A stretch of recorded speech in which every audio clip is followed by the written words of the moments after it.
Picture this. You've got a startup that's just gaining traction. So you want to organize a database of customers and streamline some of your processes with updated programs. It wasn't too long ago that you'd have to keep all of your data and programs you want to run on premises, where your data is physically stored on site in a room full of massive computers. Thankfully, in the 1960s, some innovative engineers thought, hey, what if we shared computing power across a bunch of different businesses so they didn't all have to manage their own systems? The engineers' idea was a success then and continues to evolve today. Consider how far we've come. Today, instead of needing to find a physical space, staff, and surveillance, you can access the resources you need by connecting to a remote data center through the cloud. These remote data centers store awesome amounts of information, as well as hardware and software applications and networking equipment. Way more than those engineers dreamt. The cloud makes it all possible. I know, all this cloud stuff sounds fantastic. And it is. It's also extremely at risk of attack. Cybercriminals know that the cloud holds a ton of valuable data. That data is coming from users and industries all around the world. Cybercriminals also know the cloud is a complex, shared environment, so securing the cloud can be challenging. Cloud security is a vital and highly valued profession. It's also an exciting one, because as a cloud security team builds robust security, cybercriminals continue to attack. The content in this program will equip you with the knowledge and skills required of entry-level roles in the field of cloud cybersecurity. And career resources, including resume and interview prep, will help you prepare to apply for jobs in the field. My name is Megan, and I'm a security engineer at Google. I'll be your instructor for the first course of this certificate program. I'm on the security reviews team under Information Security Engineering. My team evaluates all of our product and feature launches to make sure they're secure before making them available to the public. I usually describe my job as ethical hacking. My background is in computer science, but I learned a lot about security in different ways.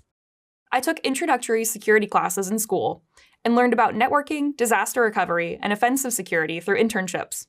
Outside of school, I learned most of my hacking knowledge through online resources, cybersecurity certificates, like this one, and capture the flag challenges. A unique thing about me is that I'm disabled. I have a chronic illness that sometimes makes it difficult to work when I'm having a flare-up. I was worried about starting my first full-time job, but my coworkers and managers have been nothing but supportive. The program is divided into courses based on different cloud cybersecurity processes. The course topics include Introduction to Cybersecurity and Cloud Computing, Proven Strategies for Risk Management in the Cloud, Identifying and Protecting Against Threats in the Cloud, and Detecting, Responding, and Recovering from Cloud Cybersecurity Attacks. Each topic builds on the content before it, so I encourage you to complete the courses in order. The final course is the capstone. It's a great opportunity to demonstrate the knowledge and skills you gain throughout your academic journey. As you work on your project, we've got videos and readings to teach you cloud cybersecurity concepts and skills. Then, interactive activities and labs will let you practice those concepts and skills. You can take the labs more than once, and lots of learners do. So if you hit some trouble spots, just keep at it. You'll also have quizzes to confirm your understanding and glossaries to help reinforce key terms. I'll be by your side throughout this first course, making sure you're getting the foundational knowledge you need. Then, you'll meet my teammate Preston. Hello, I'm Preston, and I'm a security engineer here at Google. Together, we'll explore cloud risk management frameworks. In this course, you'll learn how to identify risks and implement security controls to mitigate them. You'll also understand compliance while managing data protection and privacy, and you'll compare and adopt frameworks. Next, Manny will take over. Hey there, I'm Manny, and I'm a Google security engineer. I'm really excited to introduce you to identity, management, and access control principles in a cloud environment. We'll check out 3 of my favorite topics: threat and vulnerability management, cloud-native principles, and data protection measures. Next, in the course on cybersecurity attacks in cloud, you'll learn from Celine. Hi, my name is Celine, and I'm a security engineer at Google. I'm excited to investigate how cloud cybersecurity professionals can detect, respond, and recover from cybersecurity attacks. Together, we'll dive into logging, security and alert monitoring, and mitigation techniques. Last up, you'll meet Lewis, when you put everything together that you've learned in a capstone project. Hello, I'm Lewis, a Google security architect, and I'm going to help you prepare to wow potential employers. Together, we'll put everything you learned from courses 1 through 4 into action in a capstone project. You'll create impressive work examples to share with future employers. We instructors are really happy you're here. So let's get started. Hey there. Welcome to the first stage of your cloud cybersecurity learning journey. In this course, you'll explore essential security principles in cloud computing. You'll get an overview of the security lifecycle and investigate Google Cloud tools like the Google Cloud Console and Cloud Shell. You'll gain insight into DevSecOps, which stands for Development, Security, and Operations. This methodology integrates security into the entire software development lifecycle. Along the way, you'll discover how you can translate many of the skills you already have into the cloud security field. These transferable skills include problem solving, analytical thinking, collaboration, and communication. One of my favorite things about this field is that as the cloud evolves, so do the ways in which its security can be compromised, which means I get to learn new things all the time. So let's get started. In this section of the program, you'll kick off with a general introduction to cloud computing and cloud infrastructure. Then you'll examine how virtualization, containers, and storage function in cloud computing. Next, you'll deepen your defenses in the cloud using security controls, identity and access management, and networking practices. You'll also discover how users and cloud service providers share security responsibilities in different cloud models, like infrastructure, software, and platform as a service. Then you'll check out automation in the security lifecycle. You'll learn about teams and workflows, along with automation's role in software pipelines and infrastructure as code.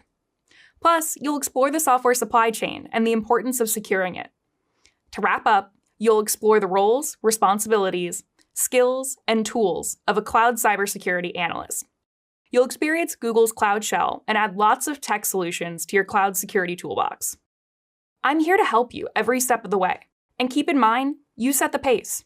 When you're ready, head on over to the next topic. When you're learning a special skill, it helps to understand the basics first. You wouldn't try to surf big waves without knowing how to swim. That's why we're going to take a dive into the foundational concepts of cloud computing first, so you can gain the knowledge you'll need to succeed in this program and ride some waves into your future career. You'll start off with an overview of cloud infrastructure. Then you'll consider key strategies when migrating to the cloud. Next, you'll check out components of cloud computing and learn about how it improves on the traditional on-premises approach. Then you'll be introduced to containers and their applications in the cloud.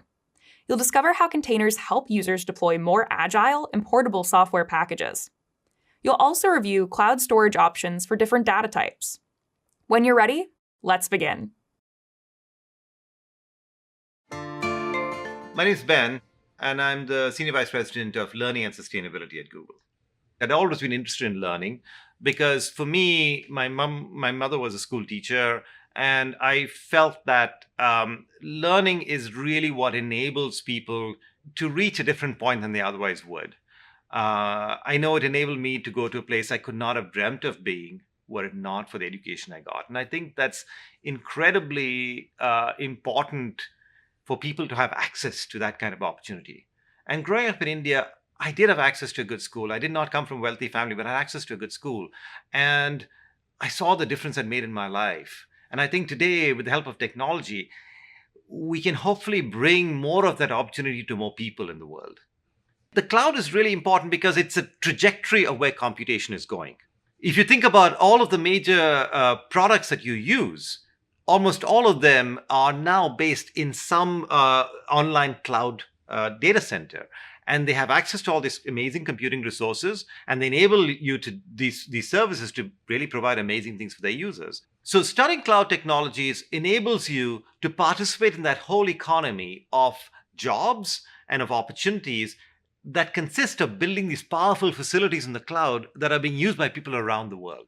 One of the really interesting ways in which education is evolving is allowing people to build and learn individual skills through various skilling courses. Many aspects of education are not available to everybody everywhere, unfortunately. But it's possible to build the basic skills that one could get that one needs from an education more piecemeal today. And I think the approach of skilling can allow people to build up the pieces of the education that they really need in the way that they have access to, in the way that they have time for, in a way that they have the resources for. The initial parts of learning anything are learning the basics and the fundamentals. whether it is a sport or a physical skill like carpentry or whatever, the first steps are learning the basics. So persevere with it, and it'll get really interesting.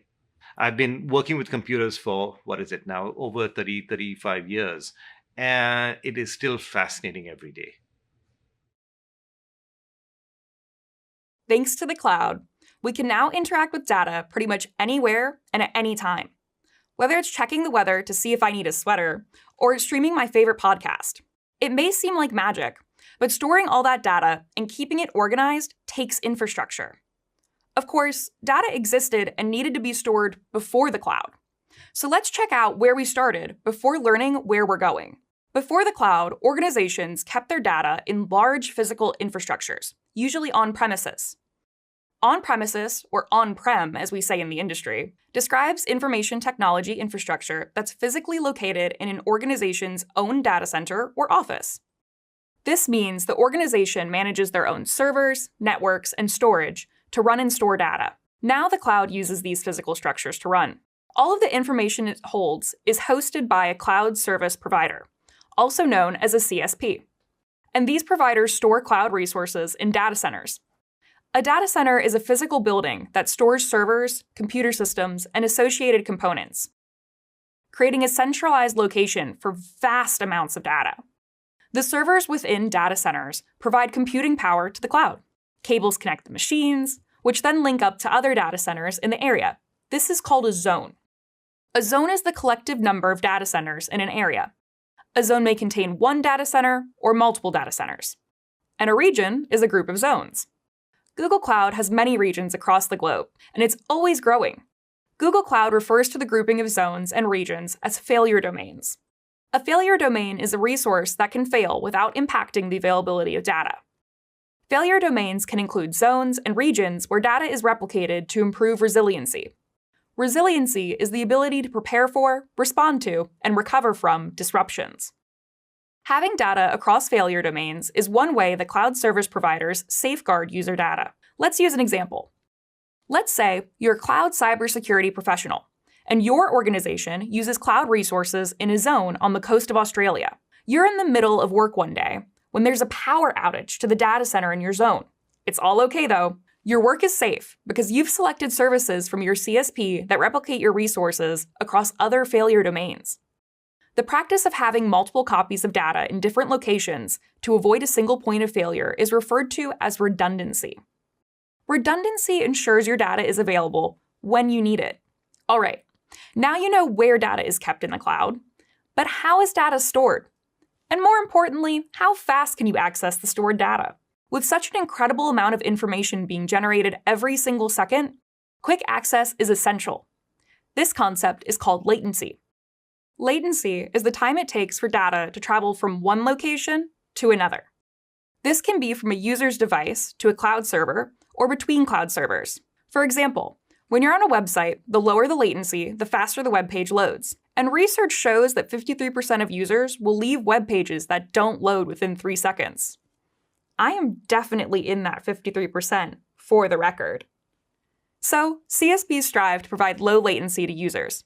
Latency, redundancy, and the cloud's underlying infrastructure have the potential to significantly improve an organization's commitment to their users. In fact, these benefits contribute to an organization's digital transformation journey.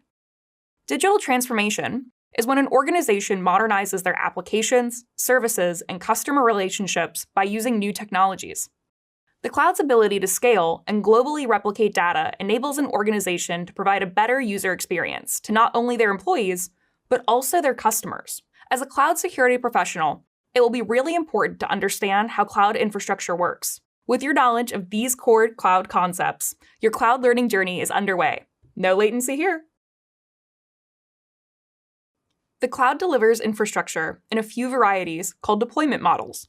Let's take a deep dive into the different options users have for tapping into the power of cloud computing. The deployment model is an important consideration for cloud infrastructure. There are 3 main options: public, private, and hybrid. First up is public cloud, which is a cloud model that delivers computing, storage, and network resources through the internet, allowing users to share on-demand resources based on their specific business needs and operational goals. So the CSP's infrastructure and resources are shared in a multi-tenant environment with other users. A multi-tenant environment is an environment in which cloud infrastructure and resources are shared among users. You never know who your data center neighbor might be. Even though you share resources, the other users can't access your data. Privacy matters. Next up is private cloud, which is a cloud model in which all cloud resources are dedicated to a single user or organization and are created, managed, and owned within on-premises data centers. In this cloud model, all cloud resources are dedicated to a single user or organization. They own the underlying infrastructure, typically in their own data center, but they use a CSP. Because the infrastructure and resources are dedicated to this single user, the private cloud is a single-tenant environment. A single-tenant environment is an environment in which cloud infrastructure and resources are dedicated to a single user. This model is especially useful for companies with compliance and/or regulatory considerations.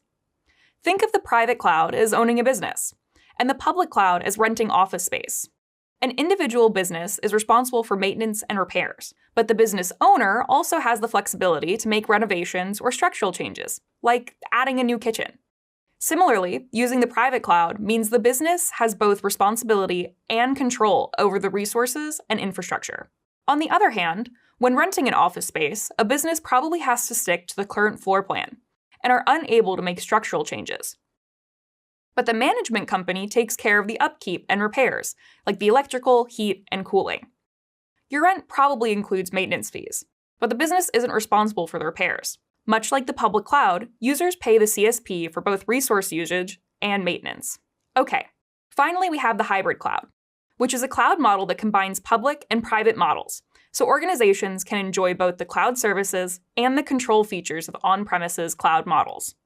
Hybrid cloud allows users to add a public cloud provider to an existing on-premises infrastructure, which increases computing power without adding data center expenses. Because users choose where their applications sit and where computing happens, there are key security and compliance advantages too.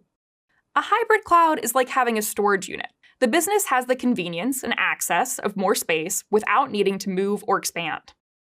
With users consuming an increasing amount of cloud resources, the multi-cloud deployment model has emerged.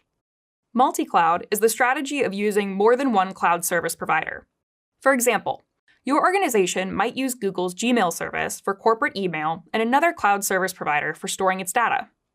Whether your future employer is best suited to a public, private, hybrid, or even multi-cloud model, all offer innovative ways to advance and protect computing resources.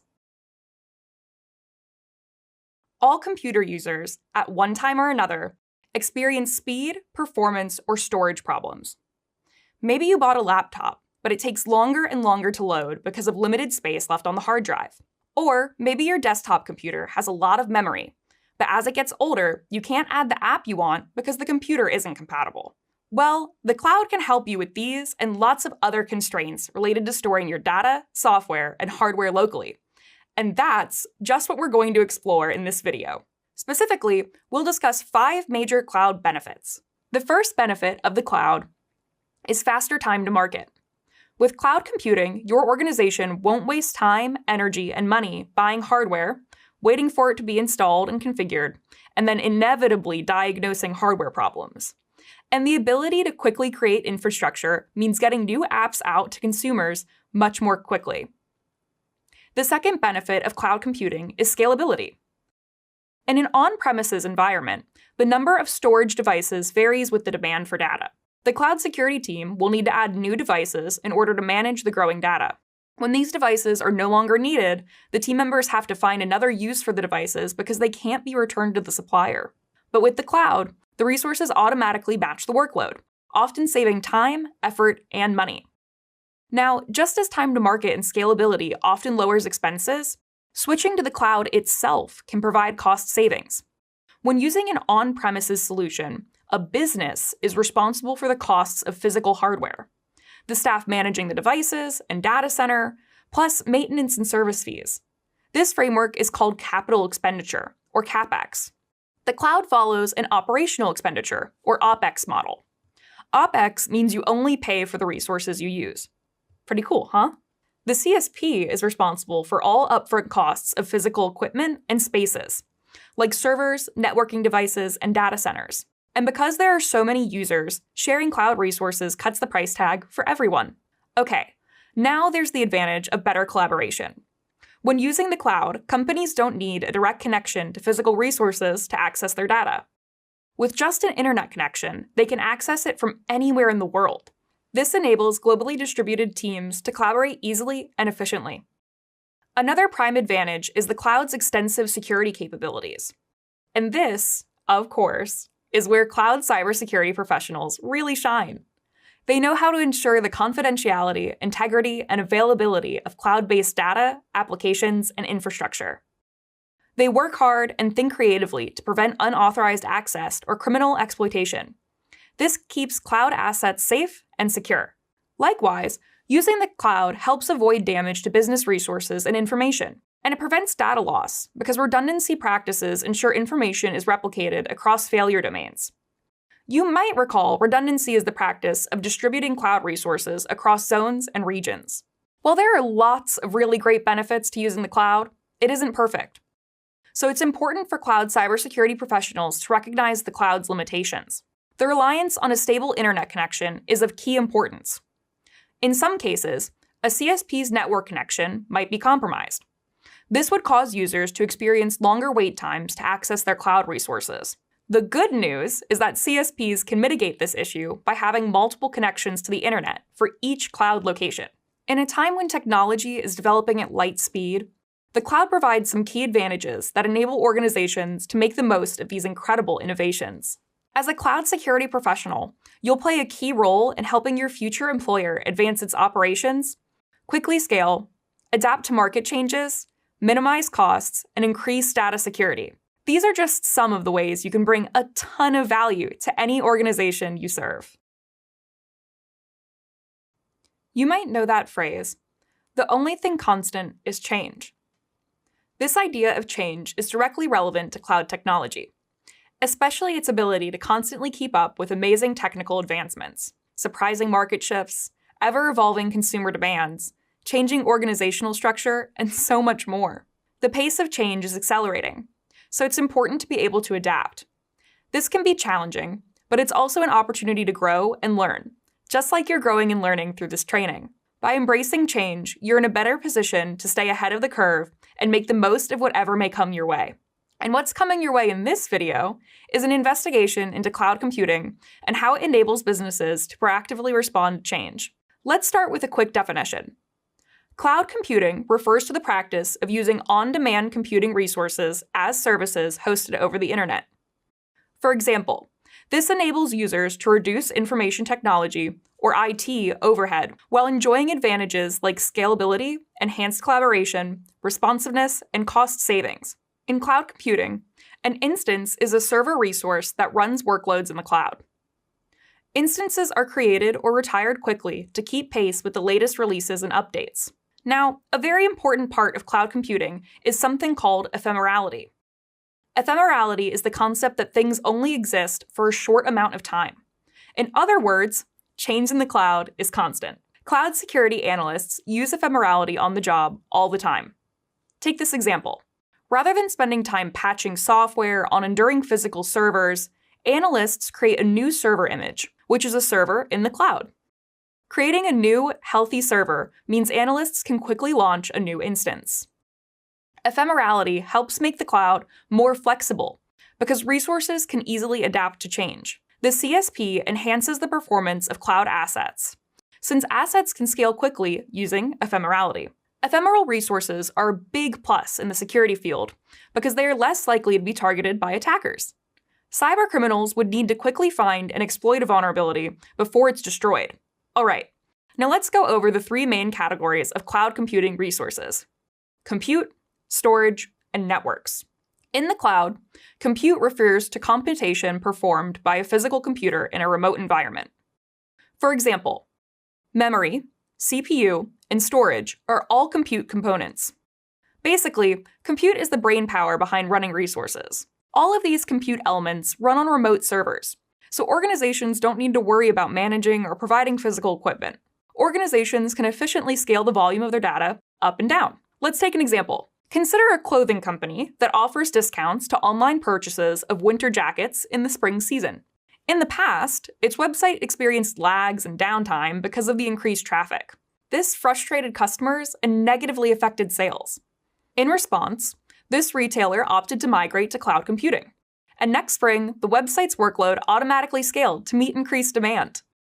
Customers appreciated browsing and checking out quickly, thanks to the cloud's low latency. Then, once the peak season was over, the company's compute resources scaled back to normal workload levels. Good for the customer, good for the business. Okay, next up is storage. Cloud data storage is a solution that enables organizations to keep, access, and maintain digital data on off-site cloud-based storage devices. So just like compute, the CSP uses a remote infrastructure when storing data. Finally, networks in the cloud run using software. Unlike traditional networks that require physical devices, software enables users to change their network designs without buying new hardware. And using a cloud network provides visibility into the communication between your incoming and outgoing network traffic. With cloud computing's compute, storage, and network capabilities, managing workloads is an efficient process. Better yet, from exciting new inventions to sudden disruption and everything in between, the cloud makes it possible to react to change with confidence. Now, I hope that you're also becoming more confident with your knowledge of the cloud. Welcome, Future Security Pro. Thanks for joining me for this video all about virtualization and virtual machines. Virtualization is the foundation of cloud computing. As a cloud security analyst, it's going to be super important for you to understand how it works. So let's dive in. Virtualization is a technology that creates a virtual version of physical infrastructure, such as servers, storage, and networks. This technology uses virtual machines, or VMs, to simulate a physical computer. VMs contain their own operating systems, like Windows and Linux, and use only a portion of the underlying computer's compute power. Virtualization uses hypervisors to manage the relationship between physical and virtual resources. A hypervisor is the abstraction layer that sits between the physical computer and the VM. Abstraction is what separates hardware from software. There are two types of hypervisors. Type 1, also known as bare metal. Type 1 is more common. It replaces the entire operating system of the underlying computer. Type 1 hypervisors interact with the operating system's components directly. Having this direct access makes Type 1 streamlined and secure. On the flip side, Type 2 hypervisors, also known as hosted, use the computer's existing operating system and runs as an application over the operating system. Type 2 hypervisors may be easier to install, but you need to take into consideration the extra overhead and security needs of the underlying operating system. So, hypervisors distribute resources across VMs and keep VMs separate so that each one simulates an individual computer. And the hypervisor ensures that information in one VM is not visible to others. In this way, an organization's development team can transform one physical computer into lots of virtual machines, instead of buying new hardware each time they need a server. If needed, a development team can also add CPU, memory, and storage space to the VM. Now, let's discuss the three advantages of VMs: portability, scalability, and testing environments. The first advantage, portability, makes VMs especially useful for hybrid cloud environments where application resources are shared between on-premises and cloud infrastructure. Because each one is an isolated entity, developers can relocate them throughout a network. The second advantage, scalability, means that VMs can be scaled to provide additional or fewer resources if the development team's needs change over time. This is unlike physical servers, which have a fixed amount of hardware. The third advantage, testing environments, help developers test code without worrying about affecting existing infrastructure or users. Plus, VMs simplify testing because developers don't need to deploy complex production environments, and they can delete the testing environment machines afterward. As a core foundation of cloud technology, virtualization will be a big part of your future career in the cloud. You'll be a major asset to any employer because you understand the advantages virtualization offers and you can maximize its power. Think about how a package delivered to your door got there from its original location.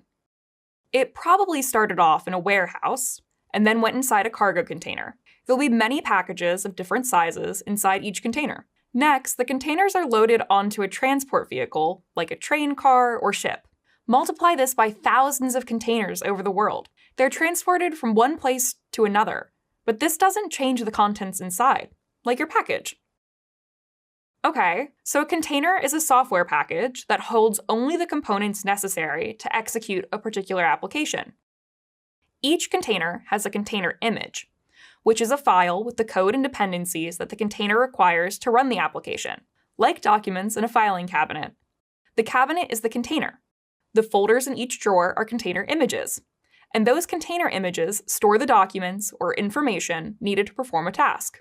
Developers use something called container registries to upload and download container images. This enables teams to share and deploy consistent images, and organizations use orchestration tools to help deploy, scale, manage, and monitor containers. Packaging software in a container uses less memory and fewer resources because the operating system itself is not included in the container. And bonus, they're isolated from the surrounding environment, which means they're pretty easy to deploy across cloud deployment models, like public, private, or hybrid clouds.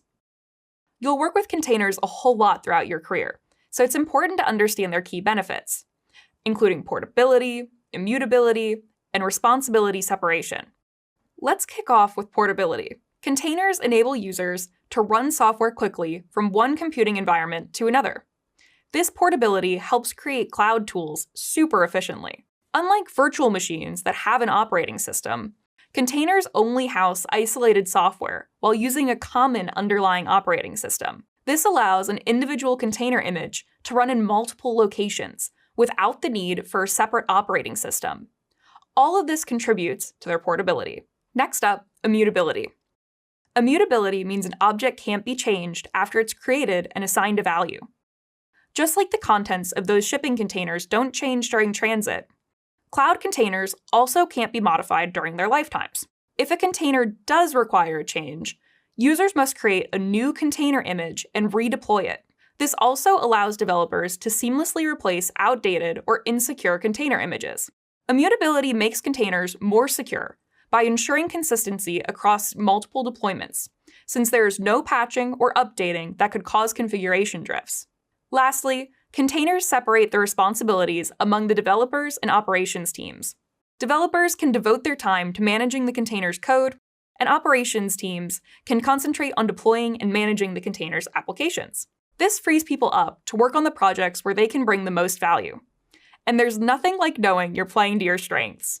Guiding you through this lesson was a blast. I can hardly contain myself. Okay.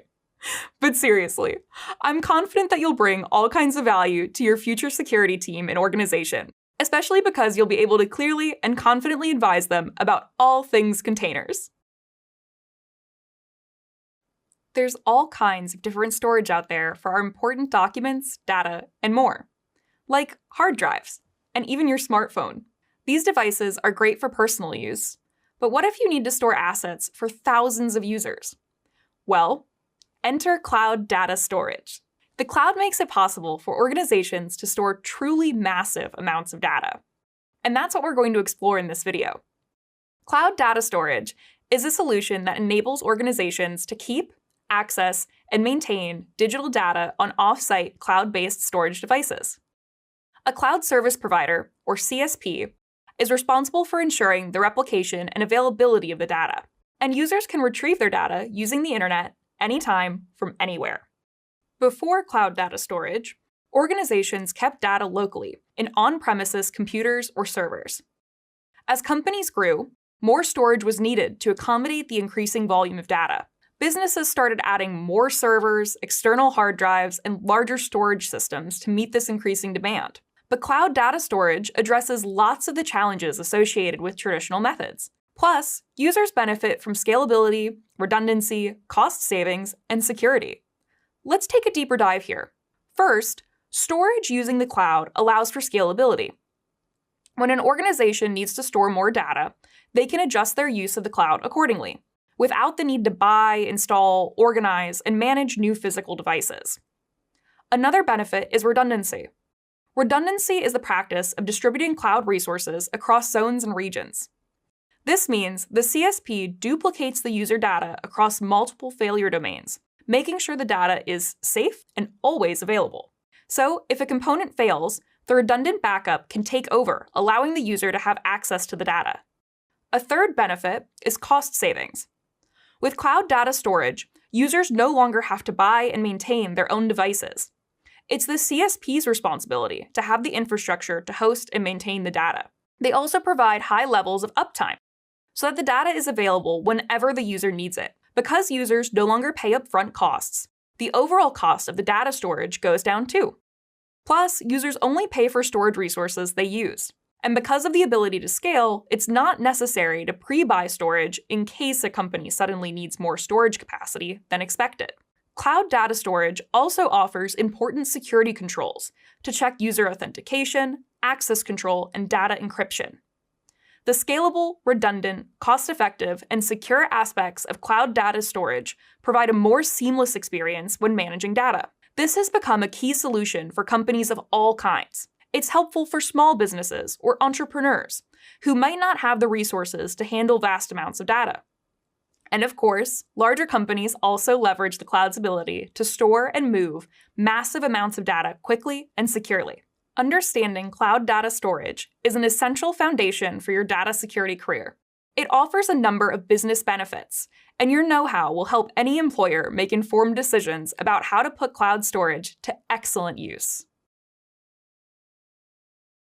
Deciding where to store something has everything to do with what's being stored. Here's an example. Let's say you just made some iced tea. You'd most likely put it inside a liquid container with a tight-fitting lid, not a flimsy paper takeout box. Or let's say you went to the store and bought a 12-pack of paper towels. You wouldn't keep them all on your kitchen counter. You'd probably put one roll in a dispenser, then store the rest in your pantry until you need them, right? There are lots of different ways to store and use data in the cloud. And just like the liquid iced tea and the bulky paper towels, there are many storage options available in the cloud. Let's cover the different types of data being stored. This is important to understand because each storage type contains a specific data type. First up is structured data, which is data organized in a certain format, like rows and columns. It's taken from its native form and transformed into a predefined format. A predefined format means that all submitted data are categorized into specific fields. The data is then stored in a database meant for storing structured data. This makes structured data easy to search. Examples of structured data include names, addresses, credit card numbers, and dates. Next, unstructured data is data that is not organized in any easily identifiable way. It's stored in its native form and appears in a variety of formats, including images, videos, and documents. These formats aren't structured at all. For example, think of a doc file. It can contain text, images, or even embedded photos and videos. These data types are unstructured because they can't fit in the tables and rows of a database, like with structured data. Luckily, there are specific types of storage to accommodate all types of data.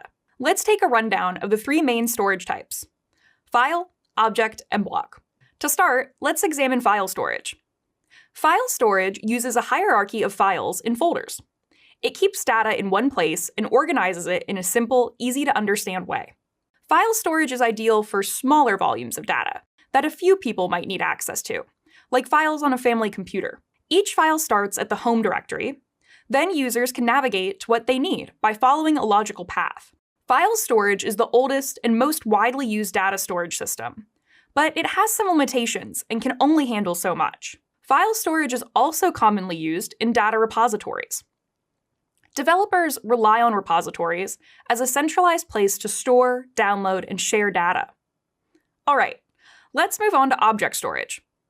Object storage holds unstructured data in something called a bucket. A bucket is a virtual container that holds objects. Each bucket is assigned a unique name. These buckets can be public, meaning that anyone can access the objects inside, or private, so only certain people have access. Using buckets is a great way to organize large amounts of unstructured data. When storing data in block storage format on the cloud, data is split into smaller blocks, each stored in different locations to maximize efficiency. Each block is given a unique ID, And when users ask to retrieve their data, the smaller blocks are connected together again based on these IDs. Block storage is flexible and efficient, as it can be accessed by any operating system and any virtual machine system. Great work learning all about data types and storage options. With this information, you now know how to use the cloud to properly store data. This brings you one step closer to protecting information in the cloud. Bye for now. Congratulations on completing the first section in your Introduction to Cloud Computing. In this section, you learned some essential cloud computing concepts, which you'll build on throughout your journey to becoming a cloud security professional. You started with an introduction to cloud infrastructure. This included understanding its distinctions from on-premises methods and key considerations of moving to the cloud. Then you explored what the cloud is made up of by learning the components of cloud computing. Next, you learned about containers in the cloud. You also explored several advantages that containers bring to organizations. This section wrapped up by discussing the different storage options that are available on the cloud, including file, block, and object. Thanks so much for being here with me, and keep up the amazing work. Hey there! Ready to explore security principles in the cloud? There's so many exciting things in store, and I can't wait to go on this journey with you. Together, we'll examine the different layers of security and explore how each layer applies to the cloud. We'll also go over different security measures used in cloud environments. First, we'll explore security controls used in cloud computing. Then we'll discuss how the defense-in-depth approach applies to securing cloud resources. Next, we'll go over security responsibilities you'll share with cloud service providers, CSPs. You'll also learn about the shared responsibility and shared fate models, and the considerations of sharing security with a CSP. Then you'll build on shared responsibility concepts by learning about different cloud service models. You'll also review how infrastructure, platform, and software as a service offer varying degrees of security responsibilities. After that, you'll examine how identity and access management helps you maintain control over your resources. You'll also be introduced to the principle of least privilege and separation of duties in identity and access management. Finally, we'll discuss networking in the cloud.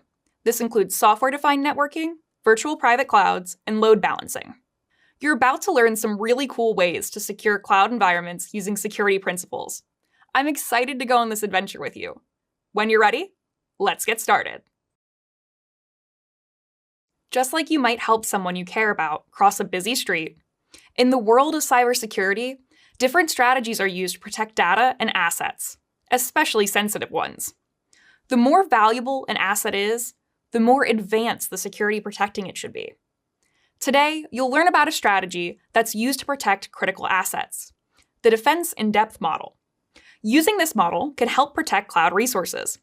It can also improve an organization's ability to manage its defense of assets and data, which is an organization's security posture. Defense-in-depth is a layered approach to vulnerability management that reduces risk. Defense-in-depth uses multiple security controls to protect assets. Let's learn about some of the cloud security controls that can improve your defenses.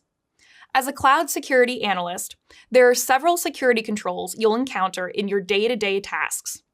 Security controls are safeguards that reduce security risks. Common types of controls used in the cloud include identity, protective, network, detective, responsive, and recovery. The first type of control we'll cover are identity controls. An identity control is a measure that helps authenticate a user before they access resources, like networks or storage. Identity controls are becoming a lot more common, so it's possible you've encountered them before. One of the most common examples of an identity control is when your email provider asks you to add another email or phone number to verify your identity. This is an example of an identity control known as multi-factor authentication, which adds an additional layer of security to the authentication process. Another type of security control is protective controls. A protective control is a measure that protects access to resources and shields against malicious attacks. Other examples of protective controls are installing antivirus software on individual VMs, web application firewalls, and organization and infrastructure as code policies. A network control, like a firewall, is a measure that helps protect access through network paths. Next, a detective control is a measure used to identify suspicious activity if it occurs. An example of a detective control is an intrusion detection system that monitors system activity and alerts analysts if there's a possible intruder. Google Cloud's Security Command Center is an example of an intrusion detection system that can alert cloud security professionals of malicious activity. A responsive control is an application or tool that uses automation to respond to security events. For example, responsive controls could automatically notify you through email or other systems in response to a detected threat. Finally, after detecting and responding to threats, analysts use recovery controls. A recovery control is a measure that restores access and functionality in the event of failures. The most common example of a recovery control is where you can revert to a backup of a system you stored after an attack. The combination of these controls create a more robust defense strategy for your organization. Think of the controls working together like a security system for a community garden. Gotta keep those prize-winning tomatoes safe. Identity controls determine who is able to access the garden, and installing a fence around the garden's perimeter acts as a protective control. You protect access to the garden by only giving authorized people a key to the gate, like using network controls. Using a detective control, you install a camera to monitor suspicious activity. Then, if there's suspicious activity, you'll use a responsive control to receive an automatic text message. Last, using a recovery control, you can re-establish the security of the garden by mending any failures in the fence. Now that you're familiar with the different layers to secure assets, you can combine them to create a defense in-depth security strategy. By adding security controls in each layer, you can increase the overall security of your cloud resources, making this an effective strategy to reduce your vulnerabilities. The cloud offers many capabilities for securing resources. This gives security professionals the exciting opportunity to protect assets in a variety of ways. In this video, you'll learn about the shared responsibility model and how customers and cloud service providers, or CSPs, work together to protect the cloud and a business's assets. A customer is an organization or user who pays a cloud service provider to host and run their cloud resources. Before diving deeper into shared responsibility, let's examine the difference between on-premise and cloud responsibilities. In a traditional on-premises model, a business owns their own data center and servers. The business is responsible for securing their services against threats. However, if that business decides to use a CSP to run or store their resources in the cloud, then the CSP takes responsibility for some of the security of those assets. The amount of CSP involvement depends on several factors. Let's explore these responsibilities further. The shared responsibility model is the implicit and explicit agreement between the customer and the cloud service provider, or CSP, regarding the shared accountability for security controls. In the shared responsibility model, the CSP is like a gymnasium.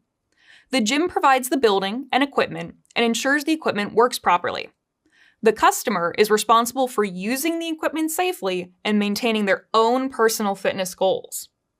Before the customer starts using the gym, they sign a contract where they agree to use the equipment appropriately.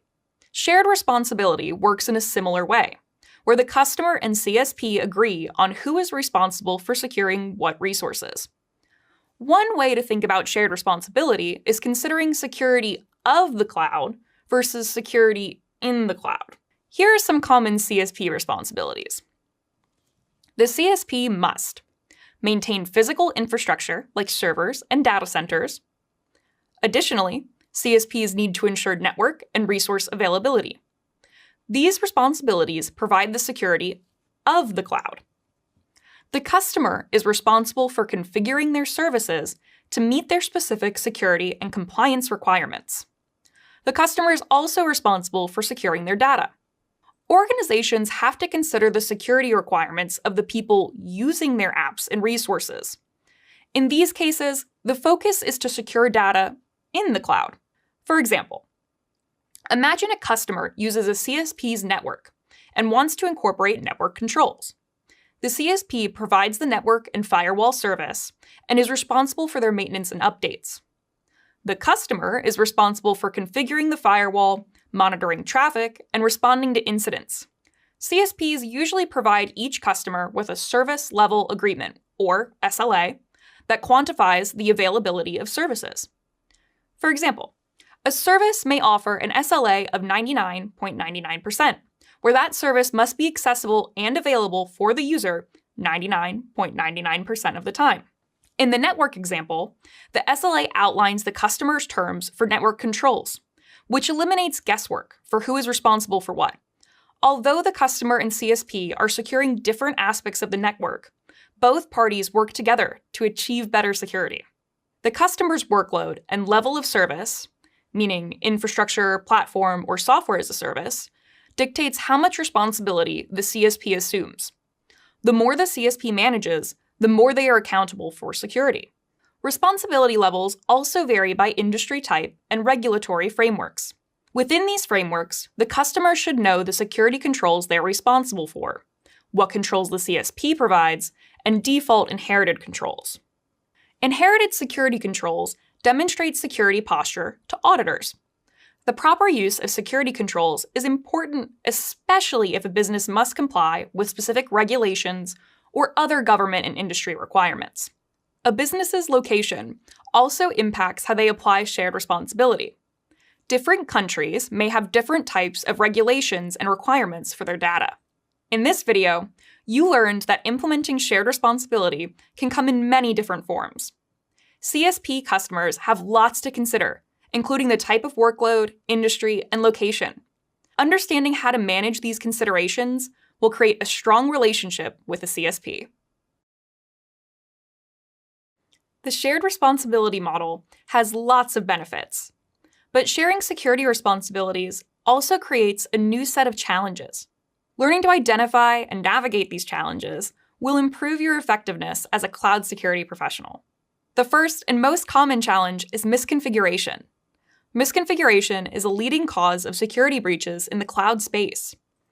Cloud technology is constantly evolving, and managing the frequency of updates and new integrations is difficult for a lot of organizations. Misconfigurations sometimes happen because of inadequate security during development.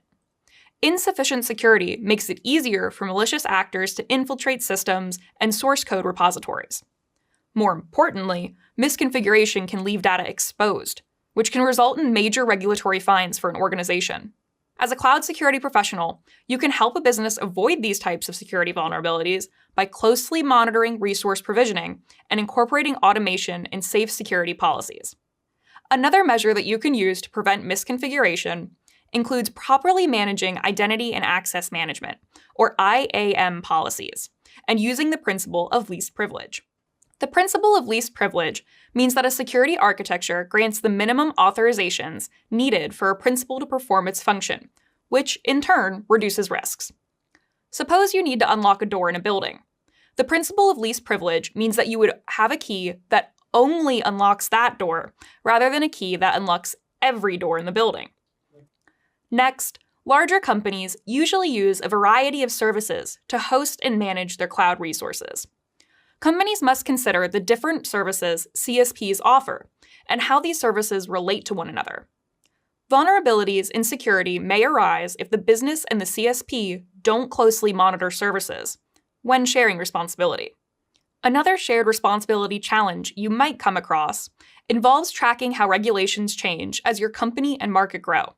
The company you work for might acquire other companies or expand its product line, both of which could change the security landscape, the controls needed, and the established service level agreements with their CSP. Consider this scenario. A business acquires a small tech company based in a different country. The business must now assume responsibility for the tech company's data as a result of the acquisition. Companies within a given country have to consider and comply with other countries' guidelines. Finally, remember that security is an ongoing process. It's important for your security team to stay up to date with the latest threats and vulnerabilities that may harm the business. In this video, you learned about challenges organizations might face when they work in a shared responsibility model. A better understanding of shared responsibilities implications can help customers make informed decisions about their security practices. Let's pretend you've been assigned a school project with a partner. Naturally, you want to do well on the project, and you hope your partner does too, right? You want them to work just as hard as you so you can share the work fairly and get the best grade possible. Things work similarly in the world of cloud security. As organizations make the decision to migrate to the cloud, one of the factors they have to consider is the trust they have in their cloud service provider to secure their data and resources. This trust is one of the main reasons for the shared responsibility model with a CSP, which has recently been elevated to a model known as shared fate. The shared fate model emphasizes the CSP's involvement in the customer's entire security journey and offers resources to securely manage their environment at each stage.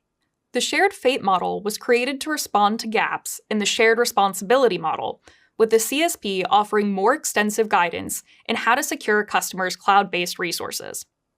This addresses the challenges that customers face when using the shared responsibility model. Some of these challenges include navigating changing regulations, determining how security controls overlap, and approaching security as an ongoing process. The primary purpose of the shared fate model is to increase the level of trust between the users of cloud services and the cloud service provider. In shared fate, the cloud service provider invests more time to develop resources to help the customer design, deploy, and operate their cloud environment. This means there's a stronger partnership between the customer and the cloud service provider. There are several ways the shared fate model can increase the level of trust with the customer. 3 examples we'll cover are security foundations for users, landing zones, and mitigating risk. Security foundations for users are used by Google Cloud. Google's security foundations are a list of best practices, or blueprints, for configuring and deploying Google services. They deploy and maintain secure solutions using infrastructure as code. The second way the shared fate model increases trust is with landing zones. A landing zone is a modular and scalable configuration that enables organizations to adopt Google Cloud for their business needs. Google offers guidance on configuring landing zones. For a user that's new to the cloud, using a landing zone provides a starting point for adding identity provisioning, a resource hierarchy, and network and security controls. Finally, the shared fate model focuses on mitigating risks with the Risk Protection Program. Part of the program includes Google's tool, Risk Manager. Risk Manager is a Google Cloud security tool that offers insight into your organization's technical risk posture. It lets you generate reports to evaluate risk across your organization. Throughout this video, you learned about how the shared fate model strengthens the relationship between customers and the CSP, and how it distinguishes itself from the shared responsibility model. Building trust and understanding common vulnerabilities are huge assets to security analysts. Imagine you work for a nonprofit organization. Your boss schedules a meeting to explain that the organization is migrating some resources to the cloud in an effort to save money. As the nonprofit security analyst, it's your job to decide which cloud service model is the best fit for your organization's security needs. To help you make that decision, let's examine some of the most widely used service models. Cloud computing has several service models available depending on the degree of service customers need. The 3 major models include Infrastructure as a Service, or IaaS, Platform as a Service, or PaaS, and Software as a Service, or SaaS. The type of workload determines the level of responsibility the CSP has over your organization's security and resources. The CSP has the least responsibility in the IaaS model. In IaaS, the CSP provides instant access to infrastructure services, ranging from compute, storage, and networking to virtualization. The customer manages all other services, like virtual machines, operating systems, data, and security. With IaaS, the customer doesn't have to worry about maintaining their own data center infrastructure. Next, in a PaaS model, the CSP supplies and manages the hardware and software resources needed to develop applications. Customers write the code and manage all the apps, data, and security, while the CSP is responsible for maintaining the software development platform. PaaS manages more resources than the IaaS model, so IT and development teams have less operational responsibilities. Lastly, the CSP has the most responsibility in a SaaS model, where customers only need to focus on securing their content and access policies. So customers pay for web applications accessed over a network connection. SaaS is widely used in cases where companies don't have the staff or resources to build their own applications. Google's Gmail offering is an example of a SaaS environment. Gmail users control the data on the email platform, while Google provides the software and the hardware. All of these models share one thing in common. The customer is always responsible for securing their data. There are several service models beyond IaaS, SaaS, and PaaS. For example, Functions as a Service, or FaaS, provides serverless computing to developers who want to run singular pieces of code. Serverless computing separates physical servers from development environments. Developers use this service when they don't want to manage backend infrastructure like servers or resources like containers. Identity as a Service, or IDaaS, is another cloud service model. IDaaS is commonly used for multi-factor authentication, single sign-on, and identity and access management. Implementing IDaaS is one measure to prevent threat actors from gaining unauthorized access to your data. Lastly, Firewall as a Service helps organizations create more secure networks. Firewall as a Service is useful for growing organizations that need firewalls to block unauthorized access. As the volume of employees and their connected devices increase, so does the need for firewalls to protect the organization's resources and network. Let's come back to the nonprofit scenario. Your overview of the cloud service models helps you make a decision about the best model for your organization. You narrow your search down to the IaaS, PaaS, and SaaS models because they all remove the need for maintaining your organization's infrastructure. PaaS is useful for your developers so they can focus more on writing code and less on the actual platform. And with SaaS, your organization only needs to secure your data and access policies. When you consider the strengths of each service model, you decide IaaS is the best fit for the nonprofit. Using the cloud's infrastructure means you'll spend less time managing physical resources, and you'll still maintain control over a lot of your services, like your operating systems and data. With the information you learned about cloud service models, you are better equipped to choose the best model to meet your organization's needs. Let's consider a scenario where you're a member of the cloud security team at a local university. The university is preparing to migrate their traditional on-premises infrastructure to the cloud. You're tasked with reporting how infrastructure as a service, IaaS, is beneficial to the university's needs. In this video, you'll discover what IaaS can offer you in the world of cloud computing. IaaS is a cloud computing model where the CSP provides on-demand access to computing resources such as servers, storage, networking, and virtualization. IaaS offers lots of benefits for organizations. First, IaaS is scalable, so customers can configure their resources to increase and decrease on demand depending on their needs. In the university example, IaaS's scalability improves resource allocation. For example, during peak times of the school year, like student enrollment or final exams, the college's IT infrastructure expands to accommodate the increased workload. When students leave campus during winter or summer break, the infrastructure scales back to adjust to the decreased workload. Second, in an IaaS model, the CSP pays for the underlying equipment and devices. The customer only pays for the resources they use. Continuing with the scenario, the university can use any savings that comes from adopting the cloud for other budgetary needs. Additionally, removing the need for physical servers and equipment opens more space for students. Third, adopting IaaS improves business productivity. With the CSP managing the physical infrastructure, IT teams can devote more time to managing infrastructure services and security. While the CSP secures the underlying infrastructure, the bulk of the security responsibilities belongs to the customer. Just to name a few, responsibilities include securing data, operations, and access and authentication. With this understanding of IaaS, you might wonder how exactly workloads are transferred to a cloud platform. One way to move your infrastructure from an on-premises environment to the cloud is by using the lift and shift migration model. Lift and shift is a migration model where workloads are moved to the cloud with little to no modifications. Because this model requires fewer modifications, it doesn't take long to migrate your workloads or for teams to adjust to using the cloud as a platform. Adopting IaaS is beneficial for organizations looking to migrate to the cloud while maintaining the most control over their workloads. After considering the advantages of IaaS and how to migrate your resources, you can provide the university's security team with a well-informed perspective. This type of knowledge can help you make confident, informed decisions in real workplace situations. Imagine you're on the cloud cybersecurity team of a small tech company. As the business grows, you investigate software as a service, SaaS, as an option to help manage your workloads. Let's review what SaaS offers to better understand what this service can do for the company. SaaS is a cloud-hosted application software accessed over the internet through a web browser or mobile app. The SaaS model is ideal for organizations who might not have the staff or expertise to manage infrastructure or build their own applications. Customer responsibilities include securing their data and access policies. That's it. Gmail is an example of a SaaS product.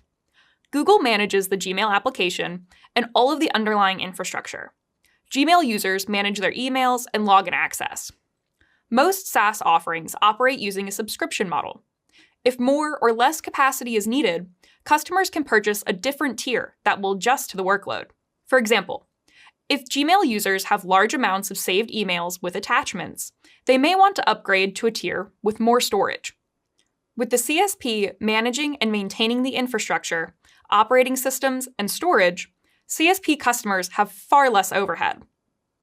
Overhead is the use of excessive hardware or personnel resources to accomplish a task.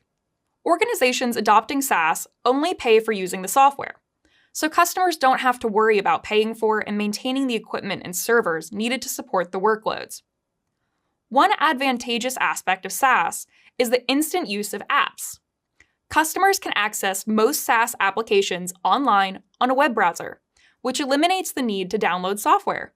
So SaaS applications are globally available. For example, you can access software for work while traveling or retrieve photos from the cloud. The SaaS service model has much to offer, but there are also considerations organizations should take when using SaaS. One of the biggest things to consider is shadow IT. Shadow IT tends to occur when employees or teams use SaaS products without getting approval from IT teams first. This practice is a concern for IT staff because those products might be inadequately secured, leading to more vulnerabilities and security issues for the organization. To summarize what we covered in this video, SaaS is ideal for those searching for a solution that requires minimal maintenance and security responsibilities. Now that's downright practical. It's important to know who has access to what. In security, making sure the appropriate people can, or can't, access certain things is essential to maintaining strong security measures. In this video, we'll explore identity and access management, or IAM. Let's cover some key parts of IAM: roles, principles, and policies. Roles are a collection of permissions that can be applied to principles. Permissions determine the actions a principal can take, and principles represent either an end user or an application. Principles can take several forms, like a Google account for end users, or service accounts for workloads and applications. A service account is a non-human identity that is typically granted to virtual machines, applications, and services. They're granted IAM roles to perform certain actions. Principals are assigned a role that grants permissions, rules, policies, or constraints. Depending on these role assignments, principals are then granted access to their organization's applications and resources. So to recap, roles are a way to organize the permissions of each principal.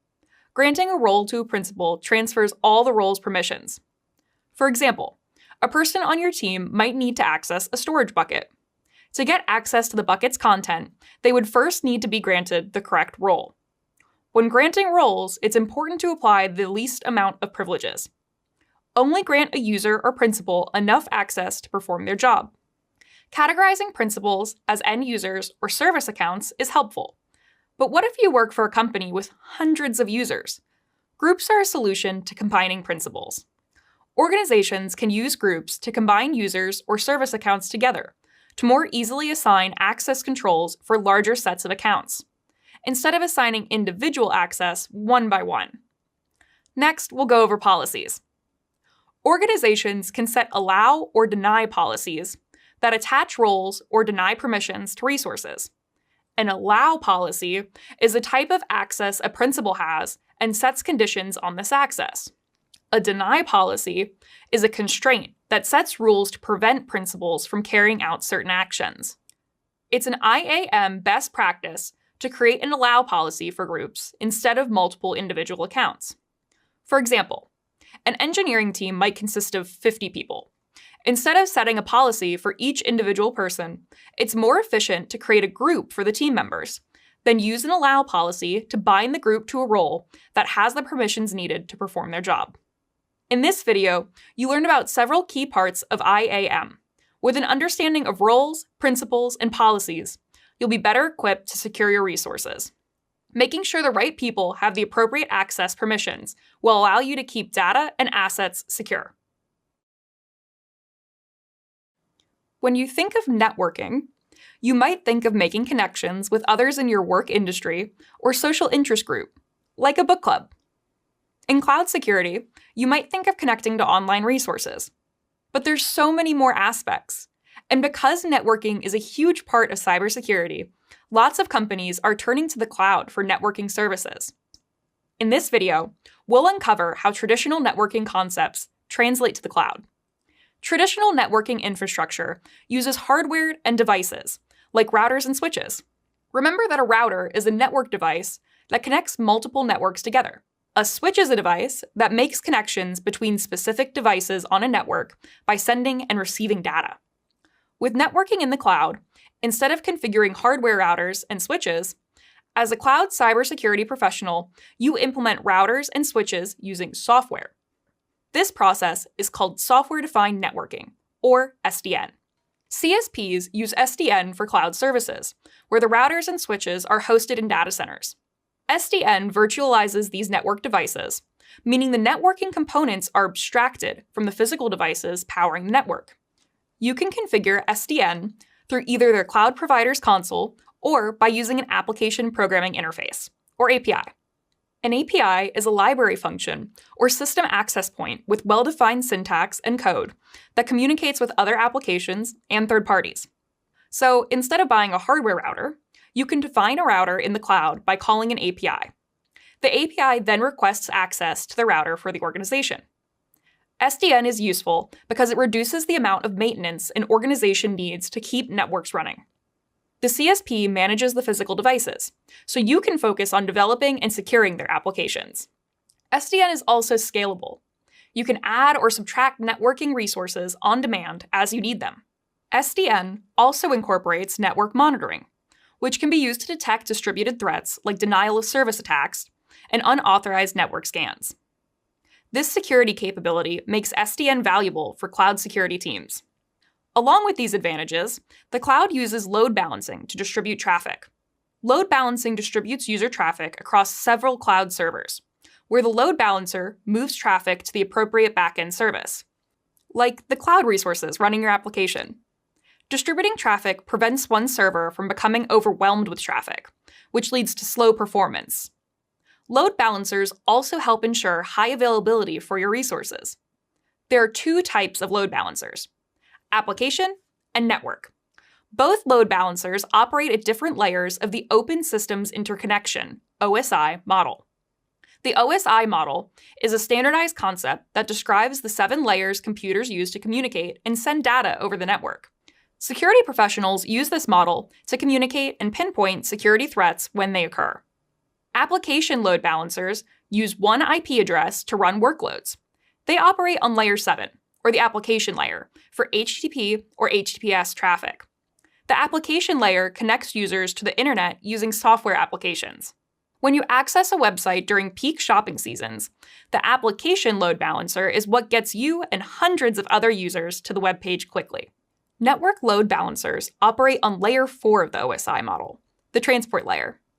This layer is responsible for the delivery and speed of data between devices. The network load balancer handles traffic from UDP and Transmission Control Protocol, or TCP. This means the load balancer takes information from a router and forwards it to the correct TCP or UDP server. You just learned a lot about networking in the cloud, including the parts and benefits of SDN and load balancing. Networking is a major component of cybersecurity and cloud computing. So this knowledge will help you along your cloud journey. And as a cloud security professional, it'll be important for you to understand how traditional networking concepts translate to the cloud. Imagine you're hungry. So you decide to go to your favorite restaurant. When you walk in, the restaurant is crowded with people, and all the tables are full. Thankfully, you made a reservation in advance, so your table is ready for you right away. Now, you don't have to wait or worry about someone else taking your table. Reserving a table at a busy restaurant is a lot like a virtual private cloud. A virtual private cloud, or VPC, is a private cloud hosted within a public cloud, enabling organizations to use the public cloud's resources while being completely isolated from other cloud users. So just like having your table ready at your favorite restaurant, using a VPC as a cloud security professional allows you to take advantage of public cloud resources while having your own private section. Sounds pretty ideal, right? VPCs form the backbone of a cloud provider's network and assures privacy for your cloud security team. In Google Cloud, VPCs are global resources, meaning they're not attached to any specific zone or region. The global nature of Google Cloud VPCs makes it easier to design highly available cloud environments. VPCs facilitate network segmentation, which is an architectural approach that divides a network into chunks called subnets. Segmentation is important for network security because it improves an organization's ability to closely control and monitor network traffic. Segmentation is beneficial to organizations because separating cloud resources that shouldn't communicate with each other into different subnets reduces the attack surface. Subnets also allow the cloud security team to pinpoint and isolate issues when they arise. Google Cloud VPCs offer several other security features, like firewall rules. Firewall rules determine who can access specific subnets based on IP addresses, helping enforce the principle of least privilege for employees. You can also access VPCs from other remote networks. Virtual private networks, or VPNs, facilitate encrypted connectivity between networks. In a traditional environment, employees use a VPN provided from the company's on-premises infrastructure to connect to remote assets. With a cloud VPN, you can connect from your on-premises infrastructure to the cloud. Using the cloud's infrastructure also means the VPN can be set up in minutes rather than months. Cloud VPNs have revolutionized the ability to work from home and connect to your job's resources. Imagine you've landed your first job as a cloud security professional, and you've been assigned to work remotely. Cloud VPNs allow you to access the files, folders, and documents you need using only a web browser or applications. Several CSPs offer VPC services that directly connect on-premises networks to the cloud, using network circuits for faster connection speeds. For example, Google Cloud offers Cloud Interconnect, a service that connects your organization's network to Google's virtual private cloud. This service provides users with a highly available and low-latency solution for hybrid cloud environments.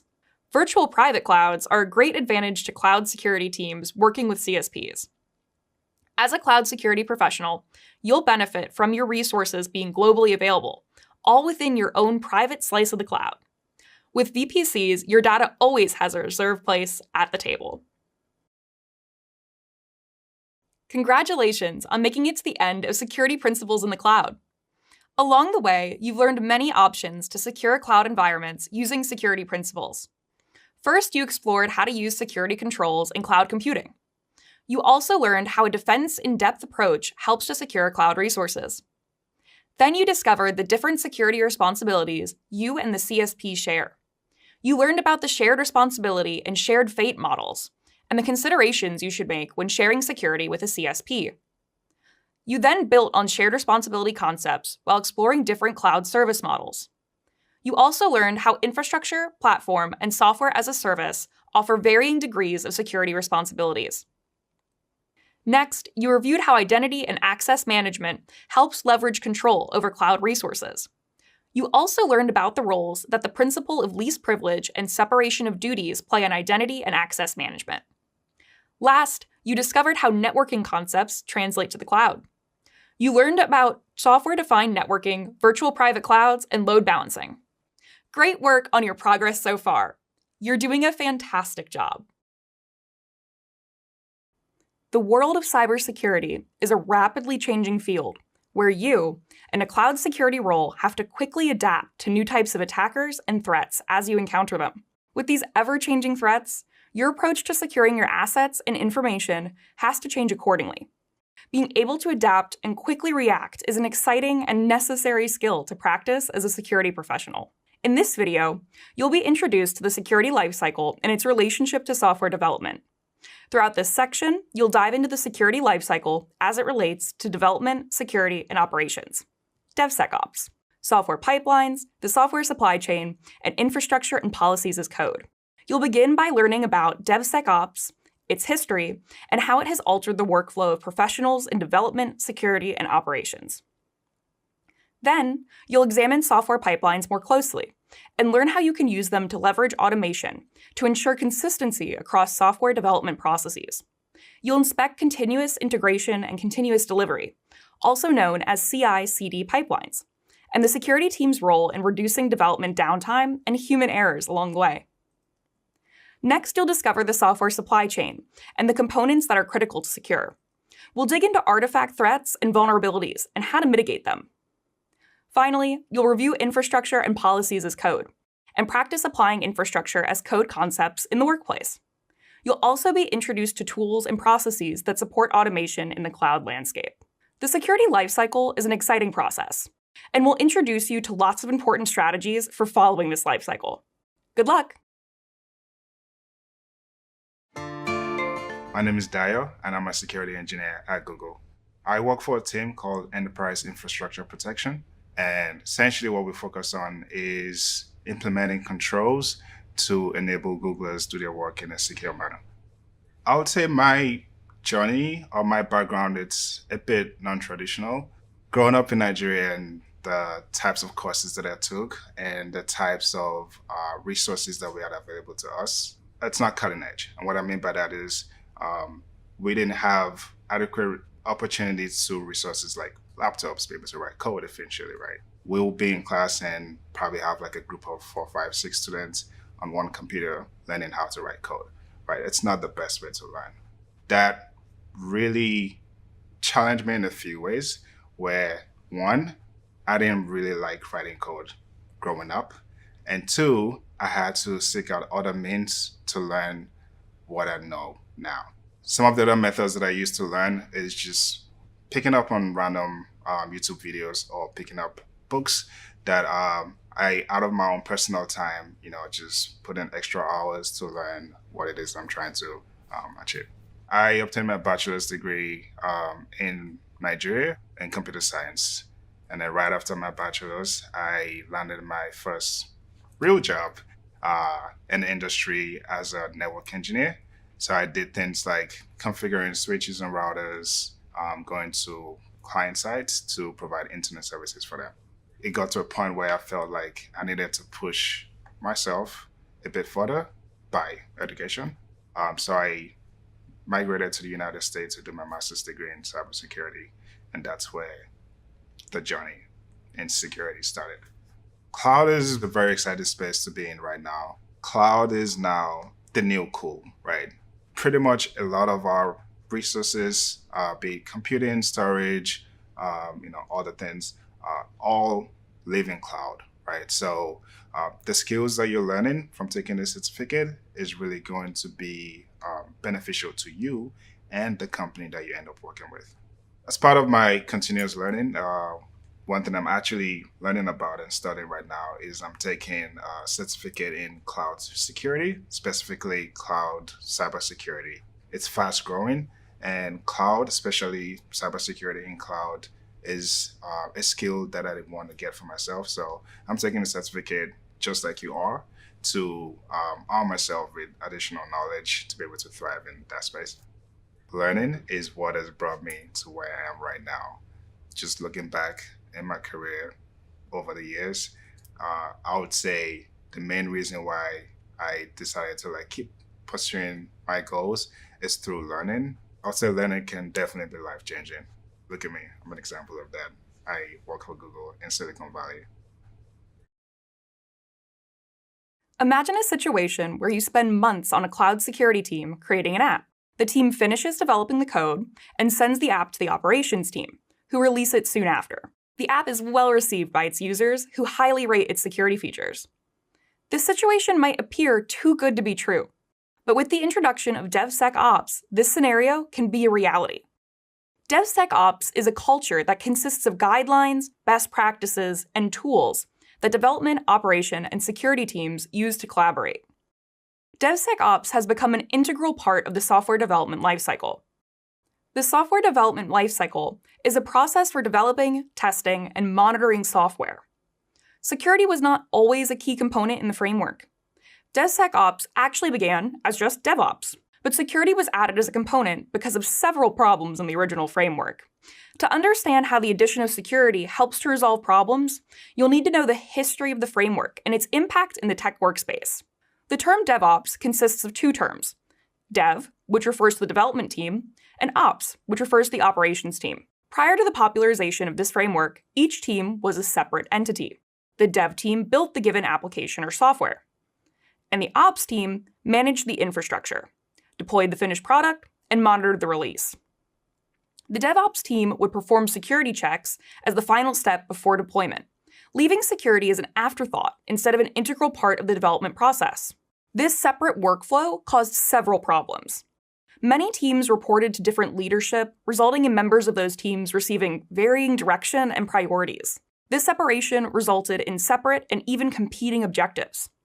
Additionally, these teams usually worked in isolation, with little interaction between them. The combination of conflicting priorities and sparse communication resulted in software releases that contained a lot of issues. Across the industry, people working on different teams became frustrated with the disconnected workflow. In the early 2000s, professionals from both sides took to online forums and even met in person to resolve the issues in the industry. This collaboration helped to create and bring unity to the DevOps framework. Today, communication, collaboration, and shared responsibilities are the core of DevOps culture. Across teams, every person is accountable for their contributions in the development process. Fast feedback is a cornerstone of improved communication. Receiving timely feedback allows developers to implement revisions and quickly roll out updates to users. Improved collaboration means the ops team is more involved throughout the development process, enabling them to advocate for the end user's needs earlier in the cycle. Likewise, the dev team monitors the product through its release, instead of merely passing it off to the ops and moving on to the next project. This infinity loop is commonly used to illustrate the collaboration between development and operations. There is no end to the loop. The software is continuously monitored, tested, and released. While the improved collaboration within DevOps solved several of the issues that appeared throughout the development lifecycle, there was still one important gap: security. Going back to my earlier explanation, historically, the DevOps team would perform security checks at the last software development lifecycle stage. When working with security in the DevOps framework, security checks became very frequent with every update and release. But with saving security as a final check, the process slowed down, causing bottlenecks.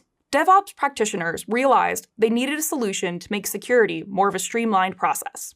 DevSecOps emerged as the solution, where development, operations, and security teams collaborate at the very beginning and throughout the development process.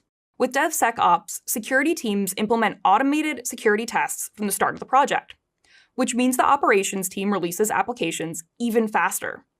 DevSecOps culture also reinforces the security concept of shifting left.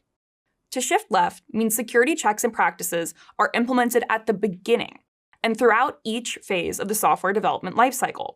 Using the same infinity loop illustration, you'll notice that the addition of security to dev and ops strengthens the entire cycle.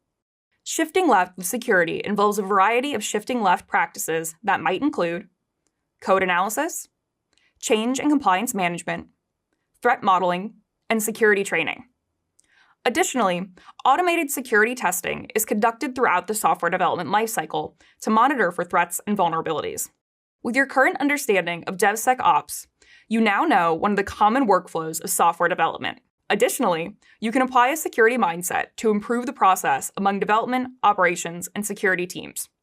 Now you know how to use the framework to build an app with your cloud security team and reel in those high user ratings. The adoption of DevSecOps in the tech workspace led to drastic improvements in the software development cycle. In this video, you'll dive deeper into software pipelines and learn more about their advantages.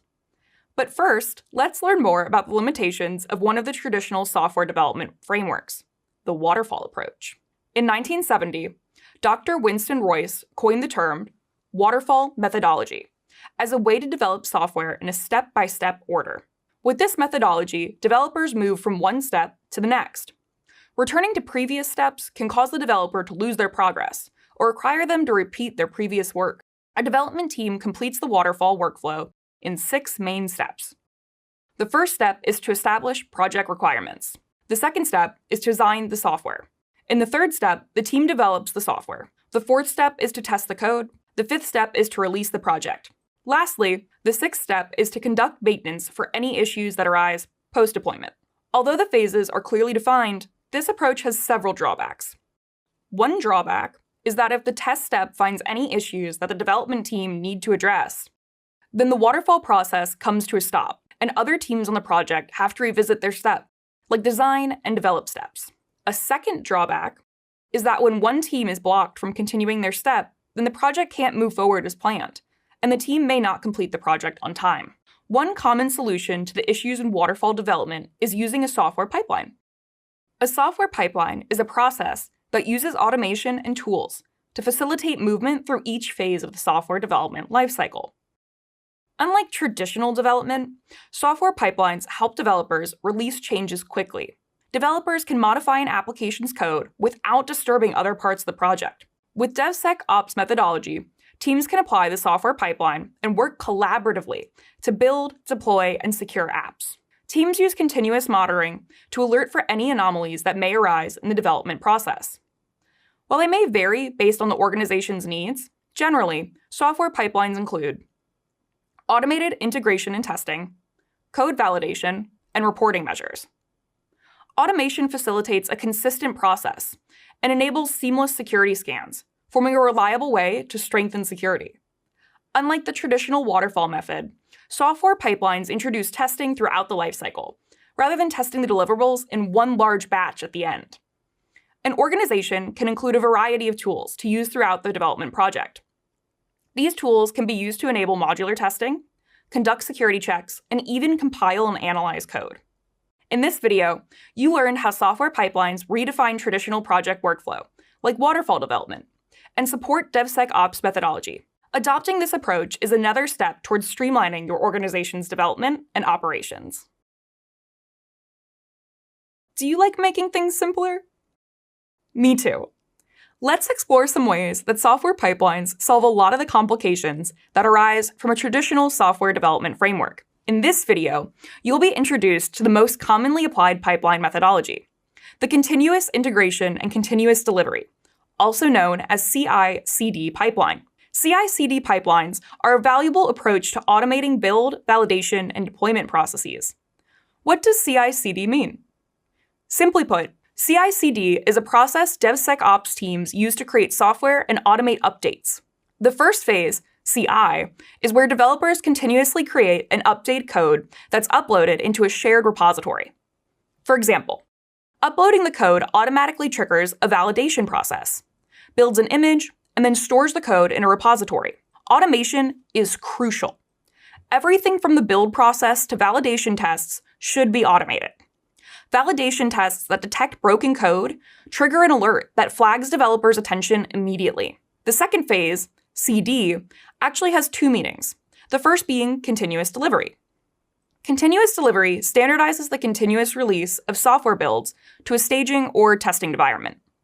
Changes to code are automatically tested for bugs and merged into a repository. Like with continuous integration, automated tests validate any code or build updates. Once the build is ready for deployment, manual approval is required to push the updates to a production environment.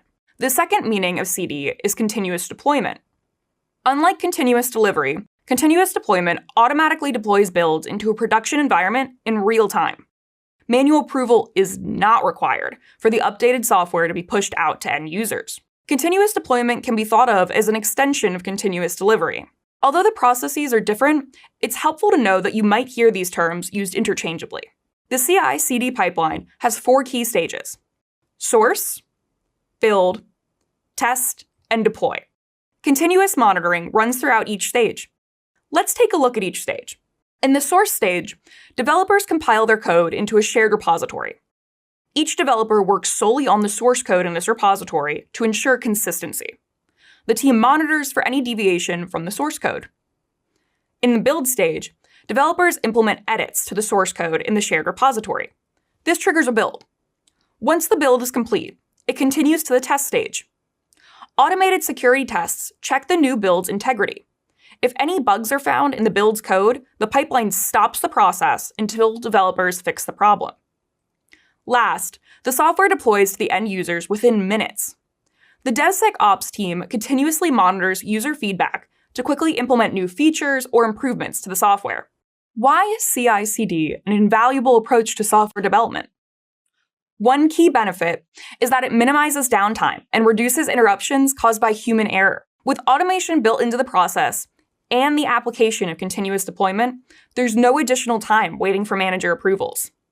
The less a development team needs to manually touch the code, the less likely it is that unintentional errors will occur. Another important benefit of using a CI/CD pipeline is that it gets updates to apps and users faster. Users don't have to wait for new releases or for bugs to be fixed. Once the developer has committed changes to the code in the repository, the update is well on its way to automated deployment. Now that you have the basics down, let's consider security's role in the CI/CD methodology. When planning your pipeline, there are certain points where you can incorporate security checks throughout the development lifecycle. Next, let's cover some example places to add security checks during the first few phases. In the source stage, the source code is scanned, which triggers a build. In the build stage, the image is scanned for vulnerabilities and checked against policies. If the build passes this step, it continues to the image repository. Once in the repository, security measures can include applying IAM permissions to access the images, and incorporating regular scanning to identify vulnerabilities. The test stage detects any vulnerabilities and should trigger patching and redeployment. The image undergoes another cycle of vulnerability testing and checks the build's integrity before deployment. The image undergoes another cycle of vulnerability and integrity testing before it's released in the deploy stage. Another security measure includes only limiting service accounts access to deploy builds, rather than individual human users. Recall that a service account is a non-human identity that is typically granted to virtual machines, applications, and services. Automation is a key part to each CI/CD stage because it helps the stages work more quickly with fewer errors. In this video, we covered how to integrate security throughout the CI/CD pipeline in order to reduce downtime and use automation to reduce interruptions caused by human error. Isn't it nice when things go smoothly? Today, you'll learn how important it is for you, as a cloud security professional, to secure the software supply chain. The software supply chain includes the people, processes, and tools that play a part in software development. This includes code scripts, people, and organizations, third-party dependencies, processes, and more. The software supply chain's components each have their own security vulnerabilities and can also be attacked. This results in faulty software that can harm your organization and its users. Let's cover the different vulnerabilities of the software supply chain and how threat actors might target it. The people involved in the supply chain are one of the vulnerabilities susceptible to attacks, including developers, security analysts, management, and any person with credentials to the source code repository or system. In fact, employees can be an organization's biggest vulnerability. Other vulnerabilities in the supply chain are an organization's processes and policies. This usually happens because of inadequate system access, insecure review cycles and feedback loops, software update rollouts, and even ineffective communication and approval practices. Technology and third-party dependencies also open up your supply chain to attacks. For example, you may unknowingly use dependencies like libraries, plugins, and containers that threat actors tampered with to gain access to your data. Threat actors search for people, process, and technology vulnerabilities in underprotected networks, infrastructure, and coding practices. For example, a hacker might access a business's system to change source code and even hide malware in an app. The business may then unknowingly release the app to the public, unaware that these malicious changes have been made. Attacks can occur at any stage of the software supply chain, so measures must be taken to ensure the security of resources and data. There are several ways to secure the supply chain to harden your security. Security hardening is the process of strengthening a system to reduce its vulnerabilities and attack surface. One way to protect your supply chain is to implement regular vulnerability checks throughout the CI/CD pipeline. If detected, your organization patches the vulnerability as a measure to strengthen security. Another method is to use a software bill of materials, or SBOM, to address security measures and compliance. An SBOM is a machine-readable list of each piece of software and its components involved in the supply chain. Possessing an SBOM also demonstrates to stakeholders that your project or organization not only applies security measures, but also follows compliance guidelines. Let's examine the following scenario, where a supply chain attack had significant consequences. A software company was recently vulnerable to an attack on many of their network devices. The company was unable to complete certain review cycles and feedback loops due to a shortage of resources and time to roll out their latest software update.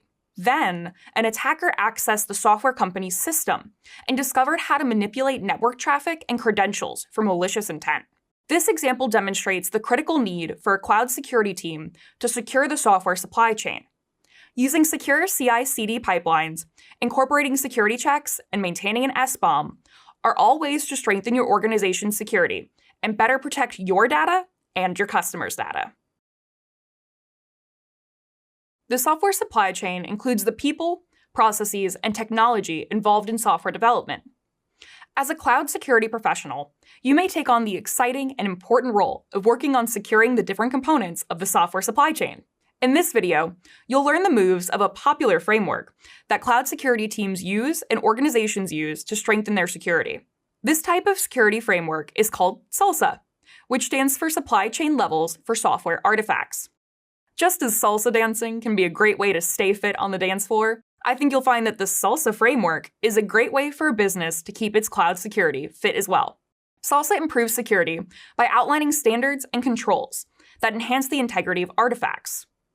So, what is an artifact? An artifact is a digital object, like a file or image, that is used in the software development lifecycle. SALSA uses guiding principles to make security recommendations. SALSA prioritizes placing trust in build platforms and code over the individuals who have access to them. SALSA does not assume a platform implements correct security measures. Instead, it requires documentation that proves builds are securely configured. SALSA's framework revolves around 3 trust boundaries: build integrity, source integrity, and dependencies. Build integrity involves verifying the software uses the correct original dependencies. For example, developers on a cloud security team should use unmodified source code and follow the workflow prescribed in their CI/CD pipeline. Source integrity tries to ensure the source code actually reflects the developer's goals and intent, and that any code modifications are easily traced and monitored. The dependencies boundary requires that any dependencies used in an artifact are examined using security checks. Now that we've learned about SALSA's trust boundaries, let's examine the SALSA levels that work together to harden an organization's security. Organizations can use SALSA's standards and recommended technical controls to reinforce security throughout the supply chain. To achieve a higher level of security, SALSA splits the security levels into tracks. Developers on a cloud security team complete each track separate from the others, making it easier to address specific security concerns. Each level of the build track focuses on establishing provenance. Provenance is a description of the processes and tools used to build an artifact. Think of SALSA's framework structure as a pyramid. L0, or the base level, indicates the artifact does not meet SALSA requirements. As a cloud security professional, you can implement the framework starting at the bottom of the pyramid and gradually moving up to more advanced levels after you've cleared the previous level. In L1, document provenance, organizations must meet minimum requirements for documenting the artifact's provenance. This might include documenting the artifact's dependencies and detailing how it was built. With documentation standards met, advancing to L2 requires using a hosted build platform for managing builds. Finally, L3 dictates that the build platform used must provide protection against tampering with the artifact's provenance. It's important to note that implementing the levels takes time, especially since a cloud security team must meet each level's requirements before advancing to the next. Depending on the size of the organization, it can take years to achieve the top level, L3. Additionally, SALSA's framework doesn't offer security recommendations for companies that intentionally create malicious software. Further, SALSA does not assess the integrity of a developer's coding practices. Completing these boundary checks and integrating each level's best practices makes artifacts more resilient, which reduces potential attacks in the software supply chain. Along with levels and boundaries, SALSA recommends incorporating technical controls, such as version control, vulnerability scanning, build verification, deployment policies, and artifact management. You can research these on your own if you're interested in learning more. In this video, you learned some great moves to apply SALSA's framework to secure the software supply chain. You learned how implementing guidelines at each of the levels gradually secures an organization's artifacts and build processes. You also learned how trust boundaries and controls reinforce these guidelines and best practices. All these SALSA guidelines will provide a great rhythm to keep an organization's security fit and in step. Implementing infrastructure in the cloud for the first time might seem like a large task for cloud security professionals and even organizations to take on. Luckily, there's a bright side. You have a lot of different tools and strategies you can use to help mitigate this challenge. One of those tools is infrastructure as code. So what is infrastructure as code? Infrastructure as code, or IAC, is the practice of automating and managing infrastructure using reusable scripts. It's another important tool in the DevSecOps toolkit and replaces the time-consuming and expensive manual provisioning of infrastructure. IAC's automation capabilities are important in cloud computing. The increase of infrastructure components, plus the need to easily scale resources, makes automation essential. Let's examine a scenario where IAC can address a situation that might occur in traditional IT infrastructure. There is a multinational plant supplier that ships plants across the globe. As different holidays approach, their mobile app and website traffic grows. Currently, they use traditional IT infrastructure to run their website and mobile app, but their IT department struggles to keep up with the increasing demand. Because of this, employees make uncoordinated changes to the system on a case-by-case basis to keep their resources running and their customers satisfied. The company also has a business objective to cut costs to account for the slow winter season. So, how can the company solve its IT infrastructure problem and meet its business objective? Well, this is where IAC can help. To adopt IAC, organizations develop a configuration file that houses the source code that is used to build their infrastructure. Using code makes it easier to manage and distribute the infrastructure. One reason is because the code is stored in a shared repository, so teammates have visibility into what changes are made. IAC supports an immutable environment. Immutable means that outdated resources are torn down and replaced with an updated version, instead of merely patching the issue. The ability to quickly release improved infrastructure keeps IT and customers happy. As a cloud security professional, you can use the primary programming model to configure IAC called declarative. Using the declarative approach, you define the system's desired state from the start, including any resources and corresponding properties you might need. IAC tools first look at the current state of the infrastructure, and then make the appropriate changes to achieve the desired state for you, keeping a list of your system's objects and making your infrastructure easier to control. Adopting IAC provides lots of benefits. One benefit is that IAC lowers costs because of decreased time, effort, and complexity of using cloud resources. IAC saves costs by freeing developer time to focus on other projects, not to mention saving money by eliminating physical hardware and the space needed to store it. Using an IAC also means IT no longer needs to manually configure their infrastructure. Removing manual configuration can help to eliminate the risk of human error. Next, IAC encourages faster and more efficient development. The dev and ops teams deploy the same infrastructure throughout the software development lifecycle. This efficiency leads into the next benefit, which highlights IAC's usefulness in the DevSecOps workflow. It accelerates the speed of delivery using automation. Automation of the same infrastructure deployment ensures the dev and ops teams collaborate on the same source code, which helps keep the CI and CD pipeline running smoothly. This automation works to reinforce security by integrating security checks earlier in the development process. Another important benefit of IAC is it reduces configuration drift. Configuration drift is when a resource's configuration has altered from its original or expected state. Typically, drift happens because of unplanned changes to the configuration code, or even with unmonitored software or hardware updates. IAC reduces configuration drift by enforcing consistency through automation and using one configuration file as the single source of truth. Lastly, IAC increases accountability. Teams that share the same repository increase visibility into changes made to the configuration code, which allows for revisions as needed. As a cloud security professional, you'll work on IAC components to provide a seamless experience. Implementing security checks at the infrastructure layer ensures provisioned resources remain safe. One method of incorporating security is to automate scanning the infrastructure regularly. These scans are important for detecting configuration drift and policy violations. There are several tools available that aid in configuration management and orchestration. IAC's ability to automate scaling and security checks and enforce version control make it an invaluable cloud computing methodology. Transitioning from manual processes to automated ones can be daunting.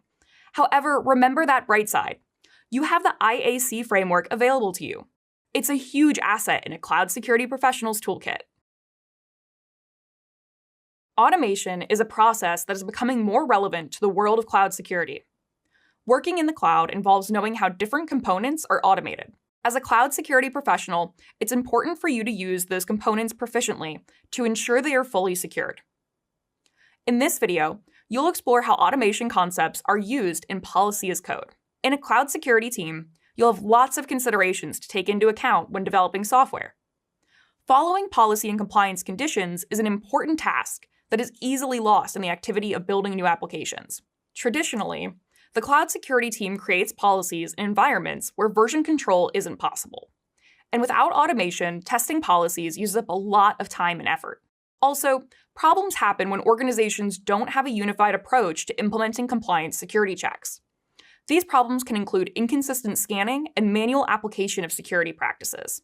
To help prevent these problems, a security team implements policy as code. Policy as code, also known as PAC, is the use of code to define, manage, and automate policies, rules, and conditions using a high-level programming language. PAC enables developers to provision and manage their policies to meet organizational requirements.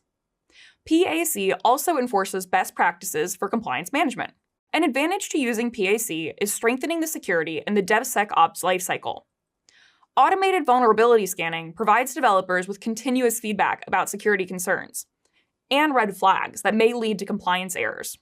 The security team can also code triggers that alert developers to take immediate action on incoming threats. The security team can automate these triggers, which removes the manual decisions of what policy to test and when to test that policy's integrity. Consider this example.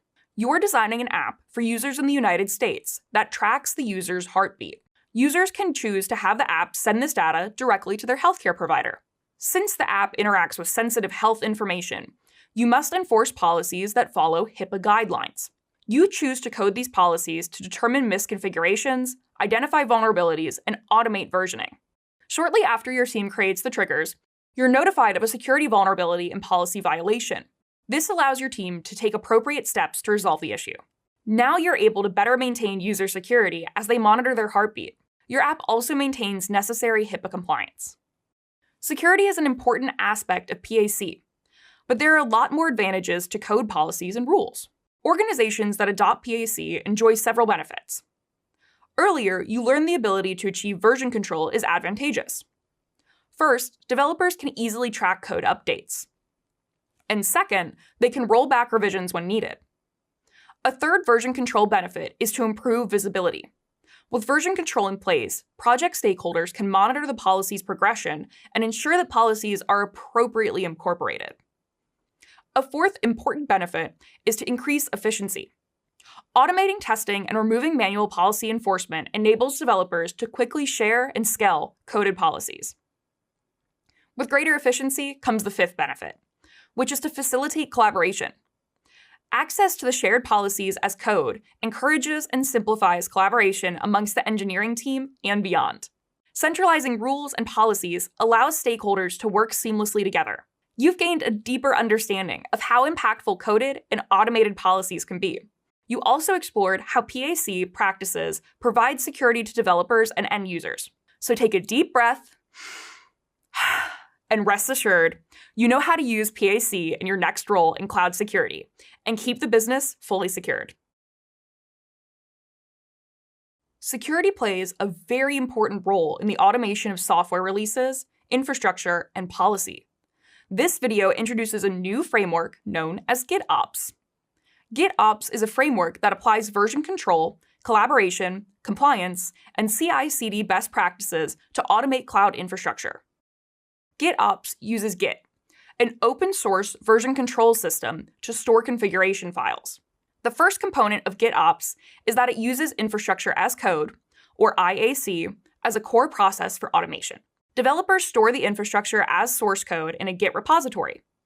This repository serves as the single source of truth for all configuration files. This gives all involved stakeholders improved version control. In Git, the original source code is called the main branch, also known as the trunk branch. Think of a tree. As a cloud security professional, when you need to update the IAC, you make a pull or merge request. When you make a pull request, you're incorporating the committed files from a branch into the main trunk. Initiating a pull request includes a description of the request, details about the CI/CD pipeline, comments about the code, and the intended commits. A commit is the specific change made to a file. GitOps relies on CI/CD methodology to deliver the code commits. GitOps uses continuous integration as a method for submitting pull requests. Continuous delivery integrates security and IAC requirements throughout the software development process. GitOps supports the DevSecOps security mindset of shifting left. Cloud security analysts can incorporate security best practices like vulnerability scanning and IAC compliance checks from the beginning of development and throughout the CI/CD pipeline. There are several GitOps benefits. The first benefit is that GitOps improves efficiency and visibility throughout development. This benefit comes about when an organization can use a single tool to manage infrastructure and the application development lifecycle. Both infrastructure and application management are rooted in the same version control system. A second benefit is that this central management of application and infrastructure allows developers to easily manage services like container instances, microservices, and other infrastructure parts. GitOps principles make it an ideal model for organizations using container services. You learned how GitOps is a valuable tool for automation, version control, and configuration management. Recall how GitOps works like a tree, where you can create branches from the trunk to help streamline operations. This understanding of GitOps will help prepare you for the varied methodologies you'll encounter and use as a cloud security professional. You've come to the end of the security lifecycle. Throughout your journey, you've learned lots of concepts related to the influence of security and automation in the software development lifecycle. Great work! Along the way, you've learned how important it is to follow the security lifecycle as it relates to development, security, and operations. DevSecOps, software pipelines, the software supply chain, and infrastructure and policies as code. You started this course with an introduction to DevSecOps and how it transforms collaboration, communication, and security in the software development environment. Then, you learned about software pipelines and the role security plays in streamlining workflow. You were also introduced to security best practices when working with software pipelines. Next, you explored the software supply chain and its components. You learned about the possible vulnerabilities throughout the supply chain and how to develop strong security that mitigates threats. Lastly, you reviewed infrastructure and policies as code and practiced applying infrastructure as code concepts in the workplace. You were also introduced to tools and processes that support automation in the cloud landscape. Congratulations on your progress so far. Keep going on your journey into the fascinating world of cloud security. Hi there, and welcome. I'm excited to explore the role of a cloud security analyst with you. Throughout your learning journey, you'll learn about the role, responsibilities, and skills of a cloud security analyst.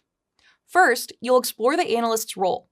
Then you'll learn about different career paths and several job titles you'll encounter in your job search. Next, You'll receive an overview of the typical responsibilities of a cloud security analyst. You'll also review the wide range of exciting tasks analysts take on to defend their organization against cyber threats. Then you'll discover what it's like to be a part of the cloud security ecosystem. You'll also learn what it's like to work with different teams, communicate with stakeholders, and apply specific skills. Finally, you'll explore the different tools analysts use and get practical experience with one of Google's tools, Cloud Shell. You'll also learn how these tools are applied in the security industry. When you're ready, let's get started. Now is the perfect time to develop security skills. Cloud security is a growing field with a wide variety of exciting jobs opening up every day in almost every industry. In this video, you'll learn about some of the career paths you can pursue as a cloud security analyst. First, let's explore some of the fields a cloud security analyst can work in. The first field is information risk management, which is the process of identifying, assessing, and minimizing potential threats to information assets. Information risk management has a lot of career options for security analysts. It's used to develop strategies for securing cloud assets. Since an organization's cloud environment may include thousands of assets, it's important for risk managers to understand what their organization's environment includes, such as by using cloud asset inventory software. This allows them to conduct research into potential threats and put controls in place to make risks less likely. Information risk management could also be used to plan an organization's security budget. Each organization has a limited amount of resources to spend on security. Information risk management plays an important role in prioritizing which tools an organization spends its money on, and which assets the organization focuses on protecting. The higher value an asset has to the organization, the more money they should invest to protect it. Another field cloud security analysts can work in is cloud security posture management, or the process of monitoring and configuring cloud assets for security and compliance with best practices, regulations, and organization policy. Analysts use cloud security posture management tools, like Google Cloud Security Command Center, as centralized places to find and analyze information about what's going on in the cloud environment. Posture management involves using tooling to monitor cloud environments for misconfigurations and vulnerabilities. Using posture management strategies, cloud security analysts can also take steps to improve their organization's security posture. You might be wondering, what is security posture? Security posture is an organization's ability to manage its defense of critical assets and data and react to change. So, security posture management strategies often include regularly reviewing and updating security policies, ensuring that identity and access management services, or IAM policies, are configured correctly, and implementing and testing security controls. Cloud security analysts also review their organization's security posture regularly with cloud service providers to make sure technology features are up to date. Analysts document these reviews and use them to improve their cloud assets' security over time. As part of security posture management, analysts also communicate with non-technical audiences, including management and users. It's important for analysts to have great communication skills so they can explain technical concepts to those who may not have a technical background. Analysts are often responsible for educating their colleagues about security best practices. A third field cloud security analysts can work in is threat intelligence. Threat intelligence includes the collection, analysis, and evaluation of cyber threat information. Cyber threats include the techniques malicious actors use to damage cloud resources or gain unauthorized access to data. Several cybersecurity organizations around the world work together to document and categorize cyber threats. The information these organizations collect include details about known attack groups, the methods they use, which systems are vulnerable, and how to reduce the risk of being affected. Cloud security analysts use threat intelligence to stay ahead of potential attackers. By knowing which assets are most vulnerable to attacks, analysts can help direct resources and budget toward the areas that need it most. Threat intelligence also helps analysts respond to incidents. When a cyber attack, breach, or other incident occurs, cloud security analysts are responsible for minimizing the impact on the organization and supporting the recovery process. Now you know about some of the different specializations available to cloud security analysts. Consider your own interests and start to think about whether any of these might be a good fit for you. In this video, we'll explore some of the common responsibilities cloud security analysts may have in their role. This is a great opportunity to think about what aspects of cloud security are interesting to you. First, it's important that cloud security analysts are familiar with the core products that cloud service providers offer, including computing, storage, and networking. These products help analysts manage their responsibilities and complete the tasks they need for their roles. One of the many responsibilities cloud security analysts have is mapping security concepts to cloud products. Mapping allows analysts to identify potential attack vectors for their organization's cloud assets.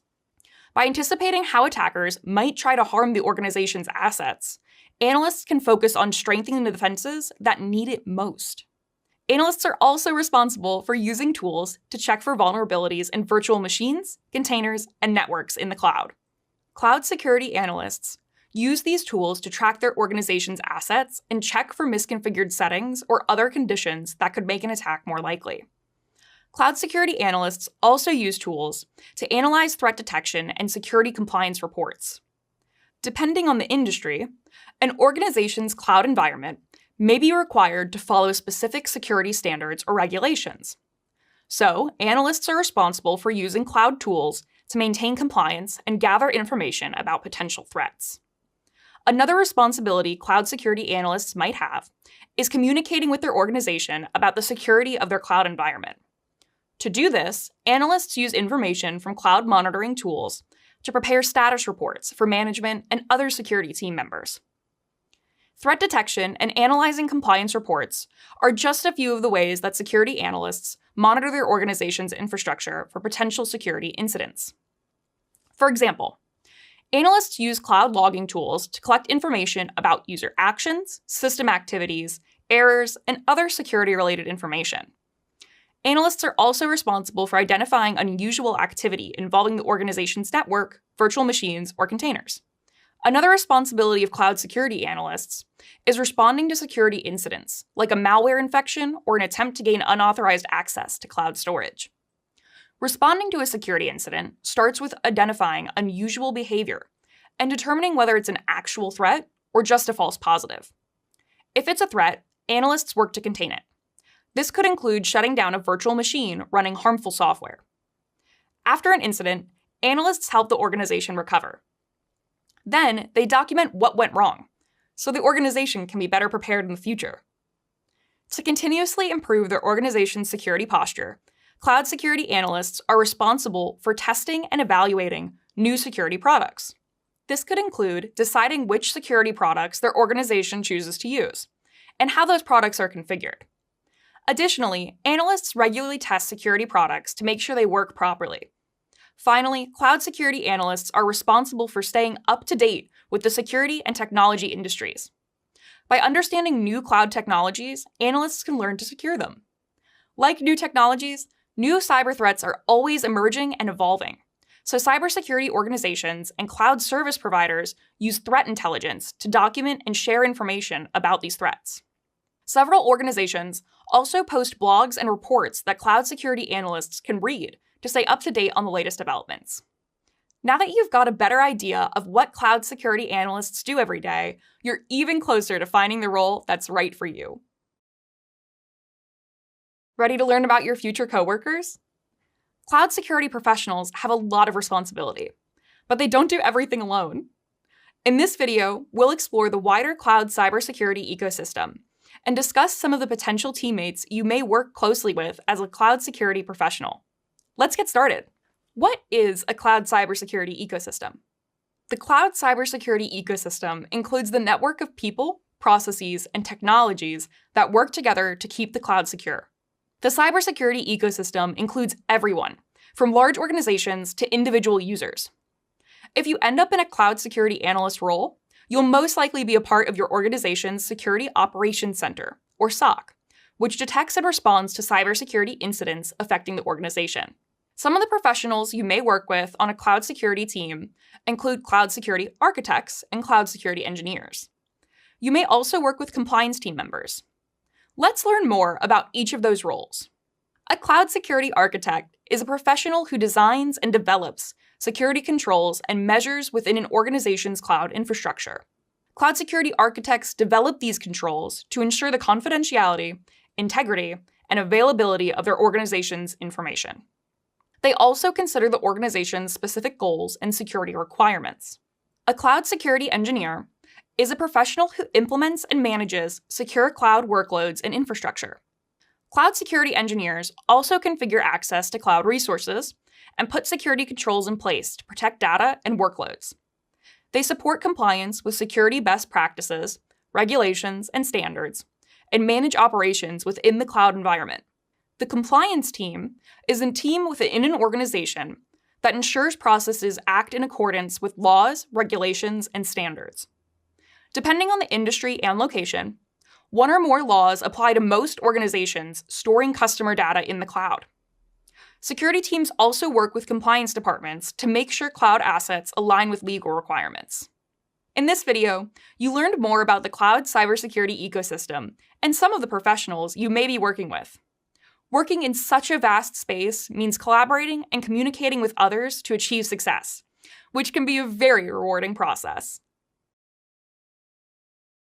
As a cloud security professional, you'll frequently be in charge of conveying important information to people who need it. These people, usually referred to as stakeholders, will need you to keep them updated. In this video, we'll discuss working with stakeholders as a cloud security professional. A stakeholder is a person or organization who can affect or be affected by a system. Stakeholders of an organization's cloud environment include anyone who might be affected by whether or not the cloud remains secure. For example, management and leadership, other departments, and end users of products can be stakeholders. Because cloud professionals help to create their organization's security policies, they also educate non-technical staff on how to keep cloud assets secure. So, cloud security professionals often need to discuss cloud security concepts with stakeholders. If a security incident, like an attack or data breach happens, cloud security professionals may meet with leadership to explain the situation. They may also be involved in planning communication with users affected by an incident. Let's discuss some of the skills you'll need to communicate with stakeholders. As a cloud security professional, it's important to keep your technical communication skills current. You'll use these skills to communicate effectively with other security team members, as well as with stakeholders. Because you might sit in on meetings, discussions, and information gathering sessions with stakeholders, it's a good idea to hone your note-taking and listening skills, so you can capture details, requirements, and action items. Taking notes and listening will help you to gather accurate information, interpret security requirements, and accurately address stakeholders' concerns. Security professionals are also skilled in balancing the needs of different stakeholders. It's common for different departments within an organization to have diverse needs for cloud security. For example, the compliance department is more focused on having the legally required controls in place, whereas the product department is more focused on ease of use. Communicating with stakeholders is one of the most exciting parts of a cloud security analyst's job. You're that much closer to improving your communication skills, which will help you keep the cloud even more secure. Cloud security analysts have a lot of important responsibilities and usually work with a variety of people inside and outside of their organizations. To be successful in their role, there are many skills they'll need to develop.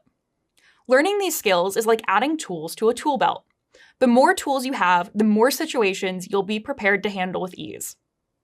In this video, we'll explore cloud security analysts' role within the security ecosystem and within their specific organization. We'll also cover the skills you'll use to succeed in your responsibilities as a cloud security analyst. Let's review some of cloud security analysts' responsibilities within the security ecosystem. As a cloud security analyst, communicating cloud security concepts to a non-technical audience is a core responsibility. For example, you might help to train other departments in using the company's IT assets securely. As a cloud security analyst, you may also work with compliance teams to help develop cloud security policies for your organization. To do this, you'll need to understand and communicate industry security compliance standards to help make sure the organization aligns with all the laws and regulations that apply. By keeping your organization's cloud assets safe and in compliance, you'll help keep the cloud safer for everyone. Next, let's discuss some of the core skills you'll need in your role. Developing problem-solving and analytical thinking skills will be important to your work as a cloud security analyst. Issues can come up suddenly, so you and your team will need to work quickly to resolve them. Even if you're working on a new type of issue, being able to break it down into smaller parts makes it easier to understand the problem. This will help you identify the best solution. Being able to do this in different situations is a valuable skill that will serve you throughout your career. Attention to detail is an important skill for a cloud security analyst to have. The difference between normal and abnormal activity in cloud resources can be subtle. Cloud security analysts who pick up on details can catch and solve problems before they grow into serious issues. And that's a huge help to any organization. As a cloud security analyst, you'll be an important part of the cloud security team. You'll also work with other departments as needed. Because you'll be working with others, collaboration is an important skill you'll need to be successful in your role. Next, let's explore some of the technical skills cloud security analysts use on the job. As a cloud security analyst, you'll learn to define and configure security controls. Security controls are controls that safeguard cloud environments from threats and minimize the effects of harmful attacks. Security controls include antivirus software and firewalls. Another major part of a cloud security analyst's role is to conduct network analysis. Analysts configure and use security tools to closely monitor and log network activity in the cloud, then receive alerts when something appears out of place. Security analysts also use their skills to monitor and manage intrusion detection systems, or IDS, and intrusion protection systems, or IPS. Intrusion detection systems monitor your cloud system for threat actors trying to gain access, while intrusion protection systems proactively remove threats based on specific rules. Depending on the industry, an organization's cloud system may be audited for compliance or security by internal auditing teams or external regulatory bodies. Cloud security analysts prepare for audits by understanding the audit requirements, identifying weaknesses, and implementing necessary solutions. After an audit, they collaborate with audit teams to plan for improvement. As a cloud security analyst, there will be many opportunities to learn new skills and develop those you already have. And as you develop these skills, you'll be better prepared to handle the responsibilities that come with your role. There's no better feeling than knowing exactly what to do when a complex security problem arises. Cloud cybersecurity is a fast-paced, exciting field to work in. Cloud security professionals are always working to defend organizations from cyber attacks, and they get to use a variety of tools to help combat these threats. The amount of tools available to cloud security professionals continues to grow. In this video, we'll examine a variety of tools, including Linux, Terraform, reCAPTCHA, Wireshark, VirusTotal, and LucidChart. First, let's discuss Linux. Linux is a widely used open-source operating system. Linux uses a shell environment as the command line interpreter. The shell translates your commands so the computer can perform the instructed task. Lots of security tools run on Linux, so it's helpful for you to gain practical experience using it, so you can install and run these tools when needed. With Linux, you can verify the status of each application in your infrastructure, review networking traffic, and filter access to non-production IPs and ports. Next is Terraform. Terraform is commonly used in cloud security as an infrastructure as code tool. Terraform enables you to automate the provisioning of cloud resources. Security teams can use Terraform to consistently create health checks and security enforcement policies across their infrastructure. Using Terraform, you can create templates that are pre-approved and checked by the security team, so the engineers building infrastructure can repeat the same pattern safely every time they create new assets. Next is reCAPTCHA, a risk analysis engine that detects and helps prevent spam and malicious behavior from happening on websites. For example, imagine you manage an online store that lists customer reviews and comments for each product. reCAPTCHA scans the reviews to identify any reviews made by a bot, alerting you to questionable traffic. reCAPTCHA also helps prevent bots from spreading malicious information about your services or products. Additionally, this tool is capable of filtering spam and even detecting fake friend requests on social media. Then there's Wireshark. Wireshark is a packet analyzing tool that provides insight into your network. This insight allows you to quickly identify the root cause of issues and enables you to focus your investigation. With Wireshark, you can apply different kinds of filters to packet captures to identify suspicious activity like data exfiltration. This capability makes Wireshark a valuable tool for cloud security analysts. You can also use Wireshark in a specific interface and review all traffic passing through. This way, you recognize and separate normal packets from those that are a possible risk, then act to protect the infrastructure accordingly. Another important tool is VirusTotal. VirusTotal is a website that analyzes files and URLs for malicious content like viruses, worms, trojans, and more. Data retrieved from these websites is shared with the greater security community. Security professionals use VirusTotal as an investigative tool. For example, a security analyst might use VirusTotal to scan their organization's email messages for suspicious attachments. Next, LucidChart is a diagramming application that helps users communicate and collaborate across teams. Cloud security analysts use this tool to help document security processes using visuals. It can also be used to map out networks and data flow. Security teams also use LucidChart to help meet business requirements. For example, it's common to create diagrams that show how information flows through a system, so that you can identify and implement the appropriate protection measures. The security team can leverage LucidChart's diagramming features to set goals, meet requirements, and add milestones along the way. In this video, you explored various tools that cloud security professionals frequently use in the workplace.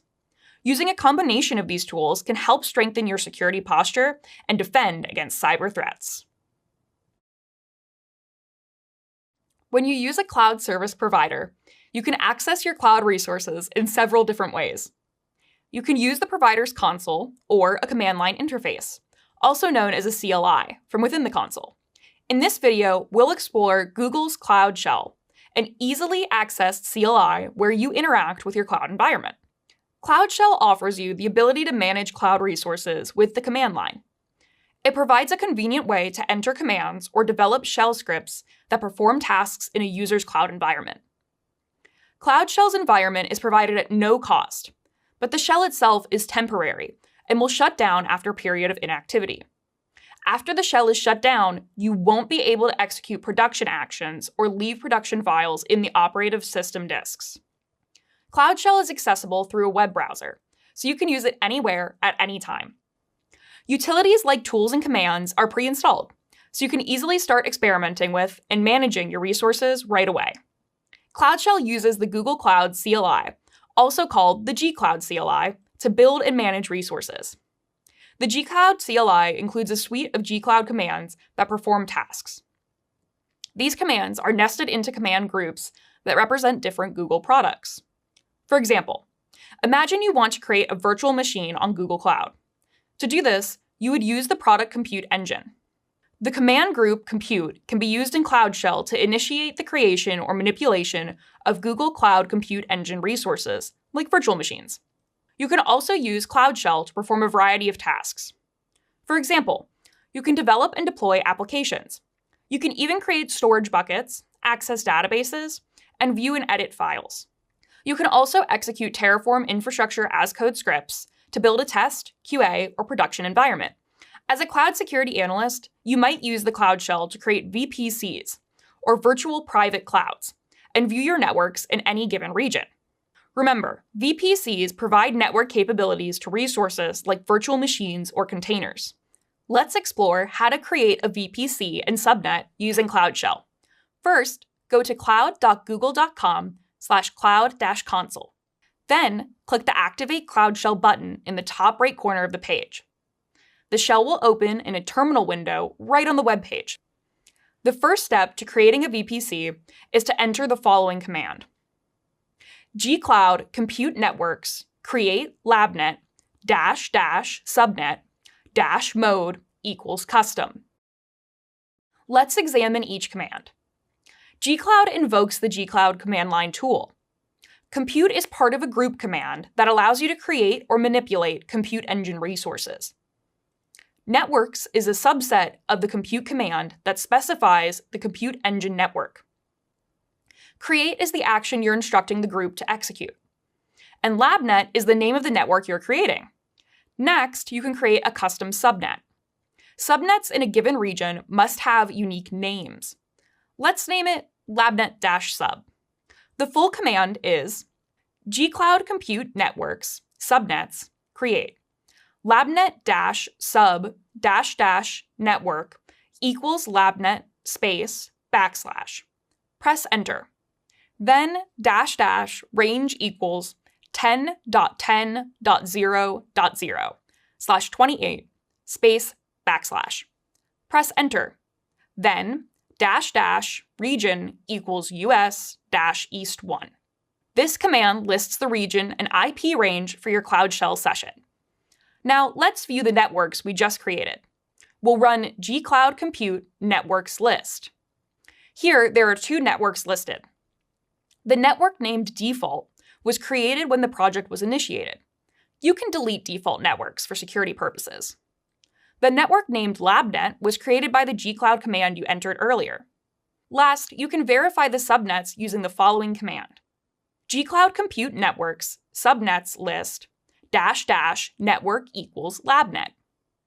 The labnet subnet appears, confirming the VPC network was successfully created. Wow, you just explored how to create a VPC and subnet using Cloud Shell. That was a lot of information. If it felt like a challenge, that's okay. Working in this type of environment will get easier with time and practice. And I'll be here to encourage you along the way. Remember, Cloud Shell has many capabilities and is a valuable tool to develop your resources from anywhere, anytime. Congratulations on completing the introduction to cloud computing. You started by learning all about the cloud and its underlying infrastructure.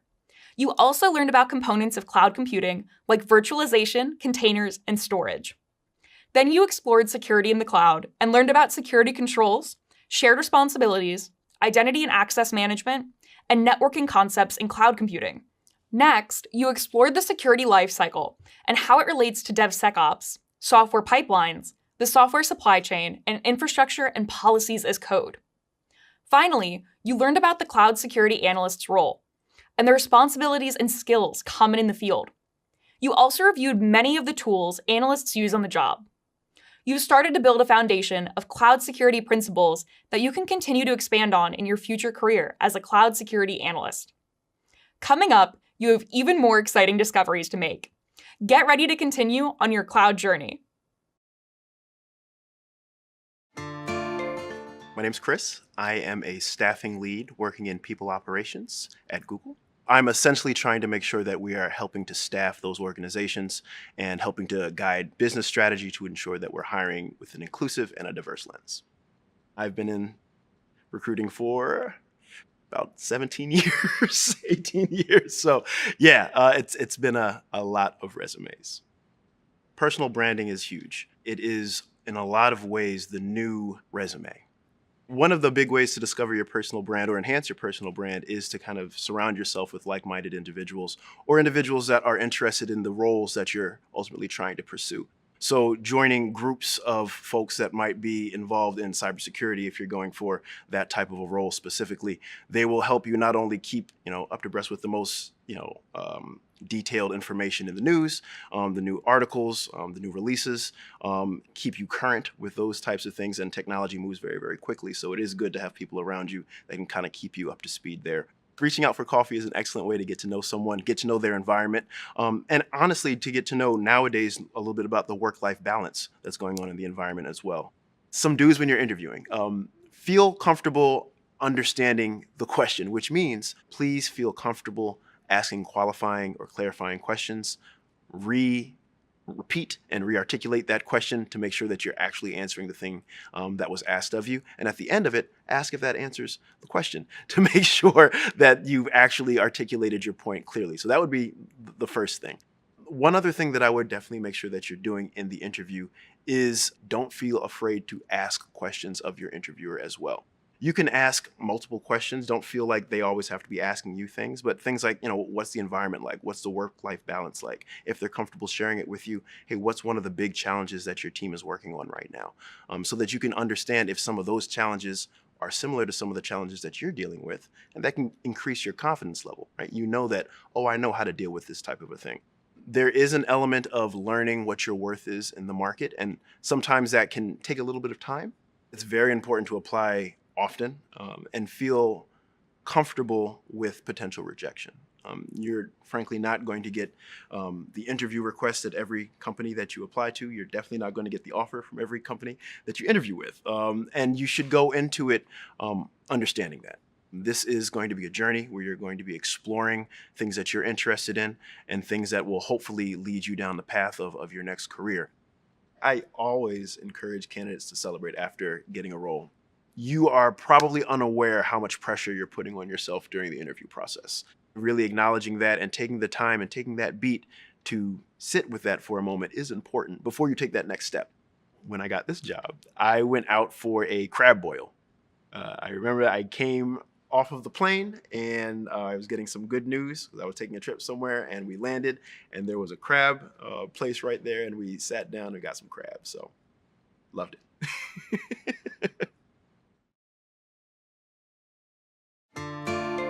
Hi, I'm Chris. Hi, I'm Kevin. And congratulations on making it through this course. Now we're going to give you a little bit of a sneak peek on what you can expect for an interview that will cover some of the questions from this course. We hope this will help you know what to expect in your next interview.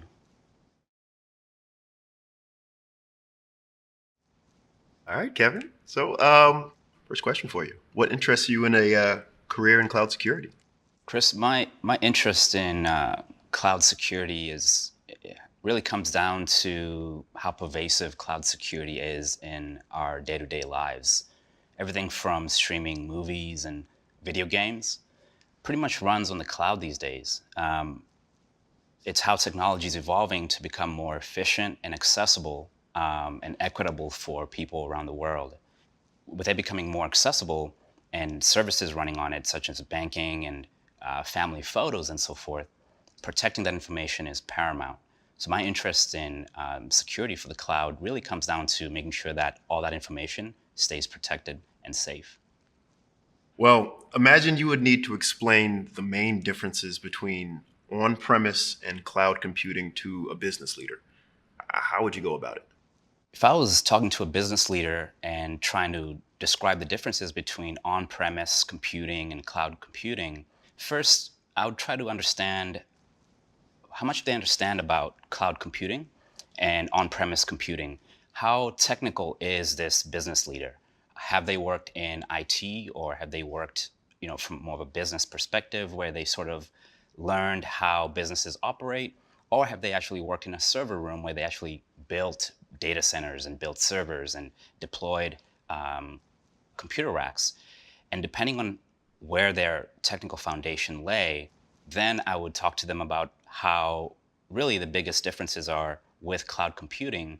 You can save costs and share responsibilities with a cloud provider. So with on-premise computing, they need to hire specialized staff, educate that staff, help them with on-the-job training and possibly cross-training. But with cloud computing, they can rely on a third party that will offload most of those responsibilities for them and help them just run the business. Imagine a scenario, right, where you're asked to implement infrastructure for a project. What are the benefits of using infrastructure as code in this type of a situation? When asked to implement infrastructure as a code, really just it's more efficient. It works in ways that can be automated. So there are various vendors and various products that allow you to write what we call playbooks in a human-readable fashion. Think of it as a recipe. Right? Think of it as a recipe book, and you can sort of have this recipe book that you can pass on to people who are working in the kitchen, and they will all follow this recipe and do everything exactly as it is. This is really what helps cloud computing become efficient, because if you as a client start with a small business, let's say you have 3 employees, and you'd like to provide them something as simple as email service. What you might do traditionally is maybe deploy that on their individual laptops and go in there and configure them and modify different parameters and do this for each person. And in a small business, that's maybe can be done pretty quickly. But your business starts to grow to 50 employees or 100 employees or 1,000 employees, or big companies like Google, you have 400,000 employees across the world. You can't go to each person's computer and start modifying these settings and parameters. So what you do is you deploy infrastructure as code, and you write these playbooks where you send rules to all these computers, and they automatically build out and deploy everything the same way across the world. All right. Well, how would using a cloud shell support you in your role as an entry-level cloud security analyst? Cloud Shell would support my role as a entry-level cloud security analyst by giving me access to generally what we would define as a shell-like or terminal shell-like virtual machine interface that allows me to interact with the cloud environment. This could be something like an integrated development environment, an IDE, where I can run and execute code. And the beauty of an IDE is it'll allow me to have things like color coding of various aspects of the code. Functions will be highlighted one color, various variables will be highlighted different colors. And it really enables sort of this automation and ease of access and modifying of system files and cloud parameters through a shell-like environment. So what is cloud firewall? What should a cloud cybersecurity analyst consider when defining firewall rules on Google Cloud? A cloud firewall can be an application or hardware, and it's essentially a resource that allows you to control traffic that comes in and out of a cloud environment. It can allow you to create firewall rules. You can do things like filter out or block port 22 if you don't want SSH access into the cloud environment. It also allows you to sort of create rules that you can distribute to many different computers or many different services running on a cloud platform.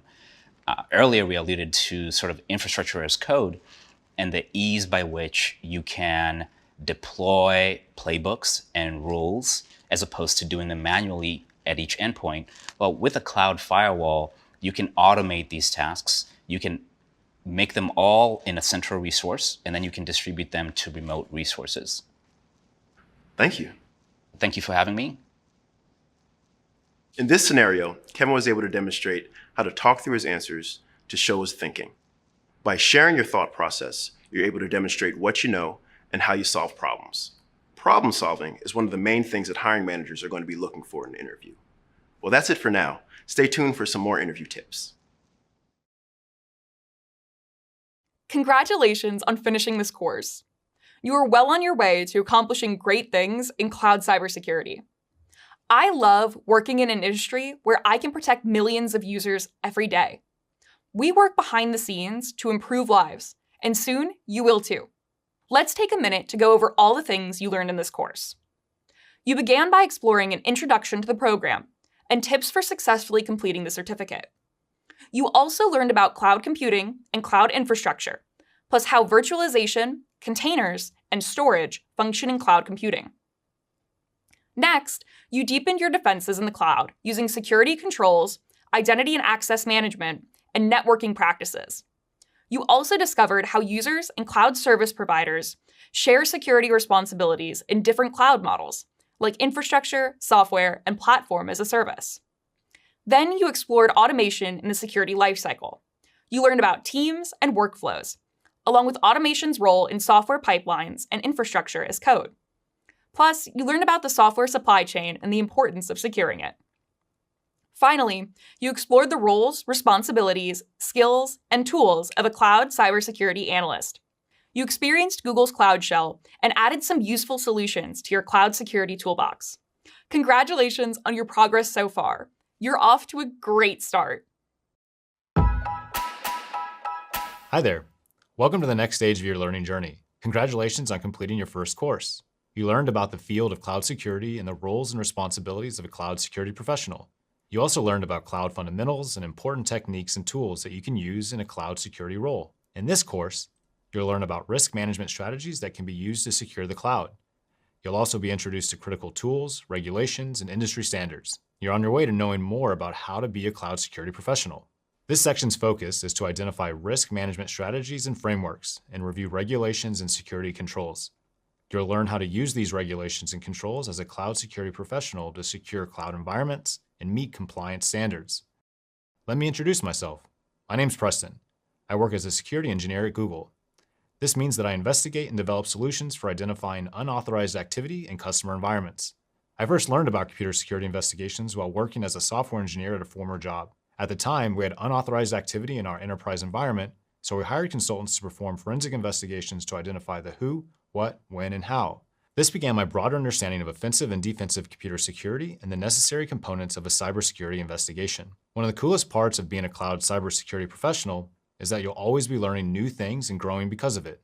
We'll start with a general overview of security domains, policies, risks, controls, and compliance. You'll explore the relationship between the three areas of compliance: people, process, and technology. You'll even get a chance to practice implementing security controls based on scenarios. Next, you'll explore risk management frameworks, laws, regulations, and industry standards. You'll also compare and contrast data privacy and data protection. Then, you'll get a comprehensive overview of the compliance lifecycle.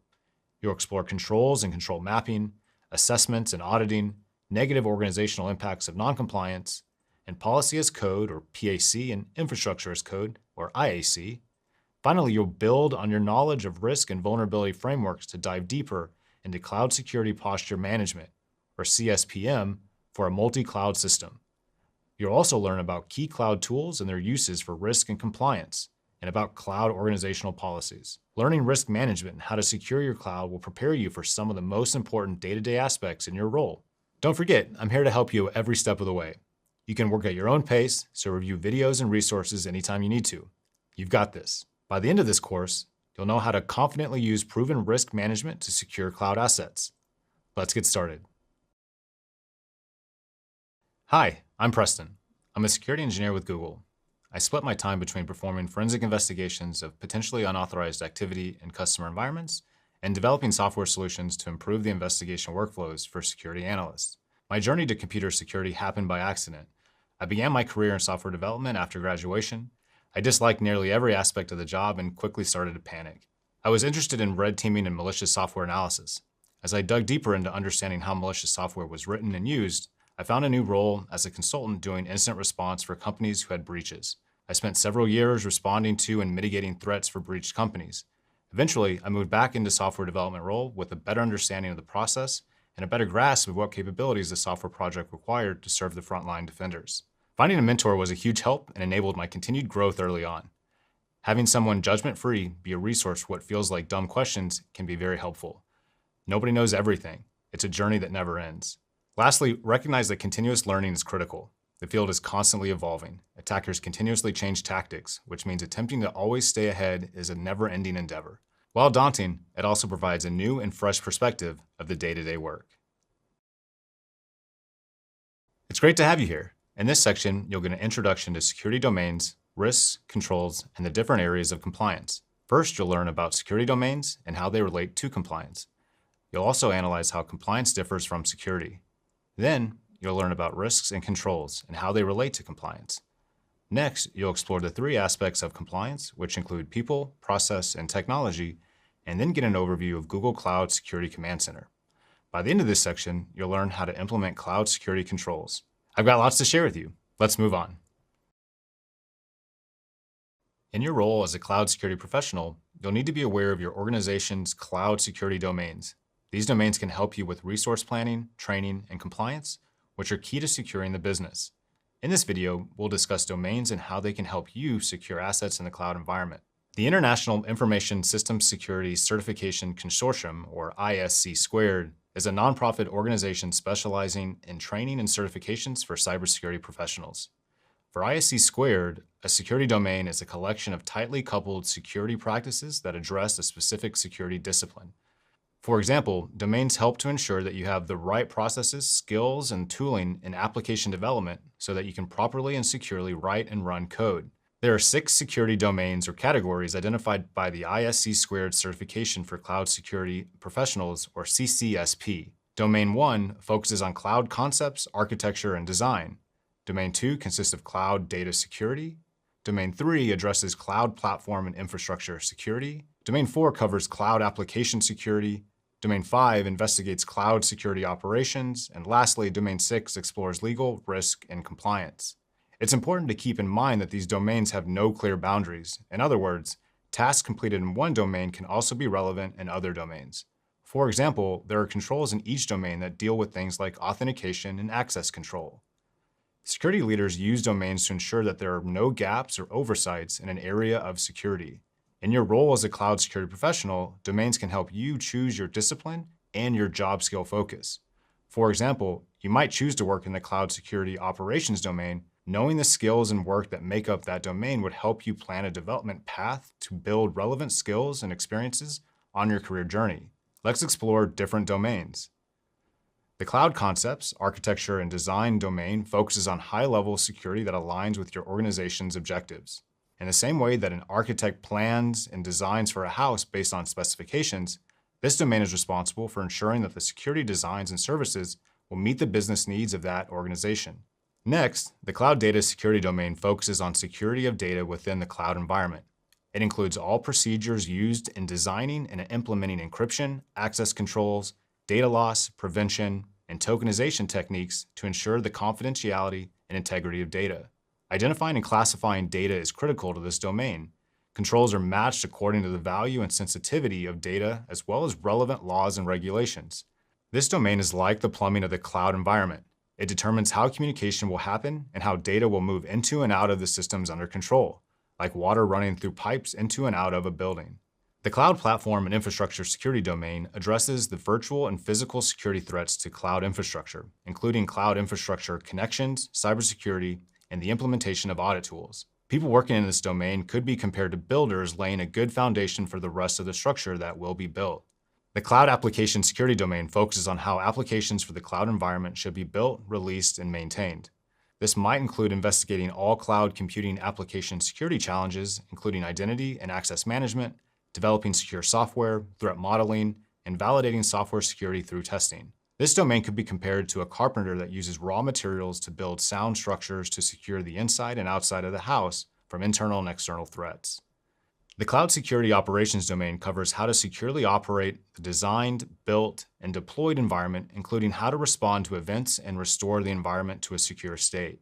This domain addresses issues that arise from using cloud computing services. It focuses on responding to and resolving any issues that may impact the confidentiality, integrity, or availability of applications running in the cloud. This may include attacks, configuration mistakes, or even cloud provider outages. This domain could be compared to the person that is responsible for installing final safety features like alarm systems and smoke detectors after a building is built. People in this domain focus on safety and alerts once the cloud structure has been built.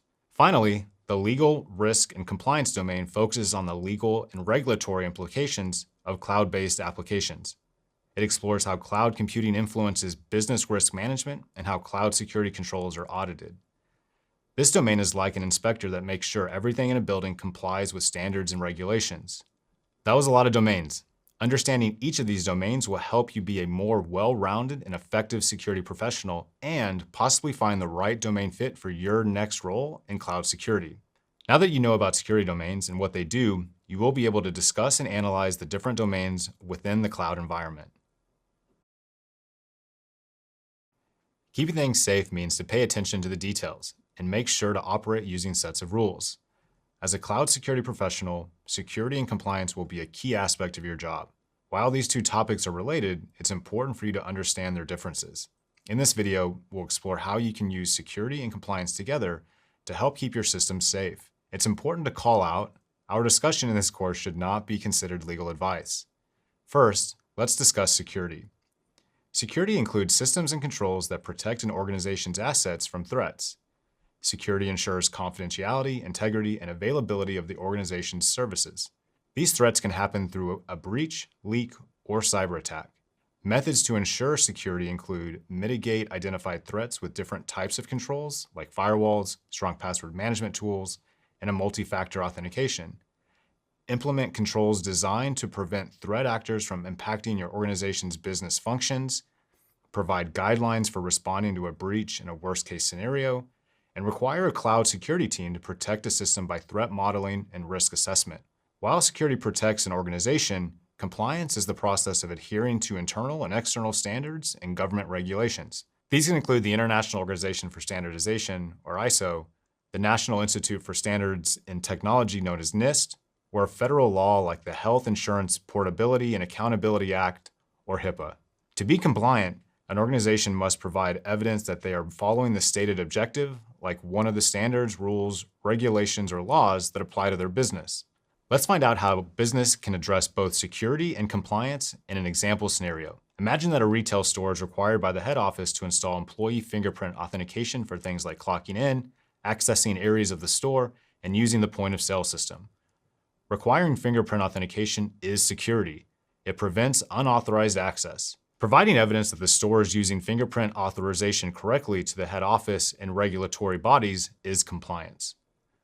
Compliance standards are not unique to a single organization. The standards measure security protocols at a given point in time or over a specific period of time for any organization. As in the earlier scenario, an organization needs to provide evidence that they meet the required standards, rules, or regulations. There are many positive outcomes of compliance. Proper compliance builds trust within and between organizations. For compliance, there are a set of prescribed controls and practices that help to ensure the required minimum level of security is in place. Compliance shows stakeholders and users that a system meets the required level of security without requiring them to go through the difficult process of verifying for themselves. Compliance also gives a potential business partner or user confidence that an organization will protect their information. But being compliant doesn't mean that all assets are secure or that you have an effective security system. Compliance sets a minimum standard for security and establishes a common ground for organizations. Compliance might require a certain type of encryption to meet a security standard. This might influence the controls an organization chooses. For example, the organization might want to use stricter controls than compliance requires because of the specific security threats they have to deal with. Compliance helps an organization be more secure with measures that provide a set of clear frameworks, checklists, and best practices. For example, the NIST Cybersecurity Framework, or CSF, is a set of guidelines and best practices to help organizations build and improve their cybersecurity posture.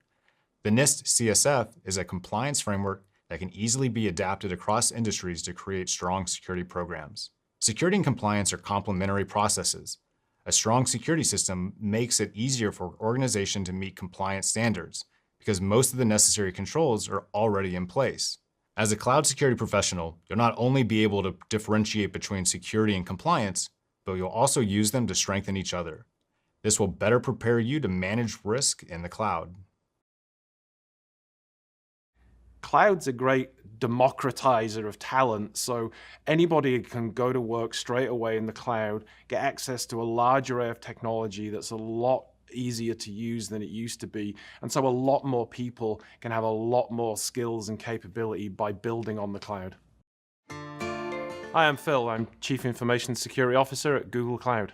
The role of a Chief Information Security Officer is really to be in charge of many different types of risks, whether it's security, privacy, compliance. It's mostly internal facing, making sure what we build for our customers is secure and compliant, but also a large part of it is working with our customers, helping them build on our platform in secure ways. I started in the 1990s in cybersecurity, and like a lot of people of my generation, we kind of stumbled into doing this, so it was not something I set out to do. I was a software engineer building many different types of systems, ultimately started developing secure systems at the beginning of the internet and the beginning of a lot of critical uses of the internet, and I stayed doing that ever since. Probably the main thing about why I kind of find cybersecurity exciting is it's just the ability to just work across everything a company does. And so every single day is different because you're involved in different product launches, you're involved in different geopolitical situations, you're involved in new technologies. And so it's just the breadth and diversity of what we do that's really exciting. When you think about cybersecurity in the context of cloud, it's really an opportunity to get security right. So what we've done in the cloud is we've designed security so that it's built in, not bolted on after the fact. And for many organizations that move to the cloud, it's their first opportunity to get security right because we've architected it in. And I think that's a tremendous moment of transformation for many organizations. The great thing about cloud technology is it permits businesses of all sizes to be able to grow.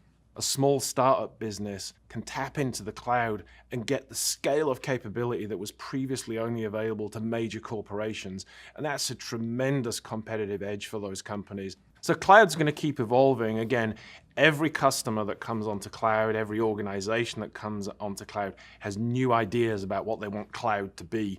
And a cloud provider, we're constantly taking that feedback, building new technologies, field testing it with customers, and they give us even more feedback. So it's like a great flywheel that's propelling the innovation forward.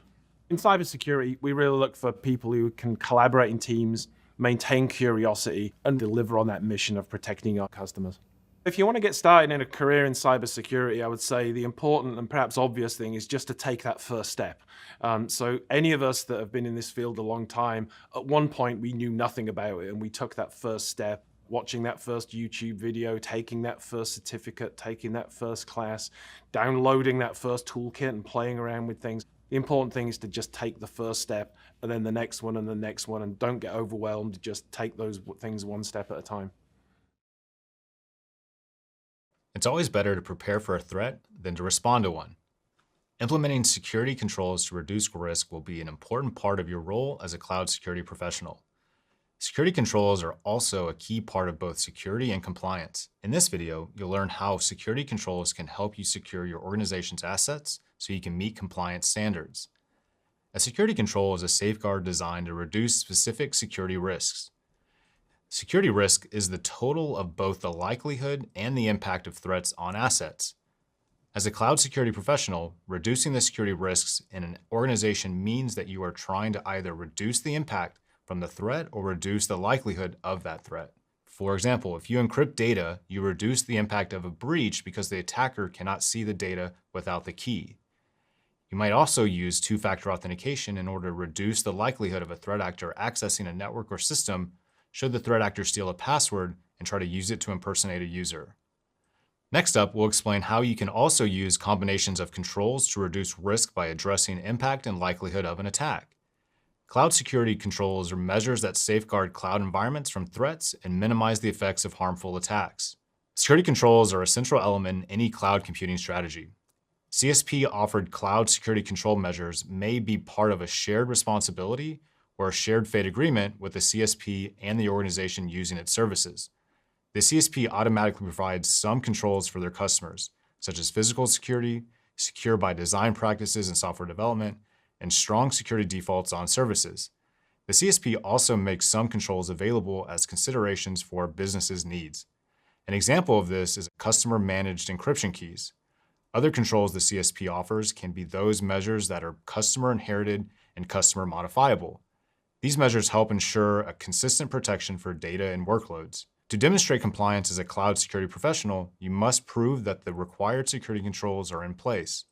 To achieve compliance, you can make use of some built-in and third-party cloud security tools and run reports on workloads.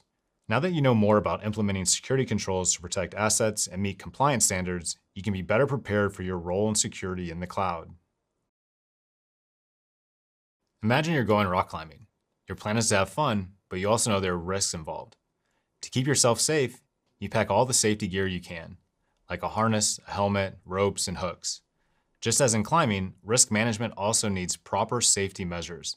As a cloud security professional, you'll be responsible for protecting vulnerable assets. This means you'll need to understand risk and know how to reduce it to meet your security and compliance standards. In this video, we'll explore risk and how it relates to compliance. First, let's review risk. Risk is the measure of how much a threat impacts the confidentiality, integrity, and availability of an asset. Common examples of risk include data loss, data leakage, and data corruption. Data loss happens when data is deleted without authorization due to either a mistake by an authorized user or an intentional action by a threat actor, resulting in a breach in availability of data. Data leakage happens when sensitive data is handled improperly or when threat actors, entities imposing a threat, get access, resulting in a breach of confidentiality and sharing with other unauthorized users. And data corruption happens when data is either changed because of an unauthorized user or a system malfunction, resulting in a breach of quality or trustworthiness of data. Now that we reviewed risk, let's explore its relationship with threat, vulnerability, likelihood, and impact. Remember, a threat is any situation or circumstance that can negatively impact assets. Vulnerabilities are weaknesses that can be exploited by threat actors. Likelihood is the probability that a vulnerability will be exploited by a threat actor and includes the extent of the impact of the threat. For example, if an organization has a poorly configured access management system, a lot of employees may have access to more sensitive corporate data than they need to do their job. This means there's a likelihood that a threat actor could compromise employees' accounts, which could lead to a major data breach. One method of determining the level of risk is to rank the likelihood of an attack and the severity of the impact or outcome. This can help to determine if the level of risk is low, medium, or high. Analyzing risks, their likelihood, and impact will help you decide the best controls to put in place. As a cloud security professional, you'll be responsible for reducing risk to an acceptable level, called the risk appetite, for your organization's cloud assets. The risk appetite is the amount of risk an organization is willing to take and still meet organizational needs. It could also be described as the maximum amount of residual risk an organization will accept after controls and other measures have been put in place. Determining the level of risk will help you to determine the risk appetite. So how does risk relate to compliance? Compliance certification is proof that you meet established industry regulations and standards to protect your organization from risks. Compliance proves that an organization is following the rules. A lot of compliance certifications are renewed regularly or whenever a new law or regulation version is published, or when security controls of a system have changed significantly. Compliance certifications focus on gathering evidence that security controls are in place at or over a specific time period specified in the audit protocol. Meeting compliance requirements is a risk mitigation activity, but risk management doesn't stop at compliance alone. To more fully handle risk management, a security team needs to also assess security systems for vulnerability often. Security is an ongoing, real-time evaluation of the threat landscape and the state of controls to address those threats. Security also includes vulnerability scanning, control health monitoring, and log reviews. Now that you know more about the relationship between risks, threats, vulnerabilities, likelihood, and impact, you can be better prepared to protect vulnerable assets, just like you would plan to protect yourself if you were to go on a rock climbing trip. Planning for potential risk factors is a valuable skill that will help you be a more effective cloud security professional. Let's start off this video with an on-the-job example you might have as a cloud security professional at a large university. The university just invested in a monitoring tool to protect student records your security team is storing in the cloud. The team needs to define a clear process for using the tool and understanding the reports. This way, the team will make the best use of the new technology, using it correctly and efficiently. You've already learned about how people, processes, and technology play a part in the software supply chain. In this video, we'll explore how having an effective relationship with people, process, and technology can help an organization maintain compliance. The People, Process, Technology, or PPT framework was originally created for businesses in the 1960s to improve the efficiency of their employees and tools. Today, it's used for information technology management. To be compliant, an organization must have strong processes in place to ensure that they're using technology in the most effective way. The PPT framework can help organizations meet their security and compliance goals. In the PPT framework, each piece reinforces the other. Technology is most effective when supported by strong processes and talented people. And with the right processes in place, technology can help people be more effective or efficient when completing specific tasks. Let's explore the 3 different components of the PPT framework and find out how each fit in with the university example I shared above. People include staff, users, and decision makers that follow processes to use technology safely and effectively. To build a strong culture of compliance, it's important to educate users and provide them with procedures. At the university, the cloud security team can train staff and provide resources that explain protocols. The team can also create processes to ensure protocols are followed. Processes include how people should use new technology and how it should be created or adapted. Examples of effective processes include enforcing two-factor authentication, mandatory software updates, removing access rights from users who no longer need them, and implementing protocols for running scans and analyzing reports. At the university, the cloud security team can create a process to make sure staff know to complete scans, generate reports, and take the correct actions based on the reports. Technology not only helps to ensure compliance, it should also meet the organization's needs. At the university, the security team adopts a monitoring tool to help meet compliance requirements. This technology will also help protect student and faculty records, along with other sensitive information. Balancing and adjusting PPT will be an important part of your job as a cloud security professional. By understanding the relationship between people, process, and technology, you can help your organization more effectively use tools and technology. You can also ensure that your organization meets their security and compliance standards. It would be very difficult for cloud security teams to meet all of their organization compliance and security standards manually. This is where cloud technology can help make so many day-to-day tasks that all need to get done more manageable and effective. And with this technology, a security team's work just got a little lighter. In this video, we'll explore how Google Cloud Security Command Center can provide teams assistance to maintain and manage their security posture and compliance. Let's get started. Security Command Center is Google Cloud's centralized vulnerability and threat reporting service. It evaluates an organization's security and data attack surface, provides asset inventory and discovery, and identifies misconfigurations, vulnerabilities, and threats. Some benefits of Security Command Center include improving security posture, detecting and uncovering threats, and assessing and managing risk. Security Command Center can improve security posture by identifying security misconfigurations and vulnerabilities in your Google Cloud environment and helps resolve them with actionable recommendations. It can detect and uncover threats with specialized detectors built into the Google Cloud infrastructure. And it can assess and manage risk using attack path simulation to discover and shut down possible pathways that threat actors can use to access and compromise cloud resources. The key features of Security Command Center are threat prevention, threat detection, and attack path simulation. First is threat prevention. Threat prevention determines whether an organization's Google Cloud has the expected security posture.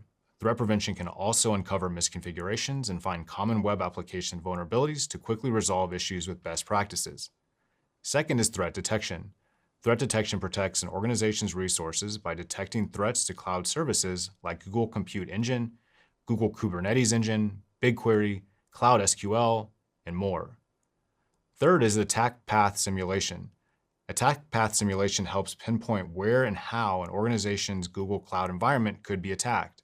This simulation can provide an organization a way to analyze vulnerable paths to valued resources and prioritize the right preventative security controls. Google Security Command Center is just one of several tools you might find in your role on a cloud security team. The right tools for an organization's need will help reduce risk and maintain compliance in the cloud. Cloud computing and security controls will differ for an organization. Since cloud computing is different from an on-premises deployment, cloud security controls will also differ. In this video, we'll review cloud security controls and how to determine which controls should be implemented to reduce risk. Remember, cloud security controls are measures that safeguard cloud environments from threats by reducing the likelihood and impact of harmful attacks. There are three types of cybersecurity controls: technical, administrative, and physical. Technical controls include hardware and software used to protect assets. Administrative controls include policies, procedures, and guidelines put into place to protect assets. Physical controls include any concrete means of preventing or detecting unauthorized access to facilities, systems, or assets, like gates and locks or keycards to enter a building. As a cloud security professional, when you properly implement security controls, you help safeguard cloud environments from vulnerabilities, minimize the effects of harmful attacks, meet and maintain your organization's compliance goals. Security controls are a central element of any cloud computing strategy. So how do you decide which controls to use and when? As you may recall, threat modeling is the process of identifying assets, their vulnerabilities, and how each is exposed to threats. Here's a pro tip. Conduct a threat model to identify the right controls for the threats your organization faces. This will help the cloud security team save time and money. If a threat is related to a low probability or a low impact risk, then the organization can accept the risk, or it can be transferred instead of mitigated by a control. An organization can transfer risk by buying a cyber insurance policy that helps cover this risk, or transferring the risk to the user in the terms of service agreement. For threat modeling, you can use an existing threat model methodology to identify threats across common threat categories. Then, you can select controls to address the threats that you've identified. For example, if you identify an attack risk that threatens proper authentication in your threat model, you might choose a control like second-factor authentication using a key to help prevent the attack. After applying controls based on the threat model and standards and regulations, there may be some remaining risk or residual risk. Residual risk can be accepted or reduced. If the team accepts any residual risk that remains, there is a possibility that the business might fail to meet necessary compliance with the required standard or regulation. If an organization is unable to show they are compliant, they risk fines and civil and criminal penalties. The organization might also be unable to sign contracts with partners or customers that require standards or regulations. By threat modeling and checking that you've met compliance control standards, you can implement the necessary controls to reduce risk to an acceptable level. A critical part of your job as a cloud security professional will be implementing security controls to reduce risk and maintain compliance. There are many choices for controls, so it'll be important for you to think of your organization's needs and potential risks when choosing and implementing them. In this video, we'll give you some steps you can follow to implement security controls and develop an implementation plan so you can be successful in your role. So let's get started with the steps to implement security controls. The first step is to identify controls. It's helpful to start with threat modeling to identify the controls you should implement. That way, you can identify a specific threat and choose the best control to eliminate it or reduce the risk. Imagine that you've identified a potential account spoofing threat, which is where a threat actor disguises their identity. So you decide to implement a second factor authentication using a physical security key as a control to mitigate the risk of spoofing. The second step to implement security controls is to develop the implementation plan. During this step, consider whether the entire organization needs a physical security key or if only certain groups like executives, remote workers, or highly privileged accounts need security keys. Since the majority of your organization works remotely and needs to access sensitive data, your team determines that physical keys should be required across the organization, including contractors and third-party vendors. Next, you and your team will need to develop policies and procedures for implementing the control. It's also important that employees and contractors are aware of how to get and use a security key and what is expected of them. So, your team will need to develop policies around implementing this control. Also, be sure that everyone knows how to reach the appropriate people in case of questions, clarifications, or incidents. You'll also need to ensure that you have the budget to buy all the keys. The third step to implement security controls is to accurately test and validate the security controls your team deployed. This step is important to truly determine whether an environment is secure. To test and validate a physical security key, you can use reports to measure and track your users' enrollment and two-step verification with a security key. That way, you can check users' enrollment status, the number of security keys, and enforcement status. Enforcement status refers to how and if the two-step verification is being enforced within an organization. Each user can also verify they can sign in with their own key. After you've implemented and tested each control, continue to the fourth step, monitor and maintain the control's effectiveness. Your team will also make adjustments as necessary. The fifth and final step to implement security controls is to record the process in the team's security plan document. These actions include the security control selection and implementation processes. This document is useful because it will explain the why and the how for implementing security controls. This documentation is also essential for communicating how controls relate to your organizational risk management and compliance goals. Implementing controls is an ongoing process and an exciting part of being a cloud security professional. In your role, you'll continually strategize to mitigate threats and work with people throughout your organization to ensure proper deployment and use of controls. Congratulations on completing this section. Throughout your journey, you learned a lot about frameworks, security domains, and risk and security controls in relation to compliance. You started by learning about security domains and policies and how they relate to compliance. You also analyzed how compliance differs from security. Then you learned more about risk and controls and how they relate to compliance. Next, you explored the three aspects of compliance, including people, process, and technology. You also got an overview of Google Cloud Security Command Center. Finally, you learned more about cloud security controls and how to implement them. You've accomplished so much already. Keep up the great work. Welcome. In this section, you'll learn about risk management frameworks, regulations, and industry standards for cloud computing. This section covers lots of tools and topics that will be important in various security roles. You'll learn about laws and regulations for the cloud and the industry standards that must be applied and upheld. You'll also find out about different frameworks developed by respected organizations and how to choose the right framework based on the organizational needs. It's important to call out, our discussion in this course should not be considered legal advice. First, you'll learn risk management frameworks. You'll get an introduction to common frameworks like NIST CSF and ISO 27001, and learn how to analyze the similarities and differences between common frameworks. After that, you'll learn about industry regulations and laws for data privacy and protection. Let's get started. I was a special agent in the Federal Bureau of Investigation for 22 years. It was during that time in the FBI where I was assigned an investigation that included a cybersecurity element to it. And that's what I would call my pivot moment. That really was the deciding factor for me. I need to invest time, cycles, develop my intelligence on this, take courses, do whatever I need to do in order to get smart on it. My name is MK Palmore. I'm a director in the office of the CISO for Google Cloud.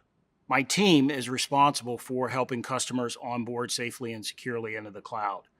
I'm a child of the 80s, and for those of us in Gen X that come from that generation, everything in the 80s was really about the opening of the door to all things computers. Even families that, like mine, that were socially and economically disadvantaged, we even had opportunities to avail ourselves of computers and computing technology. And so this interest in computing and what it might evolve into, I think the seeds were planted. Cybersecurity is important in a cloud-first world because cybersecurity is the number one topic for business enterprise risk. I made a pointed decision on my own to change my career path and begin investing in the opportunity to learn and become educated in cybersecurity. The skill that I think is most important for cybersecurity practitioners is a willingness to understand that you don't know everything. I'm a huge supporter of certificate programs, certifications in the industry, because that is the pathway that I took in order to get educated. I feel that the more training that we can make available to a wider audience to give folks that opportunity to get educated in this field, I just think the better off we're all going to be. Cloud is probably the most exciting industry to be in right now because the possibilities, I think, are endless. The benefits of cloud to business, to individuals, to society overall, I think that trajectory is still on an upward arc. So when you combine cloud with cybersecurity, and you think about it in terms of the availability of jobs in the job market, this is a market that will continue to expand for years to come. As a cloud security professional, you'll usually have to work with an organization's risk management tools to identify and manage possible threats. These tools are usually summarized in an organization's risk management program, which is often informed by a framework, standard, or regulation. In this video, you'll learn about some of the common frameworks and their importance for an organization's security. It's important to call out our discussion in this course should not be considered legal advice. A risk management framework is a set of practices, processes, and technologies that enable an organization to identify, assess, analyze, and manage risk within an organization. Frameworks are a tool for risk management. Their goal is to reduce risks to an acceptable level and improve security posture. Frameworks identify common goals around cloud security and provide the structure and common language needed to maintain them. Here are some examples of industry standard frameworks. The National Institute of Standards and Technology, better known as NIST, Cybersecurity Framework, the International Organization for Standardization, or ISO, 27001, and System and Organization Controls 2, referred to as SOC 2. The NIST Cybersecurity Framework, or CSF, is a voluntary framework that outlines a risk-based approach for governing security, privacy, and a cyber supply chain risk management. The NIST CSF helps organizations to better understand, manage, and reduce their cybersecurity risk and protect their networks and data. The CSF provides an outline of best practices to help an organization decide where to focus their time and money for cybersecurity protection. Another framework you might work with is based on ISO 27001, which is an international certification that focuses on information security management systems. ISO 27001 is a combination of standards included in other frameworks, and its goal is to protect three main aspects of information: confidentiality, only authorized persons have the right to access information; integrity, only authorized persons can change the information; and availability, the information must be accessible to authorized persons whenever it is needed. The last risk management framework that's commonly used in cloud security is the SOC 2 framework. The SOC 2 framework was developed by the American Institute of Certified Public Accountants, or AICPA, and leverages the AICPA's trust services criteria to build trust and confidence for clients about a third-party service provider's system. The trust services criteria are used to evaluate controls relevant to security, availability, and processing integrity of the system that a third-party service organization uses to process clients' data and the confidentiality and privacy of the information the system processes. As a cloud security professional, you'll usually have to work with different security frameworks, so learning about the more common ones and their goals is very important.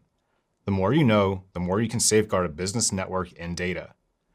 Now that you're familiar with the most widely used frameworks, you can continue to build your knowledge as you grow your career in cloud security. You probably wouldn't share personal details about yourself with just anyone, especially with threat actors.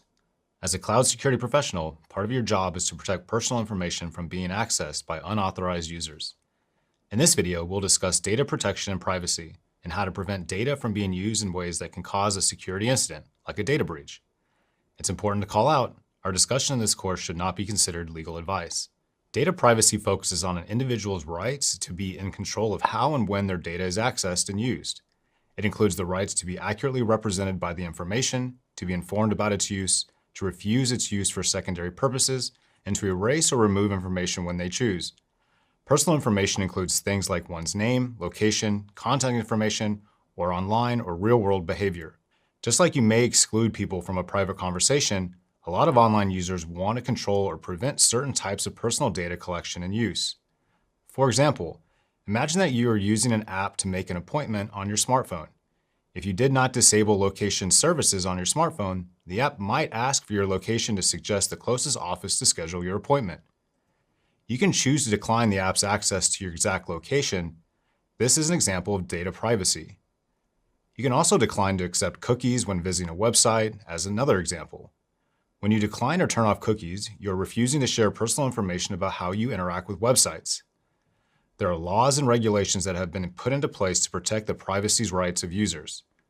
Examples of these laws include General Data Protection Regulations, or GDPR in Europe, and the California Consumer Privacy Rights Act, also known as CPRA. GDPR and CPRA put laws in place that grant consumers, as data subjects, certain rights regarding the use of their personal information. An organization must take measures to protect the data that they gather to meet data privacy obligations. This is called data protection. Data protection also covers protection of other data, like intellectual property, or IP. IP might include anything from a musical composition to an architectural design that the creator may copyright, trademark, etc.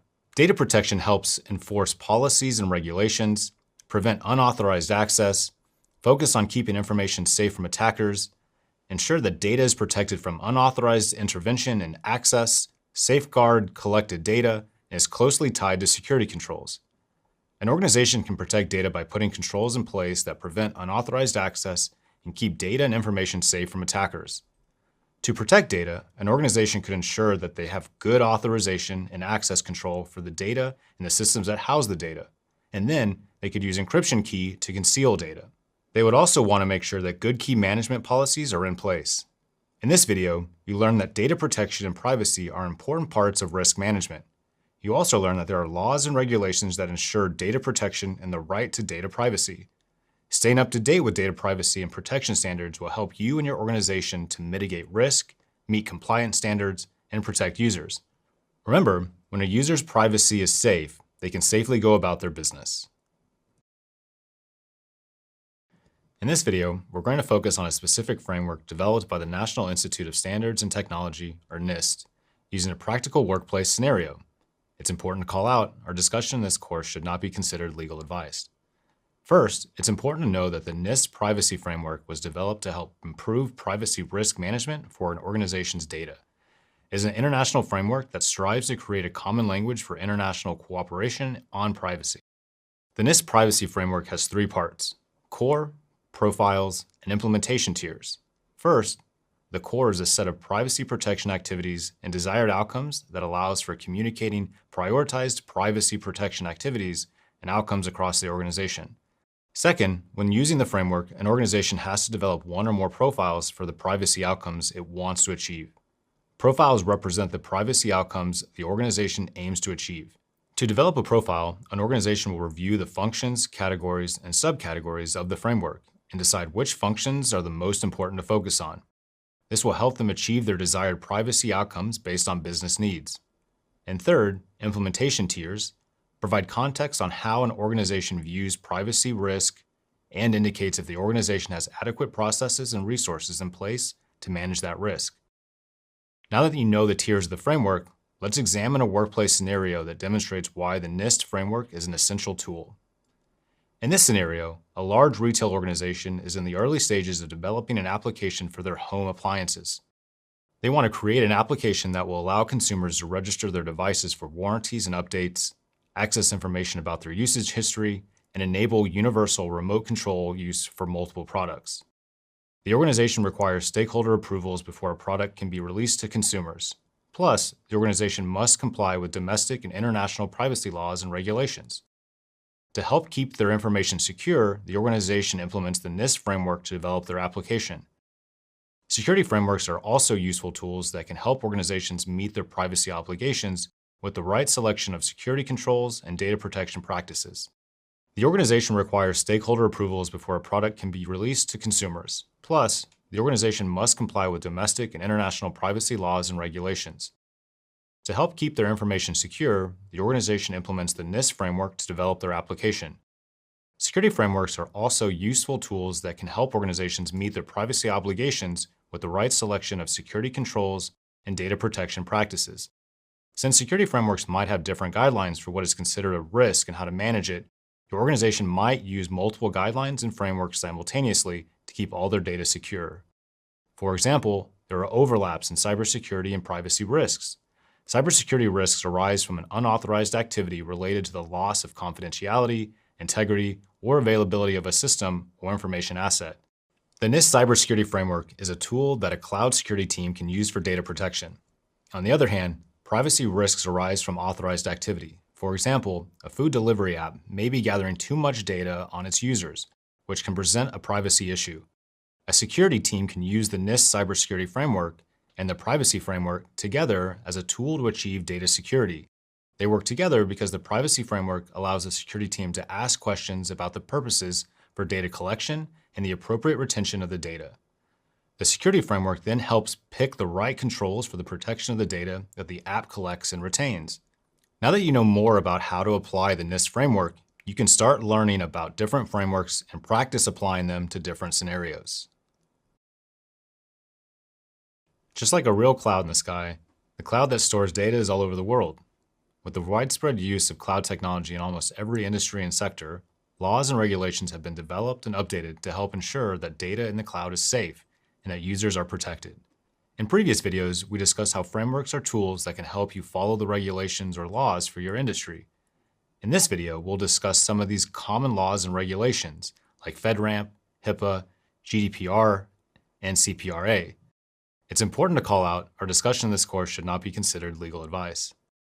The Federal Risk and Authorization Management Program, or FedRAMP, is a government-wide program that provides a consistent approach to security assessment, authorization, and continuous monitoring for cloud products and services in the United States. FedRAMP's purpose is to ensure compliance of third-party cloud services for government users handling sensitive data. All federal government agencies and non-federal government organizations providing services to the federal government in the United States are able to leverage additional security provided by FedRAMP, and some agencies or organizations may be required to use FedRAMP authorized cloud services if they are handling particularly sensitive data, like personal identifiable information, or PII, and protected health information, or PHI. Another important law is the Health Insurance Portability and Accountability Act, or HIPAA, a U.S. federal law for healthcare organizations. HIPAA includes rules that address the use of standardized electronic insurance transactions, privacy, and security. The privacy rule focuses on the use and sharing of all PHI by what are known as covered entities. Covered entities include healthcare providers, healthcare plans, healthcare clearinghouses, and their healthcare business associates. The security rule protects a subset of information covered by the privacy rule. This subset is all identifiable health information a covered entity creates, receives, maintains, or transmits in electronic form only. This information is called Electronic Protected Health Information, or ePHI. The General Data Protection Regulation, or GDPR, includes regulations that protect personal data and privacy of the residents of the European Union, or EU. All member states of the EU and international organizations handling EU resident data are obliged to follow the regulations set out by the GDPR.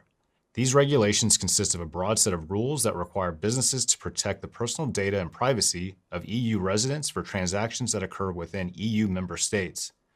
The GDPR also regulates the exportation of personal data outside the EU. The California Privacy Rights Act, or CPRA, is a consumer privacy law in the state of California intended to protect consumers. It enables consumers to know about, delete, or opt out of personal data that is gathered. There are a lot of laws and regulations to be mindful of, and they might seem ethereal like clouds in the sky, but they're important and useful measures that protect users and businesses. As a cloud security professional, you'll need to stay up to date with the laws and regulations for your industry and your geography's governing bodies.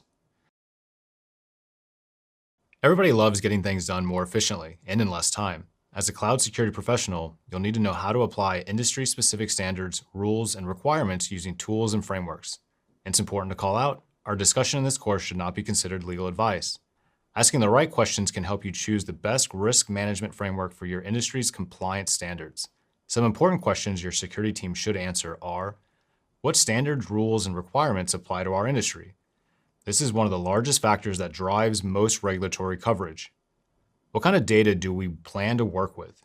Do we work with PHI, PII, or financial and credit data? In which geographies and jurisdictions do we operate? This is very important for sovereignty requirements, data movement, and processing and control responsibilities. In addition to these questions, you could also ask, do we plan to work with governments? If so, which ones? Will these workloads be in the cloud, on-premises, or mixed? Let's explore a workplace scenario to understand the process of applying specific requirements for your industry and organizational needs. Imagine you are part of the cloud security team for a large statewide healthcare provider. The organization handles PHI, takes electronic payments, and works with insurance companies and federal health insurance.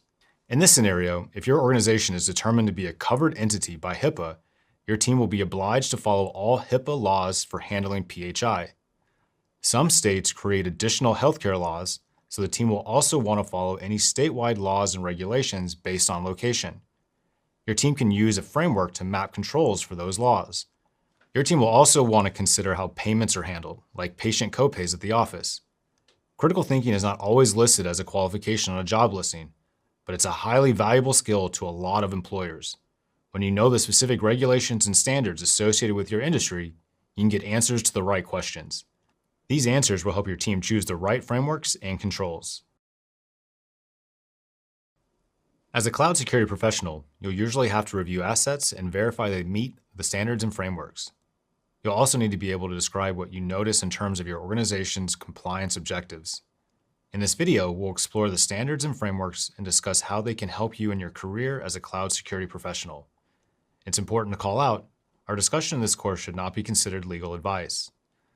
The Payment Card Industry Data Security Standard, or PCI DSS, is a widely accepted set of policies and procedures intended to optimize the security of credit, debit, and cash card transactions. PCI DSS also protects cardholders against misuse of their personal information. The PCI Security Standards Council, also known as PCI SSC, was created in September of 2006 to address the changing security standards in the payment card industry, or PCI. It is an independent body created by major payment card brands focused on improving transaction security. The PCI SSC set the standards for payment security. Then, payment card brands may require merchants to follow these standards to maintain compliance. Keep in mind, the payment brands are responsible for enforcing PCI DSS compliance, not the PCI Council. The PCI DSS applies to any organization that accepts, transmits, or stores any cardholder data, regardless of the size of the organization or the number of transactions. All merchants will fall into one of 4 merchant levels based on transaction volume over a 12-month period. Each level determines the security and audit scope required to remain compliant. These levels are set by payment card brands and so may differ from each other. These levels are not set by PCI SSC. Let's dive into each of these levels. Level 1 applies to merchants that process over 6 million card transactions per year by any method, including online, in-store, or by phone. Level 2 applies to merchants that process 1 to 6 million card transactions per year. Level 3 applies to merchants that process 20,000 to 1 million e-commerce transactions per year. E-commerce transactions are transactions related to buying and selling goods online. Finally, Level 4 applies to merchants processing fewer than 20,000 e-commerce transactions per year, and any other merchant processing up to 1 million card transactions per year. There are 3 ongoing steps a cloud security team follows to adhere to the PCI DSS. First, assess means to identify all locations of cardholder data and analyze processes and IT assets for vulnerabilities that could expose cardholder data. Second, repair means to fix the identified vulnerabilities. You can do this by securely removing any unnecessary cardholder data and implementing secure business processes. And third, report means to document assessment and remediation details and submit compliance reports to the bank and card brands you do business with. Along with the PCI DSS, you'll also need to be familiar with the ISO 27001 framework. Remember, the ISO 27001 is an international framework that focuses on information security management systems. The 3 aspects of information security in ISO 27001 are confidentiality, information integrity, and the availability of data. This is also known as the CIA triad. Confidentiality means that only authorized people can access the information held by the organization. An example of confidentiality risk is a threat actor gaining unauthorized access to client logon details and selling them online. Information integrity means that data within an organization is not erased or damaged, but instead reliably stored and not changed without authorization. A risk to information integrity might be a staff member that accidentally deletes some content in a file. Lastly, availability of data means that an organization and its authorized clients can access information whenever they need to. This ensures the organization meets business needs and user expectations. Availability of data could be put at risk if a database goes offline due to server problems and insufficient backup. Knowing about PCI DSS compliance, ISO 27001, and the CIA triad will help you implement these standards and frameworks for workloads within your organization. Congratulations! You made it through another section of this course, and you've learned so much since you started. You're doing an amazing job. In our time together, you learned about common risk management frameworks like NIST CSF and ISO 27001 and their similarities and differences. Then you learned about data privacy and data protection and how they're different. We covered common laws, regulations, and industry standards for data privacy and protection like HIPAA and GDPR. Next, you defined and analyzed industry regulations and laws for data protection and privacy. You reviewed laws that apply to certain industries like FedRAMP for the U.S. federal government and HIPAA for U.S. healthcare. You also considered local regulations like GDPR for the EU and CPRA for California. Finally, you dove deeper into the industry standards. Remember, it's important to call out, our discussion in this course should not be considered legal advice. I think you've got what it takes to protect and manage an organization's data. You've got this. Welcome. It's great to have you here. In this section, you'll get an overview of the compliance lifecycle and learn why lifecycle is important to risk management. You'll also learn how to use tools and techniques to meet compliance and maintain a strong security posture. You'll begin this section with a comprehensive overview of the compliance lifecycle and control mapping, where you'll learn what control mapping is and how to implement it to meet compliance obligations. Next up is cloud assessments and auditing. You'll get to check out the benefits and challenges of an audit. You'll also learn how to prepare for an audit and how to remediate audit findings for security and compliance. After that, you'll explore inherited controls and how to use policy control hierarchy to secure the cloud and align with regulatory requirements. Finally, you'll analyze the negative organizational impacts of noncompliance and learn how to implement PAC or policy as code. You'll also learn how to write policy as code updates to improve and strengthen organizational policies. I'm excited that you're taking this learning journey with me. Whenever you're ready, move on to the next video. Right now, a lot of organizations are trying to figure out how they're going to deal with artificial intelligence. I spend a lot of time helping people think through how to think about applying security to these new sets of technologies. What's the same and what's different and new, and how we want to apply security principles and practices to those technologies. My name is Bill, and I am a security advisor in the office of the Chief Information Security Officer here at Google Cloud. My job is fundamentally about unblocking people from a security challenge or a business challenge for which security is a concern or some sort of risk. It feels pretty awesome. It feels, like I'm actually contributing to the success of a business, to a customer. It's satisfying for me to feel like I'm of service to a person in that, trying to solve a difficult, vexing problem. I got started in the security field in 2003. And yes, that is 20 years ago. And the field's changed quite a bit in that period of time. But I was at that time running a consulting practice that worked with healthcare customers. It was really at that time that we had kind of experienced a whole series of new kinds of security threats. I was working with a colleague of mine, Rob, who looked at me one day and he said, "Hey, what do you do when there's a burning fire?" And he goes, "It's obvious. You run to it and put the fire out." And he said, "This is a security fire. We need to go in and help put out the fire." And so he and I and a number of others pivoted and joined a lot of the security efforts that were going on at the company at that time, and had to get up to speed on security very quickly. Almost all of my work is based on cloud technologies. Every customer that I talk with is working on cloud. Cloud is again, another form of technology, and with it comes a set of security capabilities and sets of security controls that have to be applied. It requires thinking through the security challenges and the kinds of risks that you face and applying kind of a security mindset to whatever it is that you're doing on cloud. Security is a critical capability that we're going to need in cloud.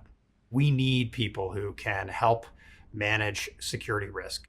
Yes, it's some pretty cool technology we get to play with. There's some really interesting challenges and puzzles, but there's also a larger social good here, I think. We safeguard what people do every day. And we make it be a trusted space for people to do banking and healthcare, to line up babysitters, to do all kinds of different things in their lives. And, what we're doing is fundamental to a trusted world. And I think that we need people who are going to be committed to doing that work. So come join us. The cloud environment is constantly changing, which can make implementing compliance requirements challenging. But it's extremely important for organizational success. It helps introduce businesses to new clients and markets, raise customer trust and satisfaction, improve security posture, and save money. Who wouldn't want that? It's critical for any organization using the cloud to understand and implement the compliance lifecycle. The compliance lifecycle is the process for ensuring compliance objectives are met and maintained to support the business goals. It's important to call out, our discussion in this course should not be considered legal advice. Let's check out the 4 stages of the compliance lifecycle. According to ISO 27001, the 4 stages of the compliance lifecycle are plan, implement, monitor, and report. The compliance lifecycle is a continuous lifecycle to help organizations comply with frameworks, industry standards, and internal organizational systems. The lifecycle also provides the governance to maintain a continuous compliance posture. NIST defines governance as the policies, procedures, and processes to manage and monitor an organization's regulatory, legal, risk, environmental, and operational requirements that inform the management of cybersecurity risk. Generally, the governance model informs frameworks, standards, and laws for an organization. After you plan, implement, monitor, and report, and finish the lifecycle begins again. The findings in the report will affect the next cycle's plans. Overall, the goal of the compliance lifecycle is to meet compliance requirements or control objectives.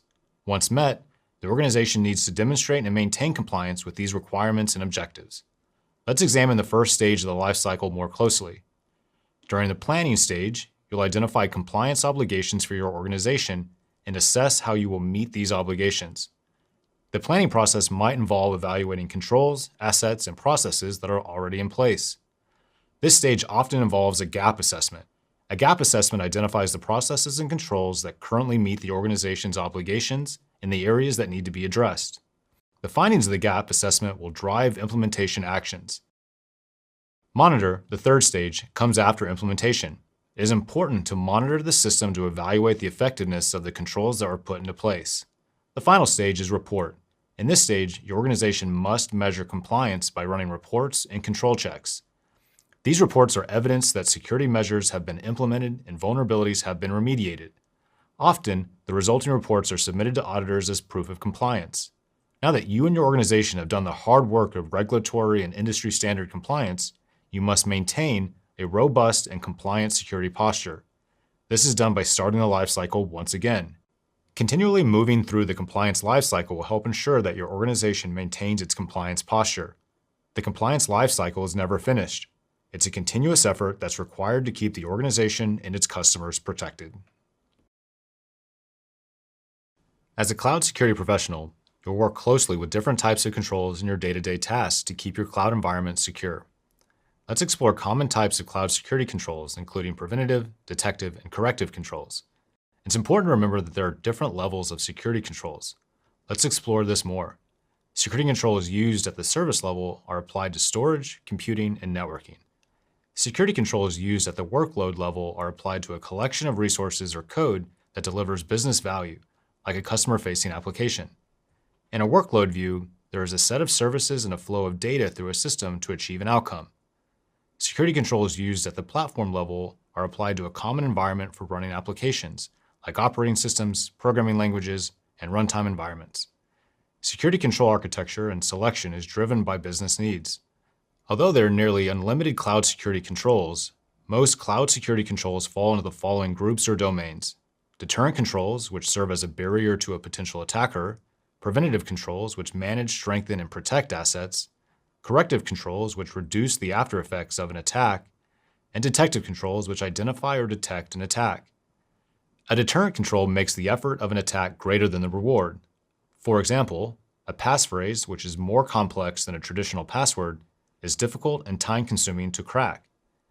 The added difficulty may deter an attacker. Deterrent controls are like a sign on a building indicating it has an alarm. The sign acts as a deterrent and hopes an intruder will not even attempt to break in. What if an attack comes from inside the company? An example of a deterrent control against an insider attack is a company-wide policy stating the appropriate use of company assets and the consequences of non-adherence. Another control group is preventative controls, which are put into place to help prevent an attack. For example, you write code that disables unnecessary ports to ensure that there are less entry points for attackers, reducing the attack surface. Another way to reduce the attack surface and help prevent attacks is to maintain a strong user authentication system. Corrective controls are put in place to correct a change from the desired security posture. For example, a corrective control could be a piece of code that corrects or repairs damage after unwanted or unauthorized activity and then notifies administrators of this action. Corrective controls are like an alarm that automatically calls the police in the event of an intrusion. The role of detective controls is to continually monitor the environment to identify when an attack or unexpected event is happening. Detective controls are similar to an alarm going off when motion or sound is detected inside a building. Antivirus software and network or service monitoring are examples of detective controls. Even billing reports are detective because they can show unusual computer activity. A compensating control is a control to mitigate a risk that cannot be fully addressed by the organization's existing security controls. Compensating controls are measures that make other controls more effective. For example, a lock on a door handle can be made more effective by adding a deadbolt lock for stronger security. Compensating controls are usually used when the organization is unable to implement a specific control because of technical or business constraints. Compensating controls can also be a part of a defense-in-depth strategy, where additional controls are added to compensate for gaps in other control coverage. The PCI Security Standards Council, or SSC, provides guidelines that are helpful for creating and implementing compensating controls. The criteria that compensating controls must fulfill are: it must meet the intent and rigor of the original requirement, the level of defense must be similar to that of the original required control, it addresses the remaining risk introduced because of non-fulfillment of the original requirement, and the security level should be equal to or higher than the PCI DSS requirements. As a cloud security analyst, you'll need to be knowledgeable about the different types of security controls and how to implement them. Controls will help you to maintain a strong security posture for your organization. After identifying the types of security controls your organization needs, those controls have to be mapped. Mapping controls in the cloud is similar to ensuring the safety features on a product like a car or an appliance work. Then, if any features are missing, the organization fills in the gaps. Mapping controls in the cloud ensures that all the necessary controls meet regulatory obligations and secure the cloud. To complete the control mapping process, an organization must identify controls, map required controls to cloud security benchmarks, standards, requirements, regulations, and rules, identify the controls not mapped within the cloud security benchmark and respective policies, perform an assessment of platform and service, and implement guardrails with policy initiatives with native or third-party tooling. The first step in control mapping is to identify the controls that already exist in an organization's cloud infrastructure. Then, mapping a set of required controls to the current controls in place. Spreadsheets are often used in control mapping.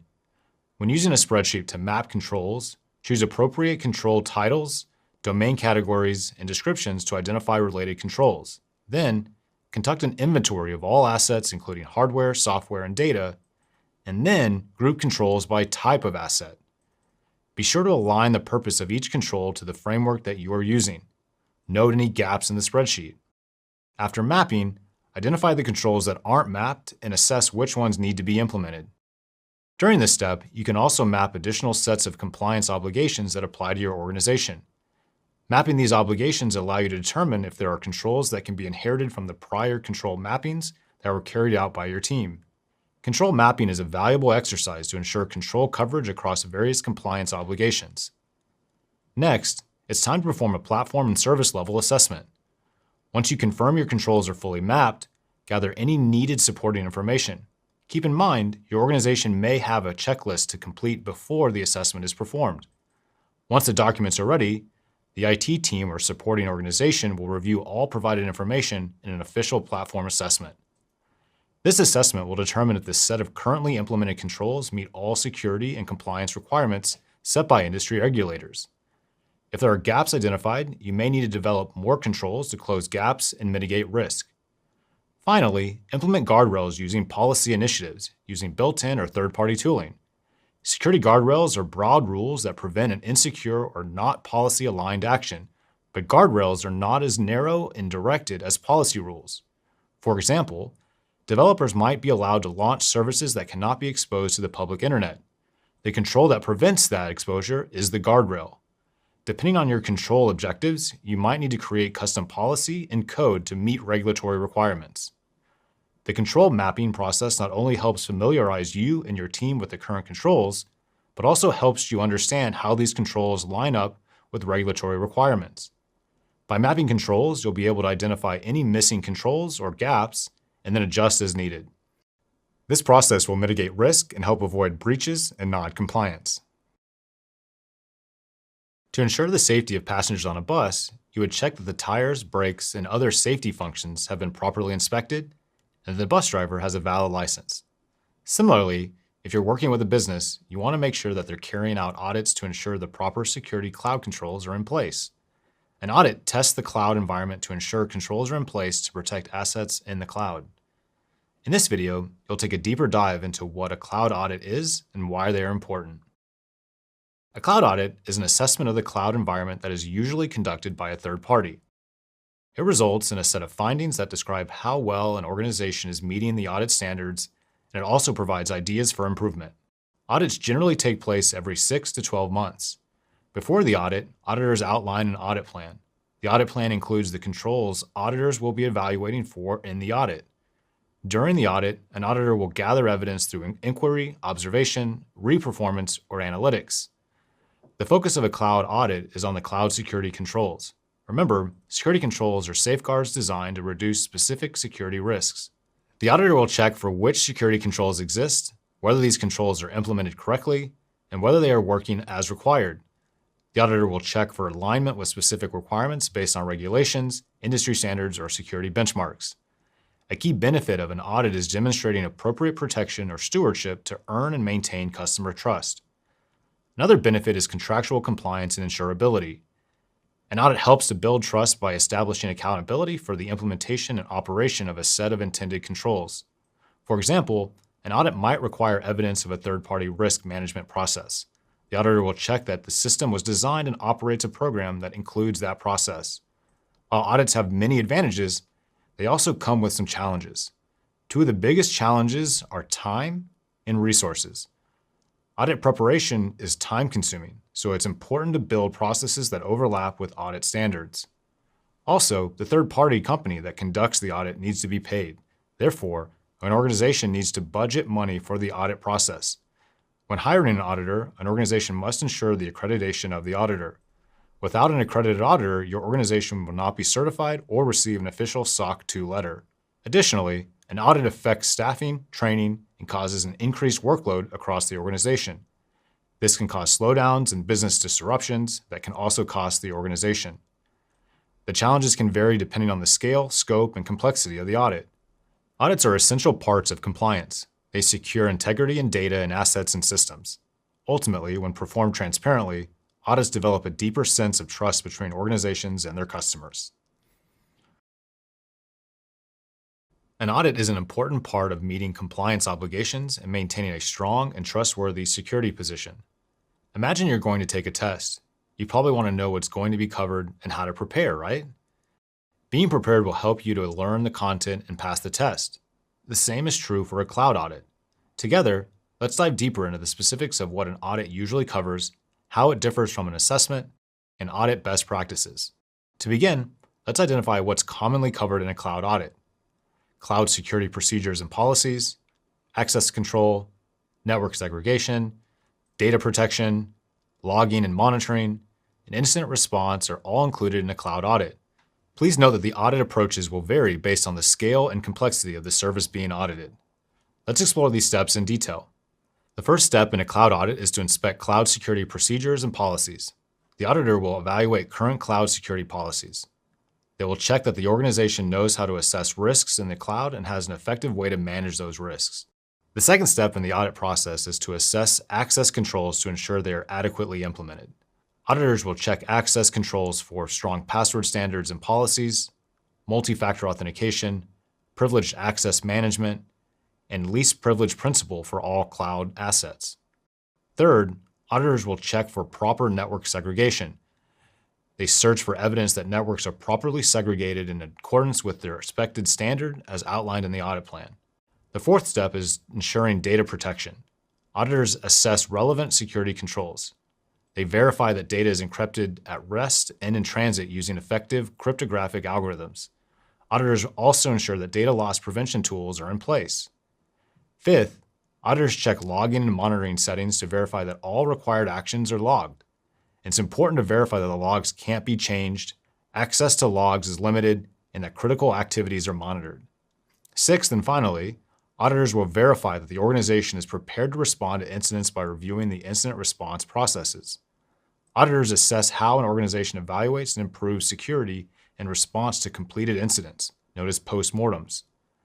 These are common steps in an audit, but remember, audit approaches vary based on the scale and complexity of the service being audited. As a security professional, it's important to know the difference between a security audit and a security assessment.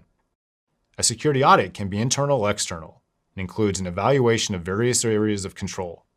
The intent of an internal audit is to provide the board audit committee and stakeholders, like the CFO, evidence that internal controls are appropriately applied.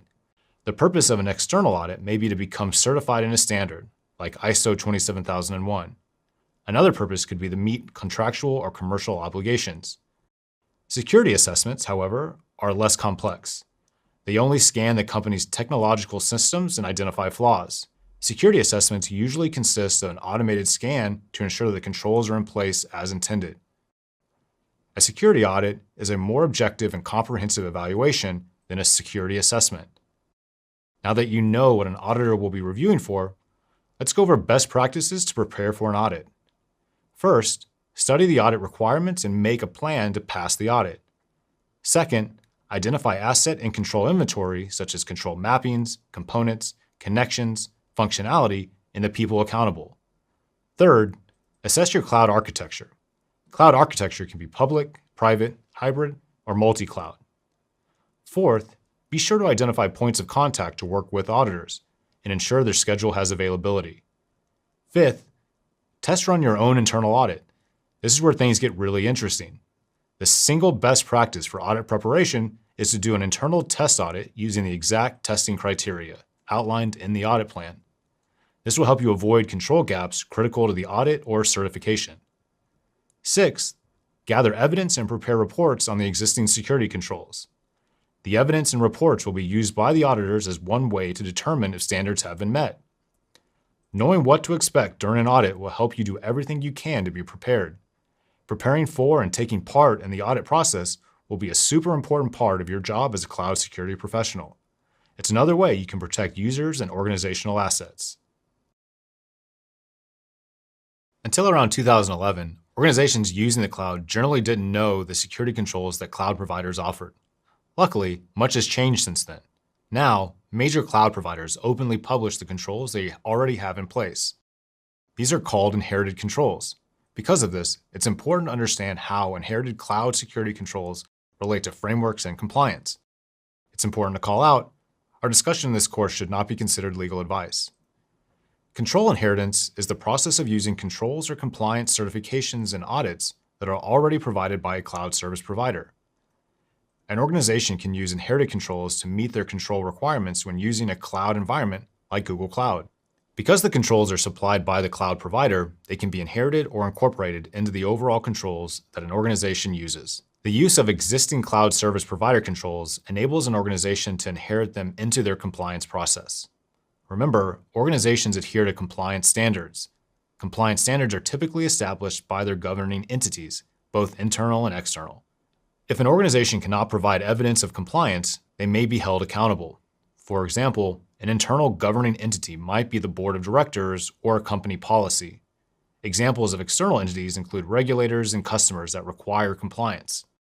Lack of internal compliance may result in a less secure cloud environment. Lack of external compliance may result in a failure to secure or retain a commercial relationship with a business or incur fines and penalties by a regulatory body. Frameworks are consensus agreements that outline the minimum acceptable level of security. They offer guidance and define scope. As a cloud security professional, you can use frameworks to help organize the security effort and help meet compliance objectives. Frameworks help you to evaluate and select appropriate controls, including inherited controls. A framework is a guide. It doesn't tell you what inherited controls a service provider will give you, but it will prompt you to ask your cloud provider the right questions. You can get the most out of your inherited controls by identifying alignment between compliance frameworks and cloud vendor inherited controls. Recognizing and adapting inherited controls to business requirements will enable you to achieve compliance within your organization. For example, if an organization is planning to offer protected health information, or PHI, handling services on the cloud, knowing that the cloud service provider is certified in a HIPAA-compliant framework allows the organization to build on their evidence of controls in the cloud and platform. First, it's important to understand the business risks and legal requirements of your industry and organization. For example, healthcare or government organizations may have specific laws and requirements that you will need to comply with. It's also important to understand the business expectations that customers may place on your organization. Once you understand industry requirements, legal requirements, and commercial expectations, you can choose frameworks and/or compliance certification programs to help guide your cloud security team. By identifying the inherited controls that align with your chosen framework, your team can determine how you'll build or configure tools and services to meet business objectives. For example, imagine an organization plans to control and manage card user data. It would be a good idea for the organization to choose a cloud service provider that meets PCI DSS requirements. The organization will inherit those controls. The organization can use the cloud service provider's audited controls and may then add their own controls on top to achieve the full set of required controls. Using inherited controls and the controls that your team has put into place, you can secure assets and meet compliance obligations. Here's a pro tip before we go. Frameworks are tools to help you meet your security goals. They are not the end goal themselves. Resources in Google Cloud are arranged hierarchically. In the same way, a plant species, like a grape tomato plant, inherits physical traits from other parent tomato species. Policies and controls established at the top level are applied down through the hierarchy. In other words, the grape tomato includes all genetic information its ancestor tomatoes had. And it's important for you to understand that cloud organizational structure hierarchy works the same way as it relates to policy and compliance. A hierarchy is a system that organizes or ranks things, usually by power or importance. In the cloud, hierarchies help engineers figure out how components are organized inside of their cloud account. They also enable the security team to put policies and controls into place within a business. Hierarchies offer more efficient and consistent management of controls. Let's take the hierarchy of Google Cloud as an example. Hierarchies in Google Cloud are arranged in organization, folder, and project levels. The top level in the hierarchy is organization. The next level under organization is folders. And the bottom level under folders is projects. Controls applied at higher levels in this structure cascade down. A business should first determine the organization level's policies. At this level, company-wide controls and policies can be set. These will then cascade down to all folders and all projects under organization. Within the organization, a company may have folders that align with departments like IT, finance, or HR.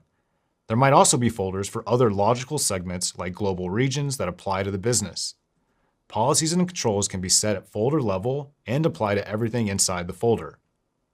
Also, each Google Cloud folder will have projects that could contain specific resources like an application and storage for that application.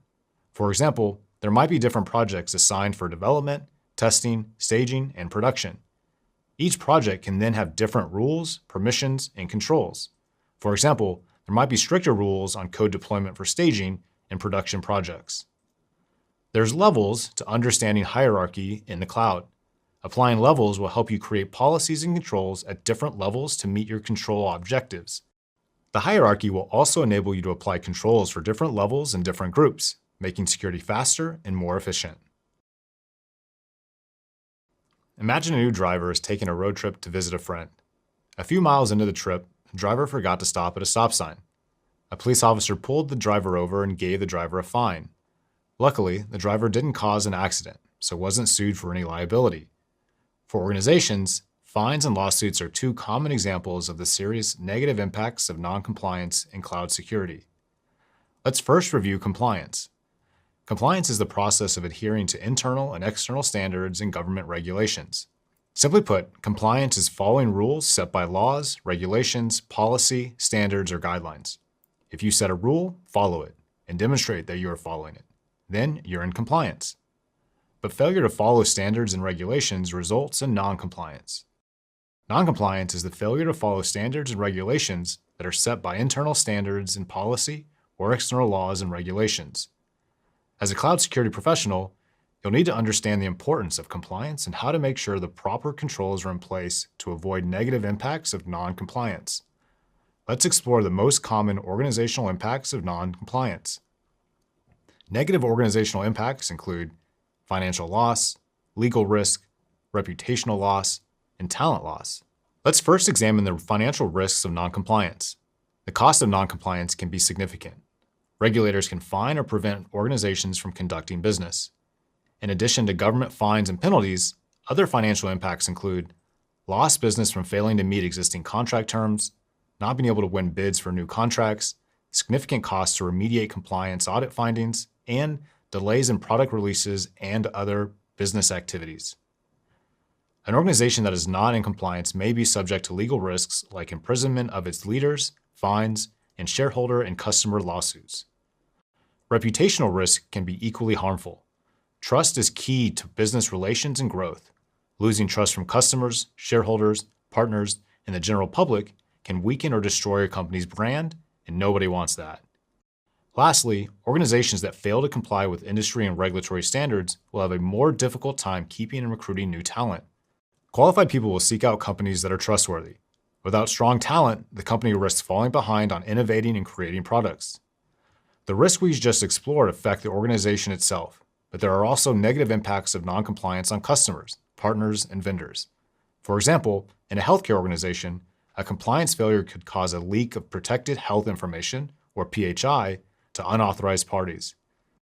This not only has an impact on the organization, but also on the covered entity with which it has contracted.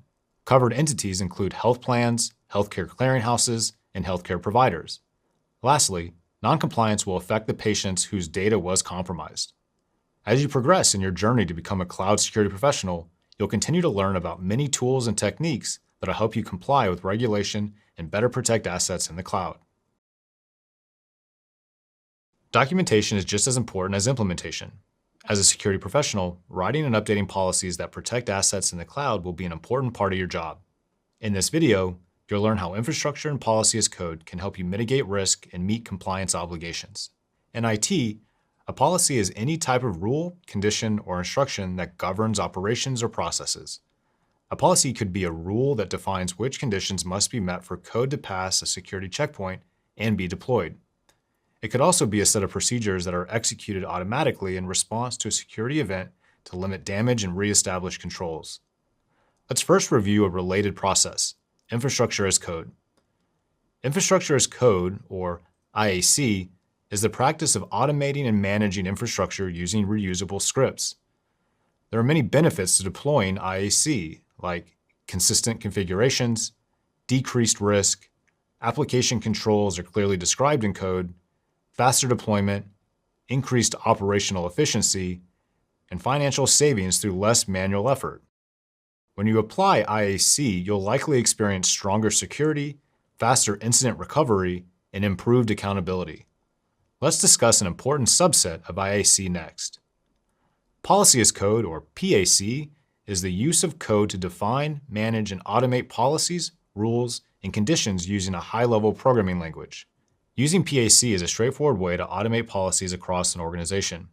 With a PAC approach, the compliance checks that you want to apply will be automated.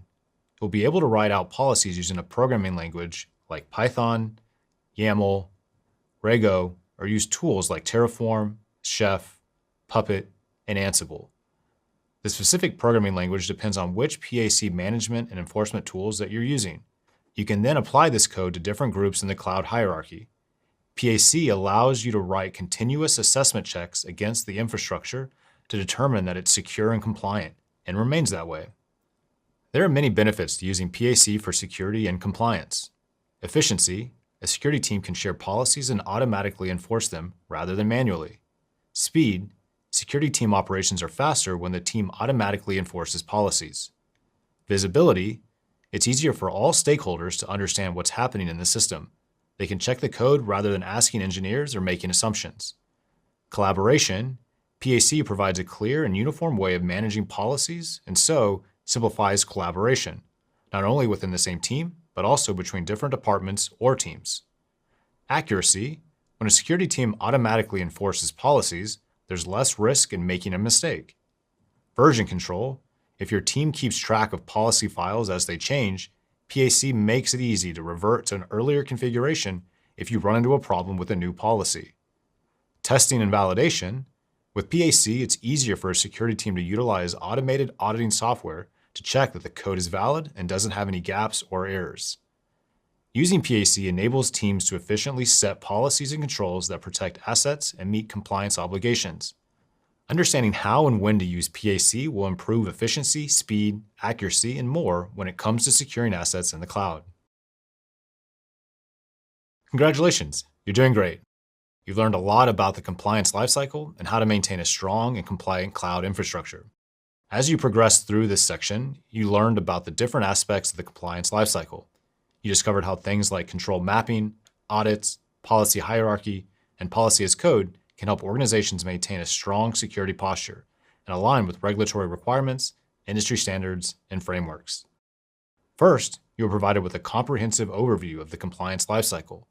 You learned why the compliance lifecycle is so important to risk management and how to implement control mapping to fill gaps and meet compliance obligations using tools and techniques to maintain a strong organizational security posture. Next, you learned about cloud assessments and auditing and examined the benefits and challenges of an audit. You also learned and practiced how to prepare for an audit and how to remediate audit findings for security and compliance. Then, you explored inherited controls and learned how to use policy control hierarchy to secure the cloud and align with regulatory requirements. Lastly, you analyzed the negative organizational impacts of noncompliance and how to implement policy as code, or PAC. You then learned how to write a PAC updates to improve and strengthen organizational policies. Great work on your progress so far. Pack your bags. It's time to move on. It's so great to have you here. Are you ready to learn more fascinating security concepts? I know I'm ready to help explain them. Together, we'll explore some tools for managing your organization's security posture in the cloud. As a cloud security professional, you may be responsible for securing thousands or even hundreds of thousands of assets in the cloud or a hybrid environment. In this section, you'll learn about the process of cloud security posture management, which includes taking inventory of cloud assets. You'll also learn how to identify risks and vulnerabilities and what steps to take to fix and prevent security issues. Here's what you'll learn. You'll start by reviewing some of the risk and vulnerability frameworks to explore multi-cloud cloud security posture management. You will also learn about key cloud tools and their uses for risk and compliance, and about cloud organizational policies and controls. Next, you'll explore multi-cloud cloud security posture management, or CSPM tools. These tools help you inventory your cloud assets and give you visibility into misconfigured assets and other vulnerabilities. You'll also learn how to use Google's Cloud Security Posture Management tool, Security Command Center, along with other tools used for multi-cloud and hybrid environments. Then, you'll find out about key cloud tools and their uses for risk and compliance. You'll also learn to evaluate your organization's security posture with Risk Manager and generate reports you can share with insurers to give them an accurate idea of the risk your organization carries. Finally, you'll discover organizational policies and controls to prevent violations before they occur, and learn how to ensure your cloud environment is secure and your organization stays in compliance. Let's get started. I'll meet you in the next video. Knowing what to watch for will make you more effective in the security world.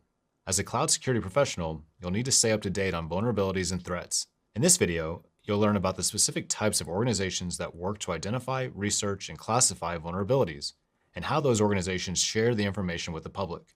MITRE is a not-for-profit organization that conducts research to support government agencies in several fields, including cybersecurity. MITRE created and maintains a standard naming system for vulnerabilities called the Common Vulnerability Enumeration, or CVE system. MITRE assigns an identifier including the letters CVE, the year, and a unique number to each vulnerability. These identifiers make it easier to share information about vulnerabilities. The National Vulnerability Database, or NVD, is a publicly accessible repository of data about known system and software vulnerabilities created and updated by the National Institute for Standards and Technology, or NIST. The NVD is updated regularly with information from researchers, vendors, and other security organizations. There are many uses for the NVD, including vulnerability management, security management, and compliance. The vulnerabilities in the NVD are categorized based on their unique CVE numbers. The NVD also contains information about vulnerabilities' severity, whether fixes or patches have been created to address them, and how much potential they have to affect systems. The Open Web Application Security Project, or OWASP, is a foundation that creates guidelines and frameworks for securing software. The OWASP Top 10 is a regularly updated report of critical security risks for web applications. OWASP created the Top 10 by researching common risks that make it easier for attackers to target web applications, like misconfigured security settings or insecurely designed applications. Cloud security analysts use Top 10 to guide their security testing efforts, minimize vulnerabilities in cloud environments, and assess risks. A lot of web application firewalls are designed to address Top 10 vulnerabilities. Now that you understand more about how vulnerabilities are classified, you're ready to stay up to date on the latest updates throughout your cloud security career. Stay curious and be open to learning new things. As a cloud security professional, you might work with anywhere from a few to hundreds of thousands of projects, virtual machines, containers, and other assets. That's a wide range of possibilities. With so many possibilities, your organization may choose to use a multi-cloud environment. Multi-cloud is a strategy using more than one cloud service provider. In a multi-cloud environment, it's extra important to have an effective monitoring system to track your organization's security posture and alert you to threats as quickly as possible. Cloud Security Posture Management, or CSPM, is the process of monitoring and configuring cloud assets for security and compliance with best practices, regulations, and organization policy. CSPM tools automatically scan cloud assets and alert security teams if a potential issue is found. Using multiple cloud service providers helps organizations take advantage of different cloud providers' strengths and capabilities and avoid concentrating all their business with one cloud provider. Keeping track of assets spread across multiple clouds and managing access and identities can be difficult.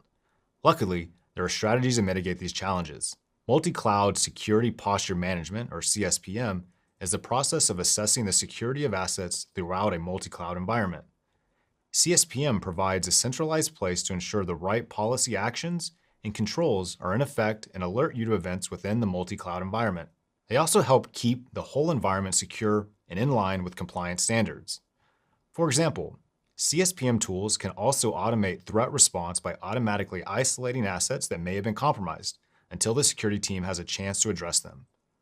A wide variety of multi-cloud CSPM tools are available, each with different features, integrations, and underlying technologies. Organizations should consider all these factors to find the best fit for their requirements. Let's explore the following multi-cloud CSPM tools and why an organization might choose each one. Palo Alto Prisma Cloud, CrowdStrike Falcon Cloud, Orca, Checkpoint Cloud Guard, and Netskope Cloud Security Platform. Palo Alto Prisma Cloud is a cloud-native application protection platform, or CNAPP. Prisma Cloud secures cloud-native applications through the stages of the development process. Prisma Cloud works by taking in configuration data, user activity, and network traffic from across an organization's cloud environments. Using this data, Palo Alto Prisma Cloud provides visibility across the hybrid or multi-cloud environment. It also provides security assessments and compliance monitoring. Prisma Cloud can also integrate with external services to help provide remediation. For example, it can automatically check if patches are available for a vulnerability. Finally, Prisma Cloud provides identity and access management, or IAM capabilities, to help your organization maintain least privilege access. Next, CrowdStrike Falcon Cloud is a cloud-native endpoint protection platform. It's designed to protect endpoints including desktops and laptops, servers, and virtual machines. Falcon Cloud provides multi-cloud or hybrid visibility into an organization's IT architecture. Like other CSPMs, Falcon Cloud uses threat intelligence to detect potential threats in an organization's cloud assets. Falcon Cloud also uses machine learning, or ML, and artificial intelligence, or AI threat detection algorithms to analyze activity and respond to potentially malicious behavior in real time. Other multi-cloud CSPMs include Orca, which uses an agentless approach, meaning it doesn't require installation of additional software on systems. Orca scans cloud workloads and identities and provides visual graphs of potential attack paths. Another agentless CSPM, Checkpoint Cloud Guard, uses rules and queries written in a unique, human-readable syntax called governance specification language. And finally, the Netskope Cloud Security Platform is a CSPM tool that has a unique focus on data security and data loss prevention. That wraps up our discussion of cloud security posture management. You're one step closer to keeping your organization's multi-cloud infrastructure safe and secure. Imagine you're on a hike and you want to do some bird watching, but then you remember that you forgot your binoculars at home. That might make it hard to observe the birds up close, right? Similarly, in security, tools are an important way to monitor threats. Let's take a moment to review Google Cloud's CSPM, which a cloud security team can use in multi-cloud environments. Security Command Center, or SCC, is Google Cloud's centralized vulnerability and threat reporting service with CSPM features. Security Command Center scans your organization's cloud infrastructure, helping you prevent, detect, investigate, and respond to threats throughout your organization's cloud environment. SCC also helps you maintain your compliance with security standards, like the Center for Information Security, or CIS, Google Cloud Computing Foundation's benchmark, a set of secure configuration guidelines for Google Cloud environments. Let's take a peek at some SCC features that will be useful to you as a cloud security analyst. On its main dashboard, SCC gives you a comprehensive overview of your organization's cloud assets from a security point of view. You can use SCC's Assets feature to carry out an asset inventory review to help you discover and view your resources and policies in near real time. This tool also provides asset tracking so you can identify new, modified, or deleted assets. SCC can also be configured to send the security team real-time notifications when an asset or policy is modified so you can determine whether it was an authorized change. Along with helping you keep track of cloud assets, SCC scans for vulnerabilities using two main built-in services. The first is the Security Health Analytics service, which can identify misconfigured virtual machines, containers, networks, storage buckets, and IAM policies. This service also helps detect vulnerabilities. And second is the Web Security Scanner service, which automatically detects vulnerabilities in App Engine, Google Kubernetes Engine, or GKE, and compute engine applications. Web Security Scanner provides two main types of vulnerability scanning: managed scans and custom scans. Managed scans are configured and managed by SCC and manage basic vulnerability detection for projects across the organization. You can configure custom scans to provide more granular information about vulnerabilities in individual projects. Along with identifying vulnerabilities, SCC scans for threats and compliance issues within your cloud environment. The Event Threat Detection Service scans your cloud logging stream for potential threats based on threat intelligence features or information about known or potential threats. The Container Threat Detection Service scans for potential compromises of GKE containers. The Virtual Machine Threat Detection Service scans for potentially malicious applications running in virtual machines or VMs or compute engine. If a threat is found, SCC provides information about related events like the event type, the event time the threat occurred, the event data source, and the event severity. Besides monitoring cloud resources for threats and vulnerabilities, SCC can be used to assess your organization's compliance. The Compliance Dashboard checks your cloud environment settings for violations of certain compliance frameworks. It recommends fixes for any violations found. The dashboard also exports compliance reports based on the framework you chose. SCC also integrates with other data sources to provide more details about your cloud security posture. For example, Cloud Armor analyzes traffic to help protect cloud assets from DDoS and common OWASP attacks. Sensitive Data Protection scans storage buckets and databases for sensitive and regulated data and provides recommendations to secure it. Also, SCC partners have solutions available to help you integrate data from SCC into your organization's security portfolio. SCC is available in two tiers: standard or no cost, and premium.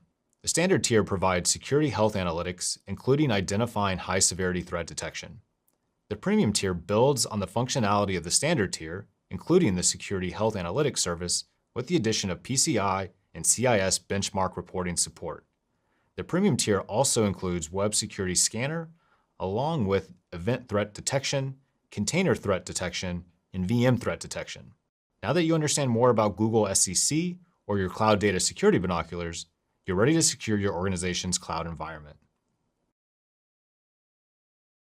Dealing with sensitive information requires a strategic approach. As a cloud security professional, you may be responsible for securing sensitive data using the compliance framework or frameworks that apply to your organization. In this video, we'll explore how you can use cloud tools to help manage risk. It's important to call out, our discussion in this course should not be considered legal advice. There are a few tools included in the Google Security Command Center, or SCC, that you can use to improve your organization's security posture and compliance. For example, Risk Manager is a risk assessment and management service within Google Cloud SCC. Risk Manager integrates with security tools to help you coordinate your security efforts. It also generates risk reports that you can share with insurers as part of the cyber insurance purchase process. Risk Manager reports include information aggregated from SCC, Cloud Asset Inventory, and other sources. These reports align with the Center for Information Security, or CIS, Google Cloud Computing Foundation's benchmark. This benchmark is a set of secure configuration guidelines for Google Cloud environments. You can generate Risk Manager reports as needed or schedule them to automatically generate every day, week, or month. Your organization can also use Risk Manager in the purchase process for cyber insurance, a type of insurance policy that helps cover expenses from cyber attacks or data breaches. Cyber insurance can help your organization recover from a cybersecurity-related disruption to its business operations. When it's time for your organization to purchase cyber insurance, you can send Risk Manager reports directly to cyber insurance carriers that are part of the Risk Protection Program from the Google Cloud Console. Risk Manager reports give the insurer an accurate idea of how much risk your company faces so you don't buy too much or too little coverage. Policy Analyzer is another security tool within SCC. Policy Analyzer reviews your identity and access management policies, or IAM. Policy Analyzer lets you know which users, service accounts, and domains can access which cloud resources, and helps you achieve least privilege access. Policy Analyzer provides role-binding reports. Role-binding reports include sets of one or more members and identities, known as principals, who have a permission or role granted by the cloud security team. And role bindings may include conditions which determine whether to grant a request. To use Policy Analyzer, you'll need to create an analysis query. You can then search by one or more role binding characteristics using analysis query fields. These fields include principals, or whose access you want to check, access, including permissions and roles, the resources you want to check access to, and condition context. You'll also need to specify the analysis scope, which includes the organization, project, or folder that you'll analyze. Policy Analyzer will return all the role bindings within the scope that match your search. Policy Analyzer also lets you write analysis query results to BigQuery or cloud storage. Another cloud compliance tool, Assured Workloads, is a tool that manages the security and compliance of Google Cloud workloads. It offers predefined controls and configurations that meet the compliance requirements of regulated industries like healthcare and government. Simply choose the compliance program that applies to your organization, and Assured Workloads will apply the controls you require. Assured Workloads also provides data residency controls at rest or in use. If your compliance obligations require you to store data in certain geographic locations, Assured Workloads automatically restricts data storage to the regions you designate. Assured Workloads personnel data access controls help make sure only authorized Google personnel can access your data. Authorized personnel can include people within the physical area of your compliance program and who satisfy the required background checks. By default, Google Cloud provides encryption of data at rest and in transit using default encryption key management settings.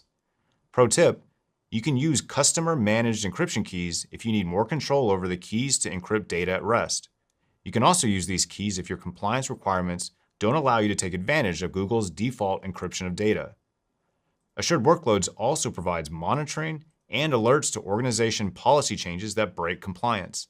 Assured Workloads can also work with multiple compliance programs for multinational organizations or others that fall under more than one compliance framework. Now that you've discovered the security posture tools within SCC, you're well on your way to managing risks in Google Cloud environments. Organizations buy insurance policies as a common practice to protect their buildings and people from unforeseen events. You might not imagine a business can also buy insurance to protect their technology, but they can. In this video, you'll learn about applying for cyber insurance using Google's Risk Protection Program. Cyber insurance is a type of policy that covers businesses against financial losses resulting from cyber incidents.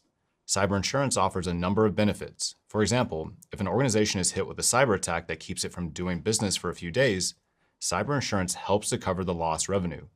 The insurance may also help recover any lost data and replace damaged equipment. It also will provide an investigation into how the incident occurred and cover any legal and regulatory fees. Lots of organizations require that their business partners have cyber insurance in place as part of their risk management plan. Though cyber insurance is often required, it comes with its own set of challenges. Buying cyber insurance can be challenging because it's usually seen as difficult to underwrite. Underwriting is an insurer's process of pricing an insurance policy. The first challenge is that cyber insurance can be expensive and difficult to get.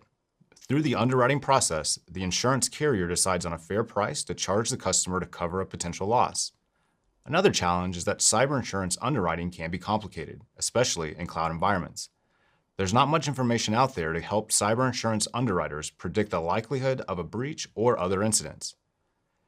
One last challenge is that cyber insurance can also be difficult for organizations to get because of difficulties with loss prevention. Some experts disagree on the impacts of security controls and on the best strategies for preventing cybersecurity losses. This makes it difficult for the insurance companies to decide whether they will insure an organization, how much the policy will cover, and what the cost will be.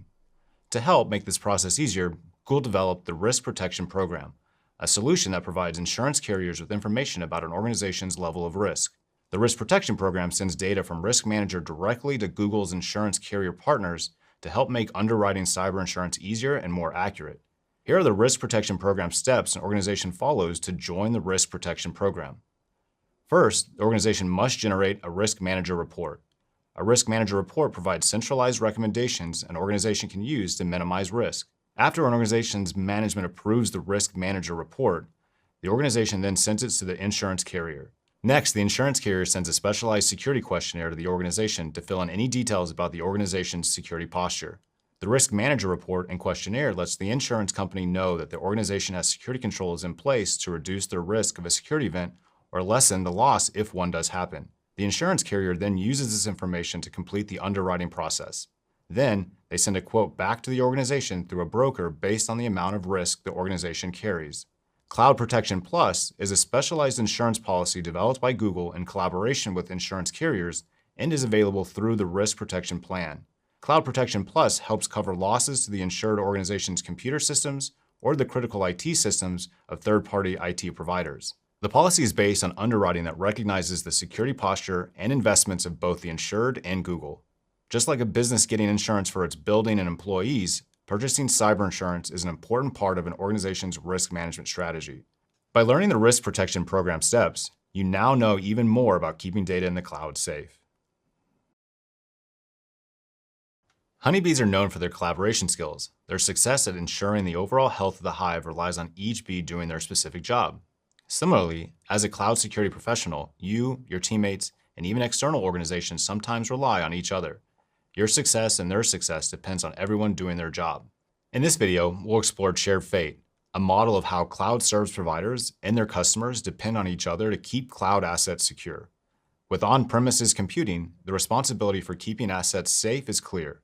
Since the infrastructure is on-site, the organization's security team takes on all the control and responsibility for securing it. Managing responsibility gets more complicated with hybrid and cloud environments, where infrastructure is provided by cloud service providers or CSPs. To support this, the shared responsibility model was developed to clarify the responsibility for securing cloud resources. It varies slightly between IaaS, SaaS, and PaaS environments, but the idea is similar between cloud models. Suppose you're working on a cloud security team and your organization recently became a CSP customer. Here's how your business relationship might work in a shared responsibility model. The CSP is responsible for the security of the cloud infrastructure and services they provide.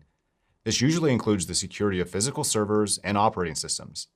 The customer is responsible for securing resources in the cloud by configuring resources, managing IAM, and securing applications running in the cloud. The shared responsibility model helps define which tasks belong to customers and which belong to CSPs. But it places a clear boundary between the CSP and customer, which can lead to issues or misunderstandings.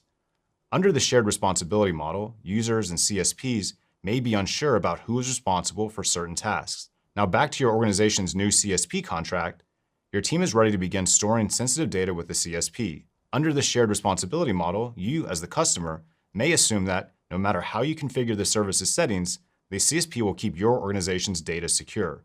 But the CSP may assume that your organization owns the responsibility of configuring the service correctly. This creates the potential for your security team to misconfigure the service, leading to sensitive data exposure. Another issue with the shared responsibility model is that tasks may be assigned to someone who isn't the best fit to complete them. For example, your cloud security team may be unsure whether default settings on cloud products are right for the organization's needs. The shared fate model was designed as a new way of thinking about cloud security and helps determine how CSPs and customers should collaborate to manage risks. The shared fate model emphasizes that CSP's involvement in the customer's entire security journey and offers resources to securely manage their environment at each stage. Both the CSP and the customer share the responsibility of securing cloud infrastructure and resources. This model acknowledges that security issues affect both CSPs and customers and encourages them to work together. In a shared fate model, the CSP plays a more involved role throughout the customer's journey in the cloud. The CSP guides the customer and helps with the response if something goes wrong. The shared fate model also includes secure by default settings. This means that cloud resources come with robust security settings. If a customer wants to lessen security settings to meet their needs, the CSP will let them know how changing those configurations might affect their environment. In a shared fate model, the CSP makes advanced security features available to the customer and guides them through configuring these controls. The CSP regularly tests controls in place on their cloud services to make sure everything's working as it should. So, under the shared fate model, the CSP will accept the risks along with your organization as the customer. The CSP will also work to minimize the risk of their service being misconfigured. CSPs may also provide more secure default settings, give your data security team more guidance, and encrypt the data by default. These measures help keep your organization's data safe, even if your team accidentally misconfigures a setting. When CSPs and users collaborate using the shared fate model, they keep the cloud more secure than ever before. Keep buzzing along and work together to keep the cloud assets secure. As a security professional, you might be tasked with deciding how members of your organization can create and configure cloud resources. That's where cloud organizational policies come in. A cloud organizational policy is a set of restrictions or constraints on a specific cloud service or a list of services. Constraints restrict and control how you can configure cloud services and resources in your organization's environment. There are different policy options available depending on your organization's needs. Identity and Access Management, or IAM, focuses on who is allowed access to a resource. Organizational policy addresses what resource configurations are allowed in an organization or in a specific set of resources. Organizational policies can be set at resource hierarchy nodes, including the organization, folder, or project level. By default, assets in the hierarchy inherit the policies of resources above them. All new resources created under a resource hierarchy node with a constraint set on it conform to that constraint. You can also set organizational policies using tags. Tags let you define groups of resources throughout a hierarchy and assign constraints to all resources in that group. Organizational policies help prevent security violations from happening by restricting actions that pose security risks, similar to guardrails on a highway. The policies enable people in your organization to work more quickly and securely with the confidence that the security team has authorized their access.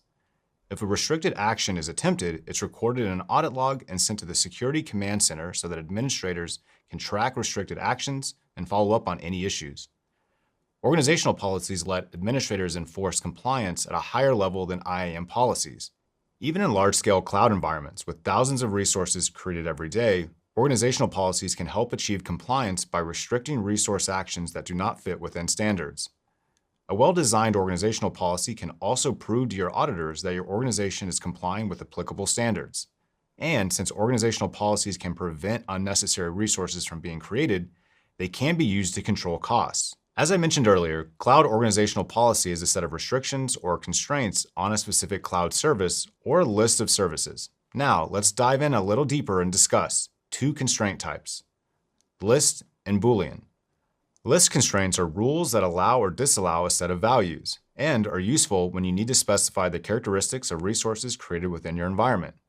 For example, you might choose to enforce a constraint that prevents both public and anonymous access to cloud storage data. This would result in all created cloud storage resources becoming accessible only by a set of trusted accounts from a predefined list of domains. When a user tries to configure a resource to provide access to accounts from domains not on the list, they'll receive an error code specifying which policy was violated, and the account access will not be permitted. Boolean constraints are constraints that are either enforced or not enforced for a resource. They govern a specific behavior and can be set to true or false. This is known as the disable automatic role. The disable automatic role is an example of a Boolean constraint because it grants access to default service accounts. Some cloud services automatically create default service accounts with the editor role. The editor role includes a large number of permissions and can pose a security risk if an account is compromised. Using the constraint disable automatic role grants to default service accounts, you can prevent new service accounts from automatically receiving the editor role when they're created. This lets you choose which permissions to grant to service accounts either manually or by adding additional constraints to your organizational policy. Using organizational policies, you can be confident that your cloud environment will stay secure and in compliance, even at a large scale. The more you know, the more of an asset you can be to your team, your coworkers, and your organization. As a cloud security professional, your knowledge of organizational policies will help your teams configure resources securely.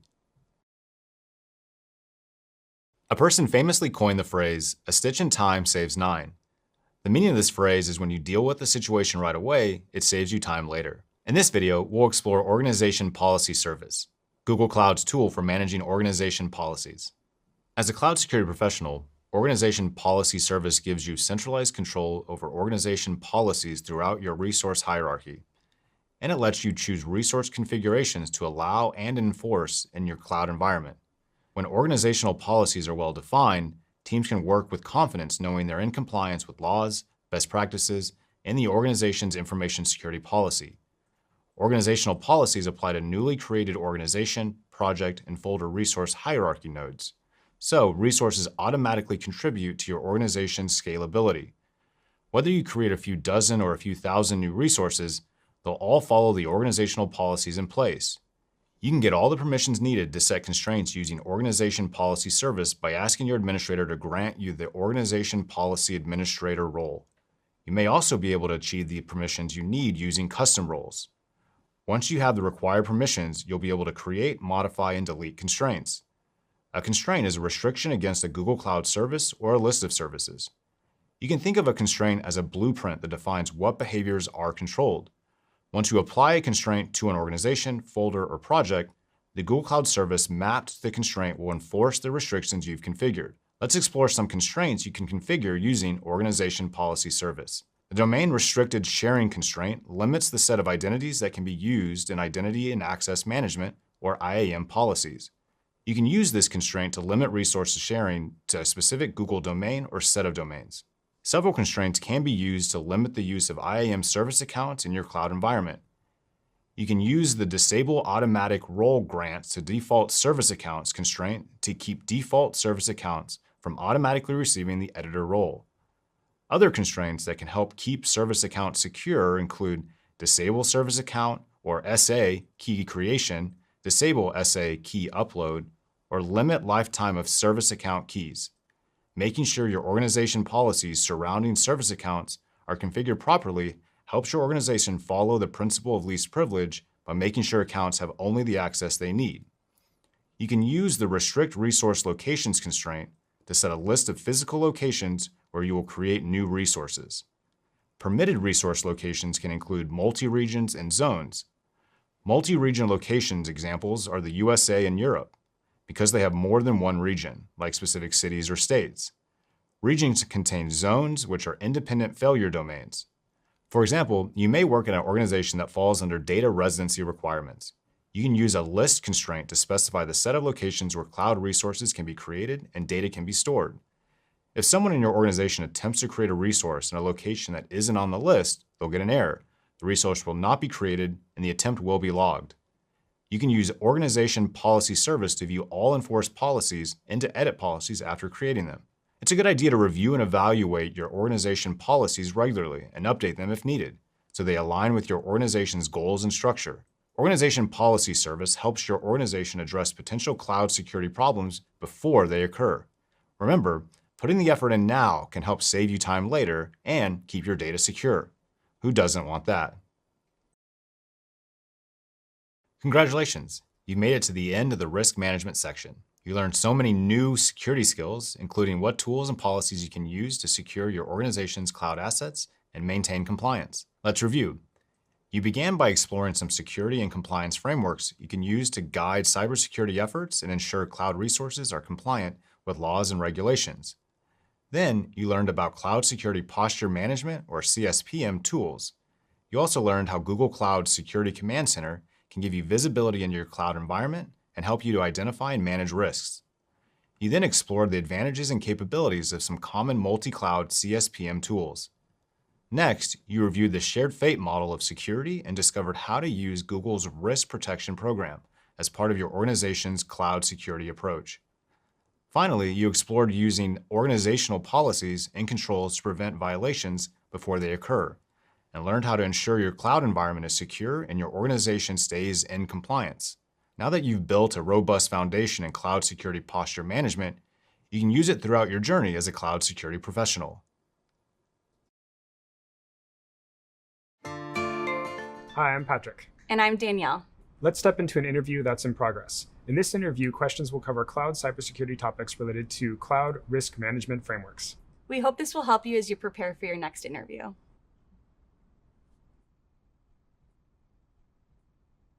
Hey Danielle, what interests you in a career in cloud security? Good question. I've always been someone that likes to go deep in order to understand something. I like to get to the nuts and bolts, the nitty gritty. If this is chemistry, I like to get to the atom. As I was learning about products and solutions, I found that I was diving into security compliance because security is a part of everything. It's a foundational aspect and it's a crucial aspect. It affects an organization, it can affect your personal life, it can make or break a sale. And so I found that in my quest to learn something and dive deep, I dove into security compliance and I love it. Why is cybersecurity compliance important, and what are some examples of risks that it addresses? Cybersecurity compliance is important for a number of reasons. And the first thing that comes to mind is to do right by your customers. When I think of privacy laws like GDPR and CCPA, they're protecting the rights of individuals, and they require business to be upfront about how they're using customers' data, their personal data, name, social security number, addresses. And so it's in a business' best interest to gain the trust of their customers and lay that foundation. Another reason is penalties. A business can be fined and they can be found legally liable if they're not compliant. And then the last thing I would add is it opens up doors and opportunities to new sales, basically provide growth for your business. So I would say trust of your customers, penalties, and new revenue. What is the difference between preventative, detective, and corrective controls, and what are some examples of each? The difference between preventative, detective, and corrective controls is the purpose of each of them. I like to think of this as going to the doctor. So preventative care, going to your annual visit, you get your blood work done, you get your blood pressure, they ask you whether you're taking your vitamins. So preventative is making sure that you have the security controls in place to prevent a cyber attack from ever happening. Some examples of these are firewalls for networking, encryption for your data, and a last example would be identity and access management, which is often forgotten about, and it's making sure the right people have access to the right resources. So that's preventative. Detective is you're going to the doctor because you actually have symptoms. You have a cough, you have a headache, and you're trying to figure out what's going on. So detective is security controls that evaluate a security incident that has already happened or happening right now. And a great example of that are logging and monitoring tools and being alerted when there's suspicious activity. So using a SIM tool, for example. And the last one is corrective. So you've gone to the doctor, you have these symptoms, and they've diagnosed you. So how do we fix it? What medication do we give you? Do you need to have an operation? And so these are the remediation techniques that you can use. So do you have a disaster and recovery plan? Do you have a communication plan in place to go out to outbound customers and internal employees if there's a breach? Are you able to leverage a SOAR tool to have an automatic response? So I would say that is the difference between those three. You might be asked to use tools to identify and remediate security risks in your role as a security professional. Why is that important, and can you give me some examples? Yeah, we've been talking a lot about cybersecurity and the domain as a whole, compliance, but a big part of being a professional is being able to implement that knowledge through the use of tools. Tools are going to be what allows you to actually go in and identify the risk, mitigate it, and streamline and automate. One example that comes to mind specifically within Google Cloud is called Security Command Center. I like to think of it as a central hub for any security engineer to go in, have a single pane of glass of everything to do security-wise within their environment.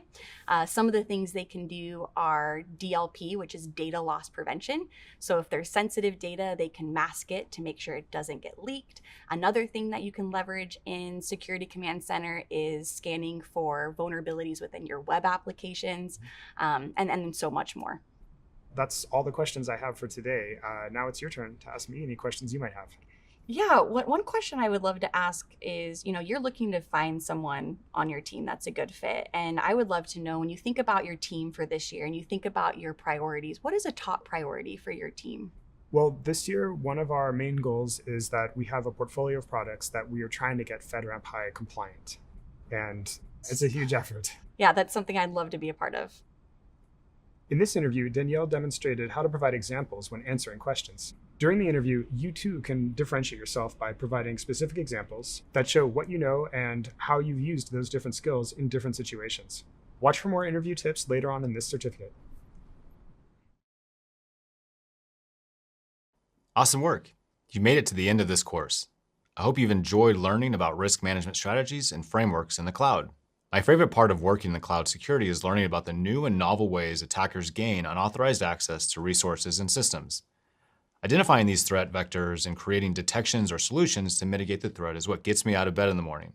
My advice: dig into a specific topic, explore it until you reach a stopping point, build a solution to highlight your learning, and then show it off on the internet.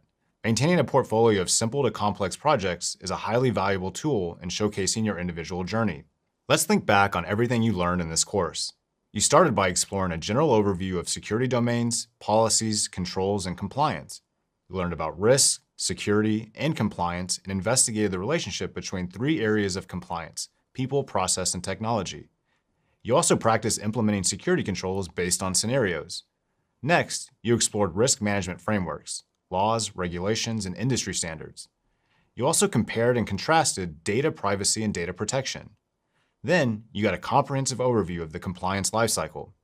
You explored controls and control mapping, assessments and auditing, negative organizational impacts of noncompliance, and policy as code, or PAC, and infrastructure as code, IAC. Finally, you build on your knowledge of risk and vulnerability frameworks to explore multi-cloud, cloud security posture management. You also learned about key cloud tools and their uses for risk and compliance, and about cloud organizational policies and controls. Congratulations on finishing this course. I'm excited for your next steps.